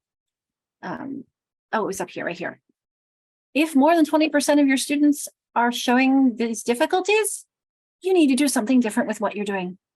Because your gen ed course should be reaching 80% of your kids, because then otherwise you're overwhelming your interventions. You can't intervene your way out of a good tier 1. Angela, I've been seeing your hand. You with us, Angela? There you go. Sorry about that. So I feel like there's a quandary between the tension that's within IEP team is where within this group here, we have it's a group of fairly skilled adults that would be able to navigate a child through public ed. but there are so many people out there that just cannot access any of these resources. Yes. And for those kids who might be identified by middling skilled educators, maybe later in elementary or middle school, and then they start intervention services, like what do you see that the prognosis at the end of high school, what do these kids look like? And how much of a difference, if any, is there between those kids and like mine, who I've been having do intervention since she was in 2nd grade? You know, what I don't know how hopeful I'm feeling for parents who aren't able to access all the information about dyslexia to educate the team. So I would agree with you, Angela. I mean, early intervention is so crucial, and you're right. The diagnostic or the trajectory without getting that is much not as strong. I was going to say weaker, but the reality is not as strong. And so this is one of the reasons why we are emphasizing. Okay, I'm trying to remember where I was going to go on this, but we're emphasizing that you have that early intervention as quickly as possible, and that you are trying to reach everyone. And this is the communication. Oh, thank you. Sorry. You mentioned not everyone's getting all this on dyslexia. One of the requirements of the law, I'm going to go back to our communicate slide, is one of the things that the law calls out. So this was, let me just go back into here. Causes the law. Give me a second.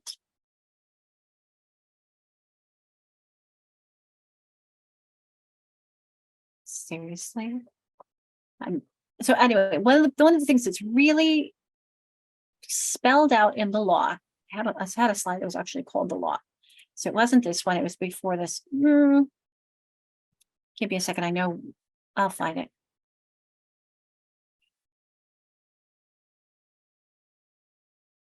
This one? No, I thought it was right there.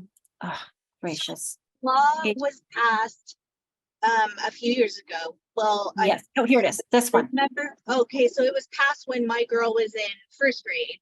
But before she gets into middle school, like still teachers have not been trained. Like I know there was a pandemic, and I'm trying to be patient and not insensitive, but still. I'm with you, Angela. This is one of the things why we tried very, very hard in those 3 years between when the law was passed in 2018 and when implementation started to happen in 2021.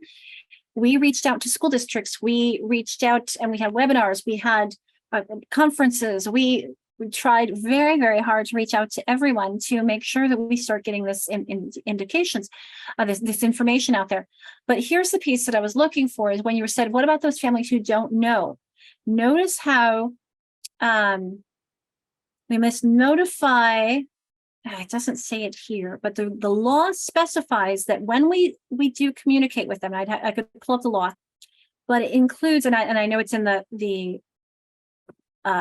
if we go back to the notifications in our guidance, you'll notice, and so I'm going to scroll a moment here, that one of the things that we include in that parent notification is resources on dyslexia. That was a piece that was called out on this law, this resources for families. So notice how it has the fact sheet, Decoding Dyslexia Washington, which is where parents can learn and connect, that they have some fantastic resources. National Center for Improving Literacy on Dyslexia. This is a requirement that when we notify families, we must include resources on dyslexia. So trying to educate not just the educators, but also the families as well. I hope that helps. But it's a process. You're right. I mean, I'm sorry it's taking so long. My most important word I know really is the word yet, because I think that we have to continue fighting the good fight and trying to, I mean, that's why I'm thrilled. Like I said, my classes are free. We can keep trying to get as many people knowledgeable as possible. Okay, so let's. Question, sorry. Yes, go ahead, Tammy. And I'm going to bring up the budget cuts this year. You know, every school district got cut all this money. I know our school district wasn't cut as much as some, but we went from 3 8th grade sped teachers with all of us having a para to 2 8th grade sped teachers and 1 para. Yet our sped numbers have increased. So the state wants us in this saying, hey, you need to do this, which I get we need to do, but they're cutting the money for us to be able to do it. And if you have X amount of money and you have to divide it between this huge pot, who's going to get the majority of the money, the 80% or the 20%? Well, and that's where Chris Reichel really is pushing to fully fund sped.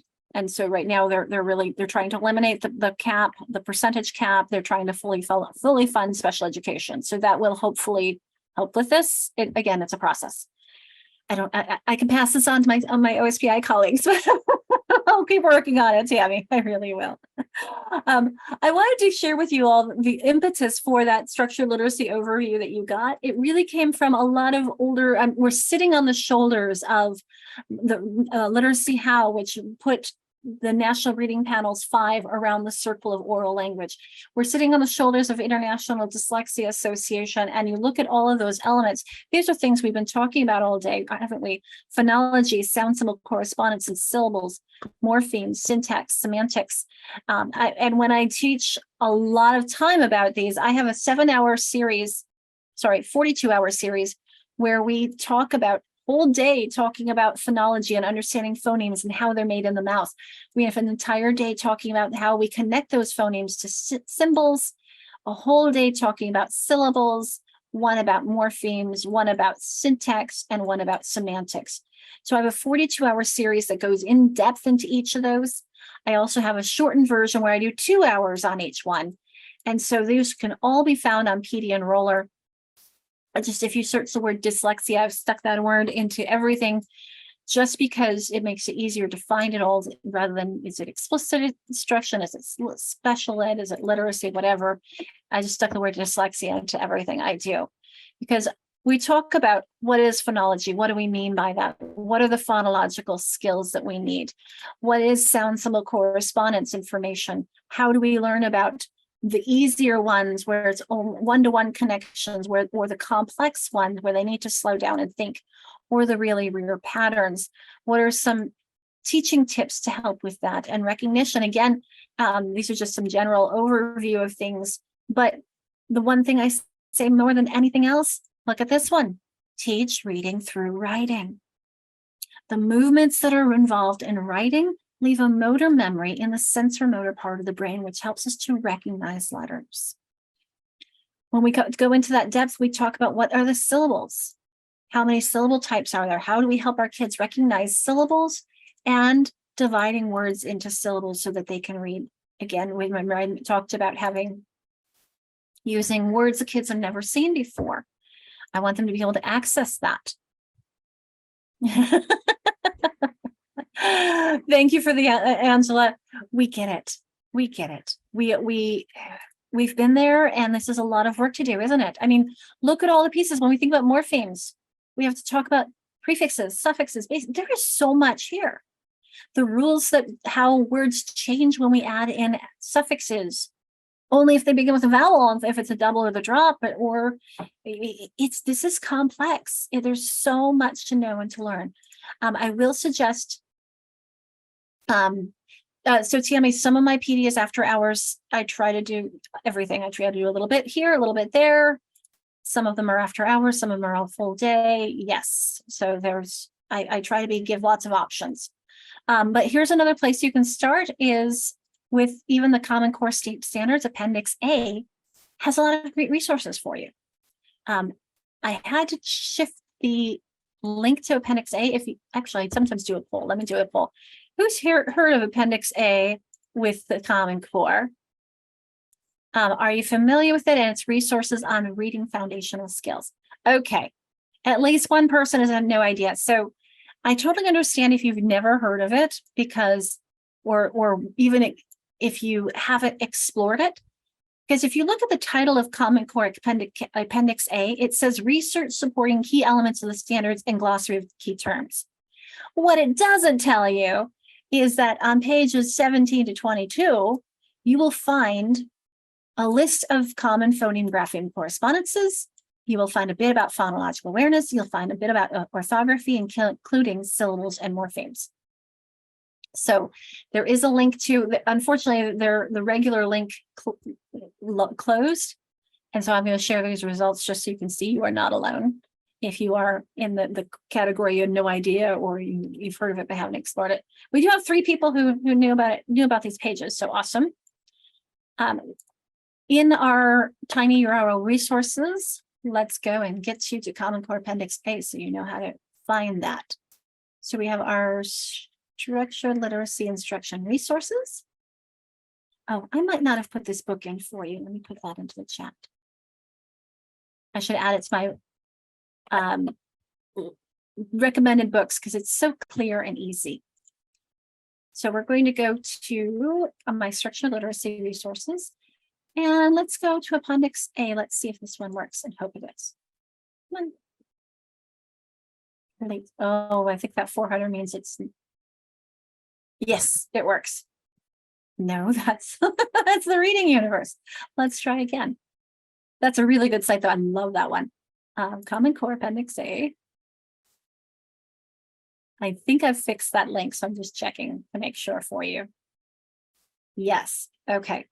Unfortunately, it has a lot of things before it. I think, let's see which ones. Yes, so you actually have to scroll down to, here's where it starts. And it's, let's see, where are those tables? Here we go. That's the page 17 is actually 27 on this, reading foundational skills. So I'll put this in the chat box for you. A great place to start to just be digging in and learning more with a free resource for you. There are so many free resources that I've added onto my list. This Reading Universe, hopefully they've fixed this. They used to have, everything was clickable on that one I showed a moment ago. There are so many places where you can continue to learn more. Hopefully they've had their, please tell me it's fixed because this was awesome. We're holding our fingers.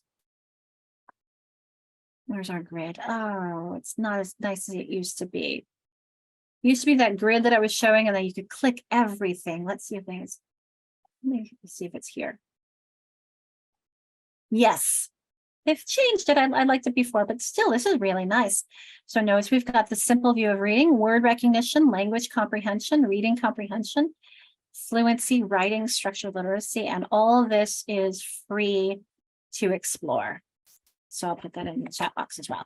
So if you don't have time, you can't access my classes because you're because of your schedule.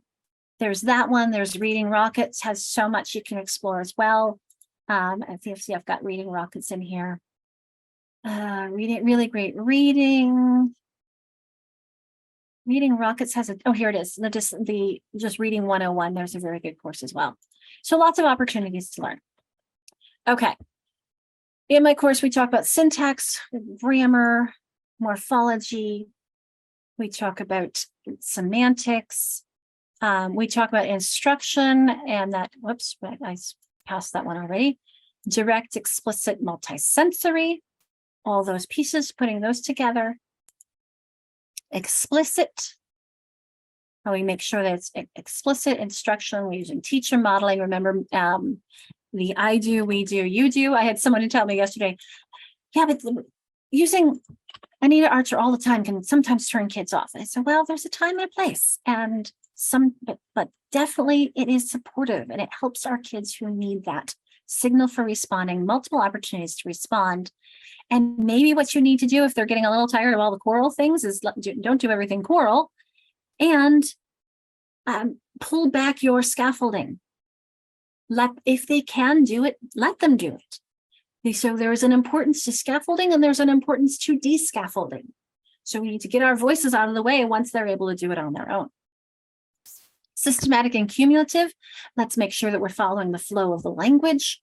Think about what are the kinds of language that they're going to need to be exposed to. So you've got your phonemic awareness early on, and then you learn your ABCs and your sounds. Then you're getting a lot of Old English words in your early years. Your homonyms, your bear and pair and mother and father, those things that are really easy for comprehension for our kids, not so easy for reading and spelling. It isn't until you get into the Latin and Greek words that your reading is much easier, now more complex because they're longer, but they're more regular sound symbol correspondences. Oh, thank you. The reading universe, isn't it wonderful? I love the reading universe. It's just fantastic. Michigan's done some great stuff. So has Rhode Island. I think here I have the RIDE stuff. RIDE Structure Literacy Modules is another place where you can go learn. Rhode Island stuff is fantastic. Sometimes it's not updated, so you have to check their links, but they have a lot on structured literacy, again, systematic. And this is a piece that I really want to draw attention to that somebody brought up yesterday when we were looking at the definition of science of reading. And let me bring this up, go down to the science of reading. Close your eyes if you get too dizzy from this. When we talk about structured literacy, here we go. And we look at the science of reading. Actually, this is a great source on the science of reading, but I just remembered an easier way because I think this is going to, this will work, but there's a better one I'll show you from OSPI. So if we go to the OSPI ELA standards page, I think it's that one.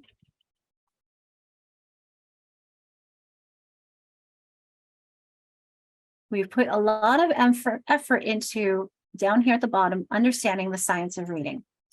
So let's take a look at this. This comes from the Reading League. And one thing that people really glommed on yesterday was that preponderance of evidence. So notice how the reading universe, which I gave you from Mississippi, you'll see the same words, systematic, sequential, and explicit. You saw those same words in Rhode Island. You see the same words in ours. So this preponderance of evidence, you're seeing it from multiple different sources, all of it converging and saying the same thing, that this is what kids need. They need explicit instruction in phonemic awareness, phonics, vocabulary, fluency, and comprehension, with a foundation of oral language so that we can make sure that our kids excel in their literacy development. They get that explicit skill development along with exposure to great literature and read alouds. So I heard someone earlier this morning saying the read alouds for the top part of the reading row. You need both of them so that students can access any type of reading independently. I've gone a little bit off script, but because I think it's important to recognize all of these pieces, and I'm feeding off of the questions and comments that you all put into the chat box as well. So just kind of a little overview of systematic and diagnostic.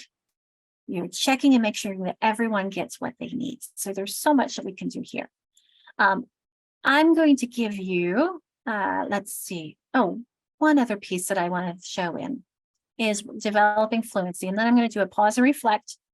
It's almost 3 o'clock. Do we have time for 2 more? We don't have two more. So I will do a little bit and give you time, and then we'll just kind of have a whole reflection.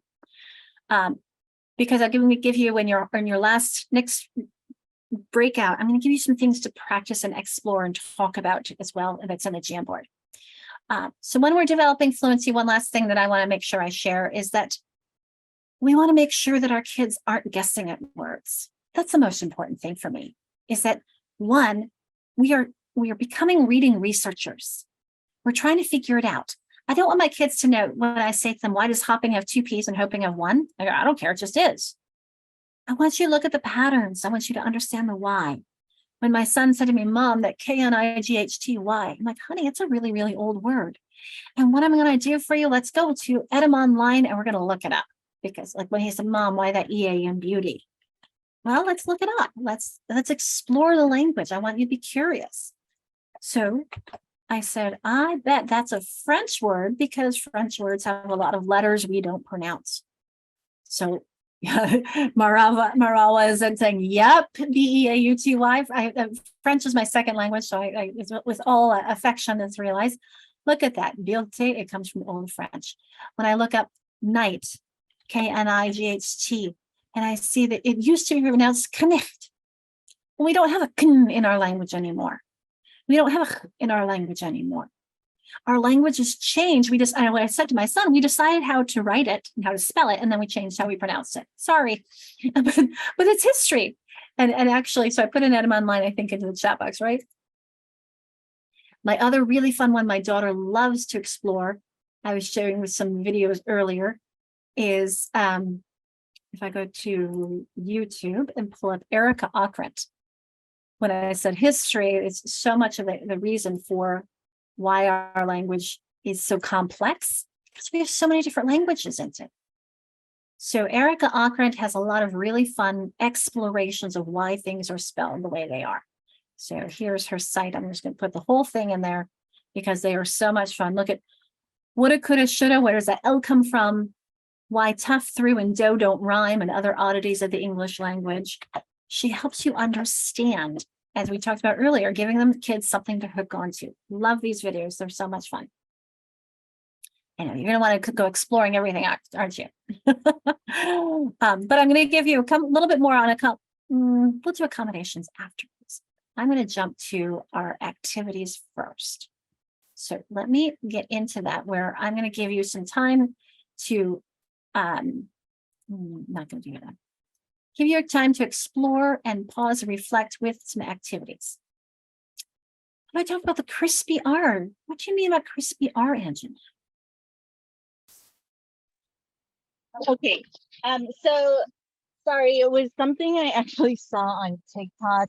People were talking about Kourtney Kardashian has a crispy R, but nobody who hears it can explain it except to say that it's like the transatlantic accent. And I don't know what that is.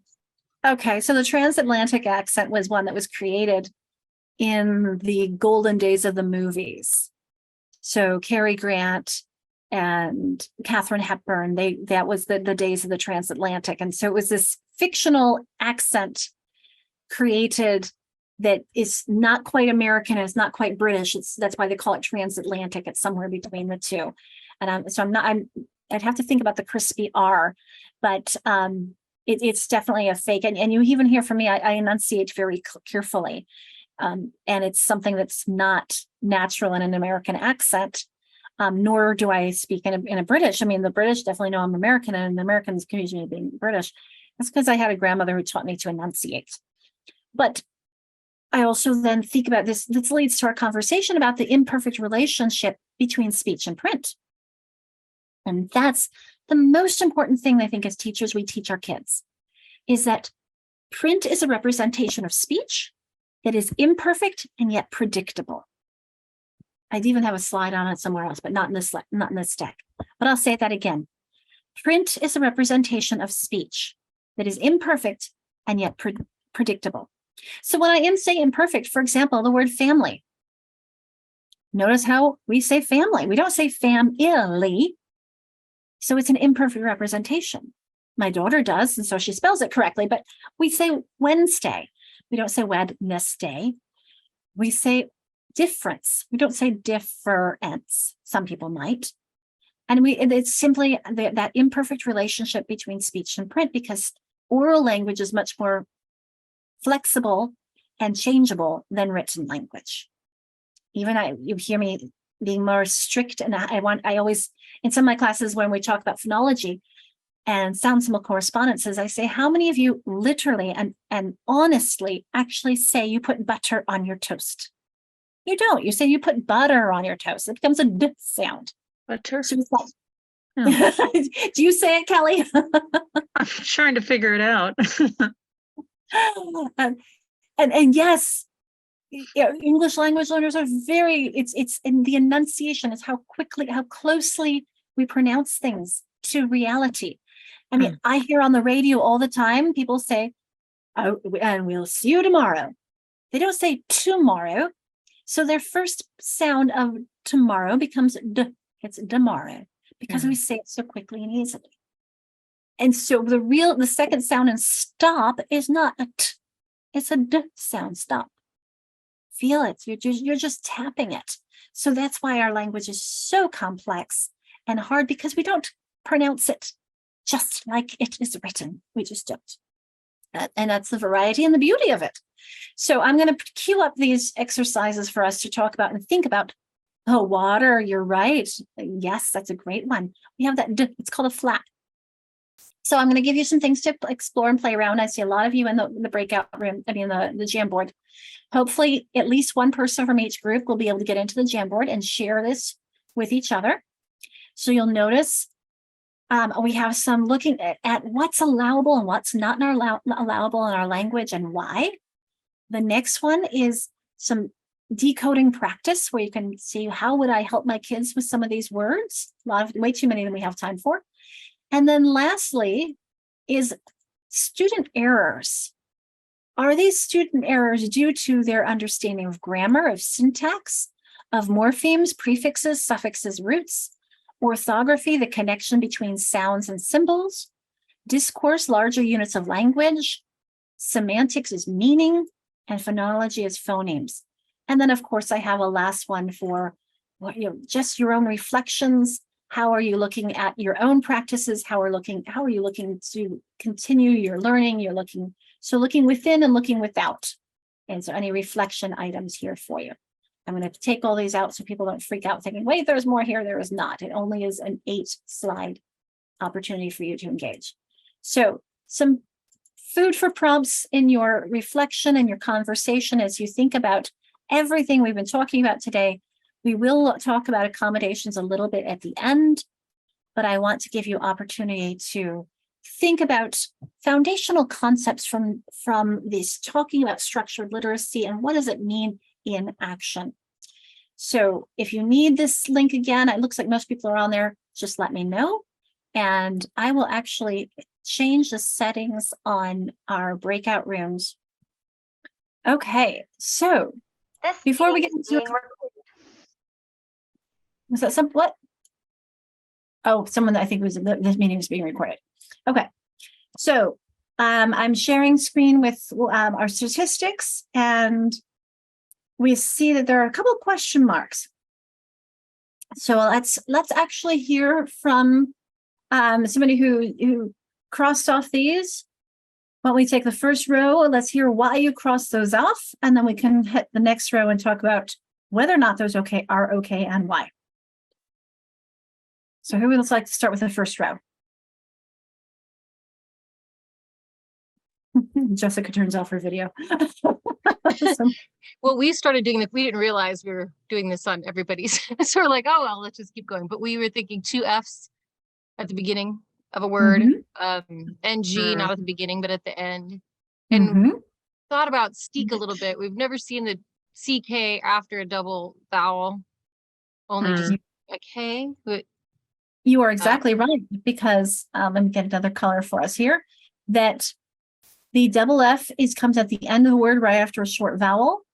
NG could come at the middle or the end, definitely not at the beginning.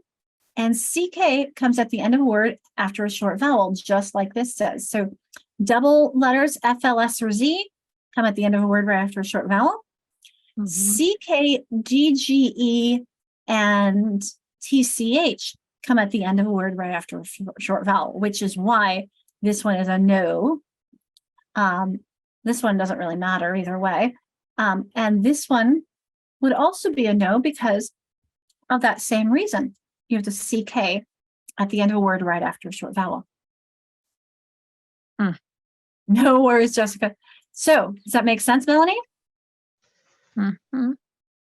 This assignment would have been so much easier if I had my little Foundations cheat sheet in front of me.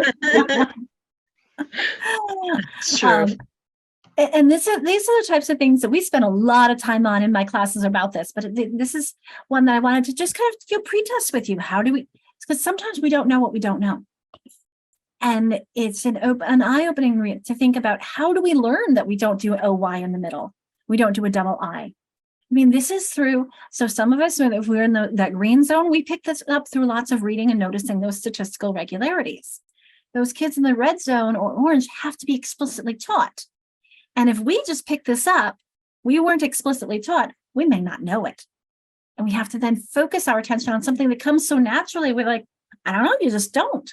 You're right, you don't. But these are those things that we have to think about whether or not we do. And I noticed some confusion on the EA. Again, this one's actually fine because it's a long vowel and has a CH. If it were a short vowel, it would need a TCH. Think about teach. We have EACH. What is not fine here, if somebody about to correct me, is the SKR. That's the not fine part. Was that where you were going? I heard someone unmute. I was just going to say, to piggyback off of what you were saying about thinking, a lot of these rules, as I was learning the Wilson curriculum, I was like, what? That's a thing, like, because spelling and reading, I feel like it was, when I learned, it was just memorization, and that's just how you spell it, and you spell the word N-I-G-H-T, night. But I never knew why. Mm-hmm. Well, and as somebody gets some beautiful examples of the fact that names don't follow these rules. Somebody asked the other like about Trex or something like that. Names don't follow. People can do whatever they want to with names. And then there are a couple of words that are not English where we do have the two I's together. And that would be for Hawaiian and skiing, Hawaii, Hawaiian, skiing, and Caribbean, I think.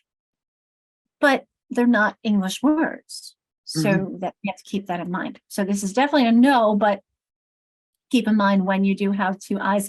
Taxiing is another one. It's pretty darn rare.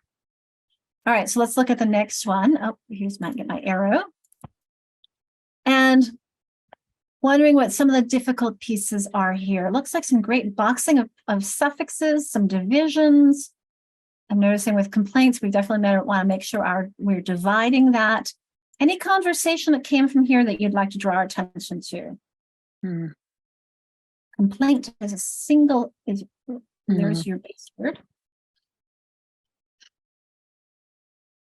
I'm always going to box my suffixes. I want to know what root words, embroidering, understood. Well, we were, what's the root word for embroidering? Is it broid? You know, I think embroider is your base word here, but I would divide it into syllables, embroider. One thing too with blamable, if you're going to box your suffix able, what I do is I do an A consonant E, so the kids remember I had to drop that E when I added my ABLE. You'll find that the same thing. I need to see flame and flamboyant. I love it. Never even thought about that one. Un is a prefix in understood. But it's interesting, this is an old English to have, instead of understand, by past tense of understood, instead of adding the ED, they have what's called an internal inflection, like we have mouse, mice, tooth, teeth. Those are all internal inflections. Because those are old English words where we do that. ISH is a suffix. It means like. Bitterly is a suffix. Bitter with two syllables. Two syllable here. Now someone's brought attention to the PH, making which is a Greek word. Orphan. But people is like, why isn't it n? Because my accent's here on the first syllable, or that becomes orphan instead of orphan. Go ahead, Kaylin. So quick thing, we were talking about earlier, like water and how we make that like a D sound. Would it be incorrect to say that if you have vowels on each side of a double letter that you can change it to duh sound, or a vowel, like it's a vowel, then the consonant, and then a vowel right after?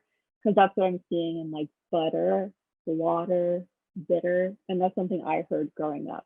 And I don't want to pass along false information. So what's happening, let me see if I have a phonology, American English. I do have the American, it was hidden, but I do have the American English consonant slide here. So what's happening, what you're talking about is, we are sliding, so I'm going to get my drawing feature here. We're sliding the T and the D together. So in the middle, when you have a T sound, yes, it will slide to a D, but the P, B slide together. And actually the J sound is a D and a J, really quick J. And just like the ch is linguistically really a t and a sh really quick. So hence, it's all depends on how clear we are. So the d, you feel it, d, d, it's made exactly the same way. One of them has vocalization, one of them doesn't. The same thing with the b, p, and the k, g. And even when you've got your kids like who do pumpkin and they're missing one of those because the b is say b, p. It's made the same way. The might stretch it and the b and p are popped. They're like poppers. But it's the same, two lips together, or b or p, a quiet one or a noisy one. Same thing, or d or t or or g or k. So yes, it has to do with our pronunciation and what's going on in our mouths. And there's again a complexity that we, window comes from window. I love that Ditran. That's so much fun. I love learning about language. So then I saw that I think on the last one, I know I didn't ask you to make your own. It looks like we did pretty well with here. Syntax, discourse, semantics, orthography, phonology, and word endings. So the last thing we have 1 minute. I do want to just kind of give you some exposures. We did talk about accommodations a little bit this morning when I took you to the Orbida website. I'm just going to show you a couple of sites. This one is just a broad, I'll give you the tech sheet from Orbida. They have the students' favorite tech tools. But the most important one really is, hey, the internet's where we learn everything, isn't it? Especially Edem Online. Some tech tools, particularly extended time, is one of the most important for kids so that they can just take a deep breath and figure this out. And so that's the most important one. Audiobooks are extremely useful, dictation software. But keep in mind, when we are helping our kids with assistive technology, it is not one size fits all, just like anything, right? We need to teach it to them. They need quick access. It's personal. It takes practice to become proficient. And not everyone is going to take to it right away. Sometimes if your kids don't want their peers to know that they struggle, they might need multiple introductions. They don't want to be viewed as different, and they don't want to admit they need help.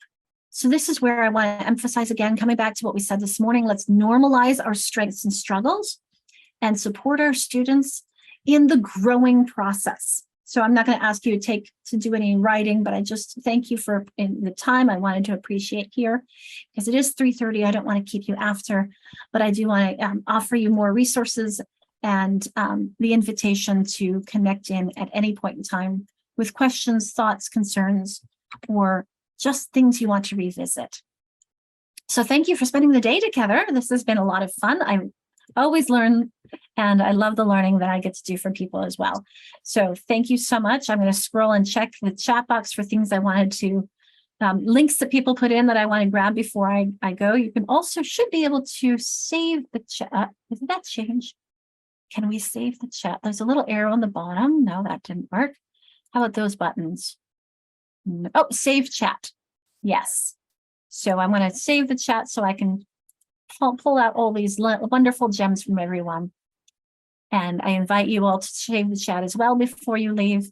I will send out the recording, and I will send out also, you asked for the 4 steps image. I have that as, I can't remember if it's a PDF or a Save it.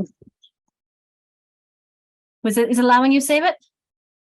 Where does it save? Underneath where if you're about to send a message, you'll see some options. One of them is the face. It says save chat, but where does it go to? Oh, it goes somewhere on your computer. Okay, I'll go fish for it. Good luck with that. I'm going to stop our recording. Thank you.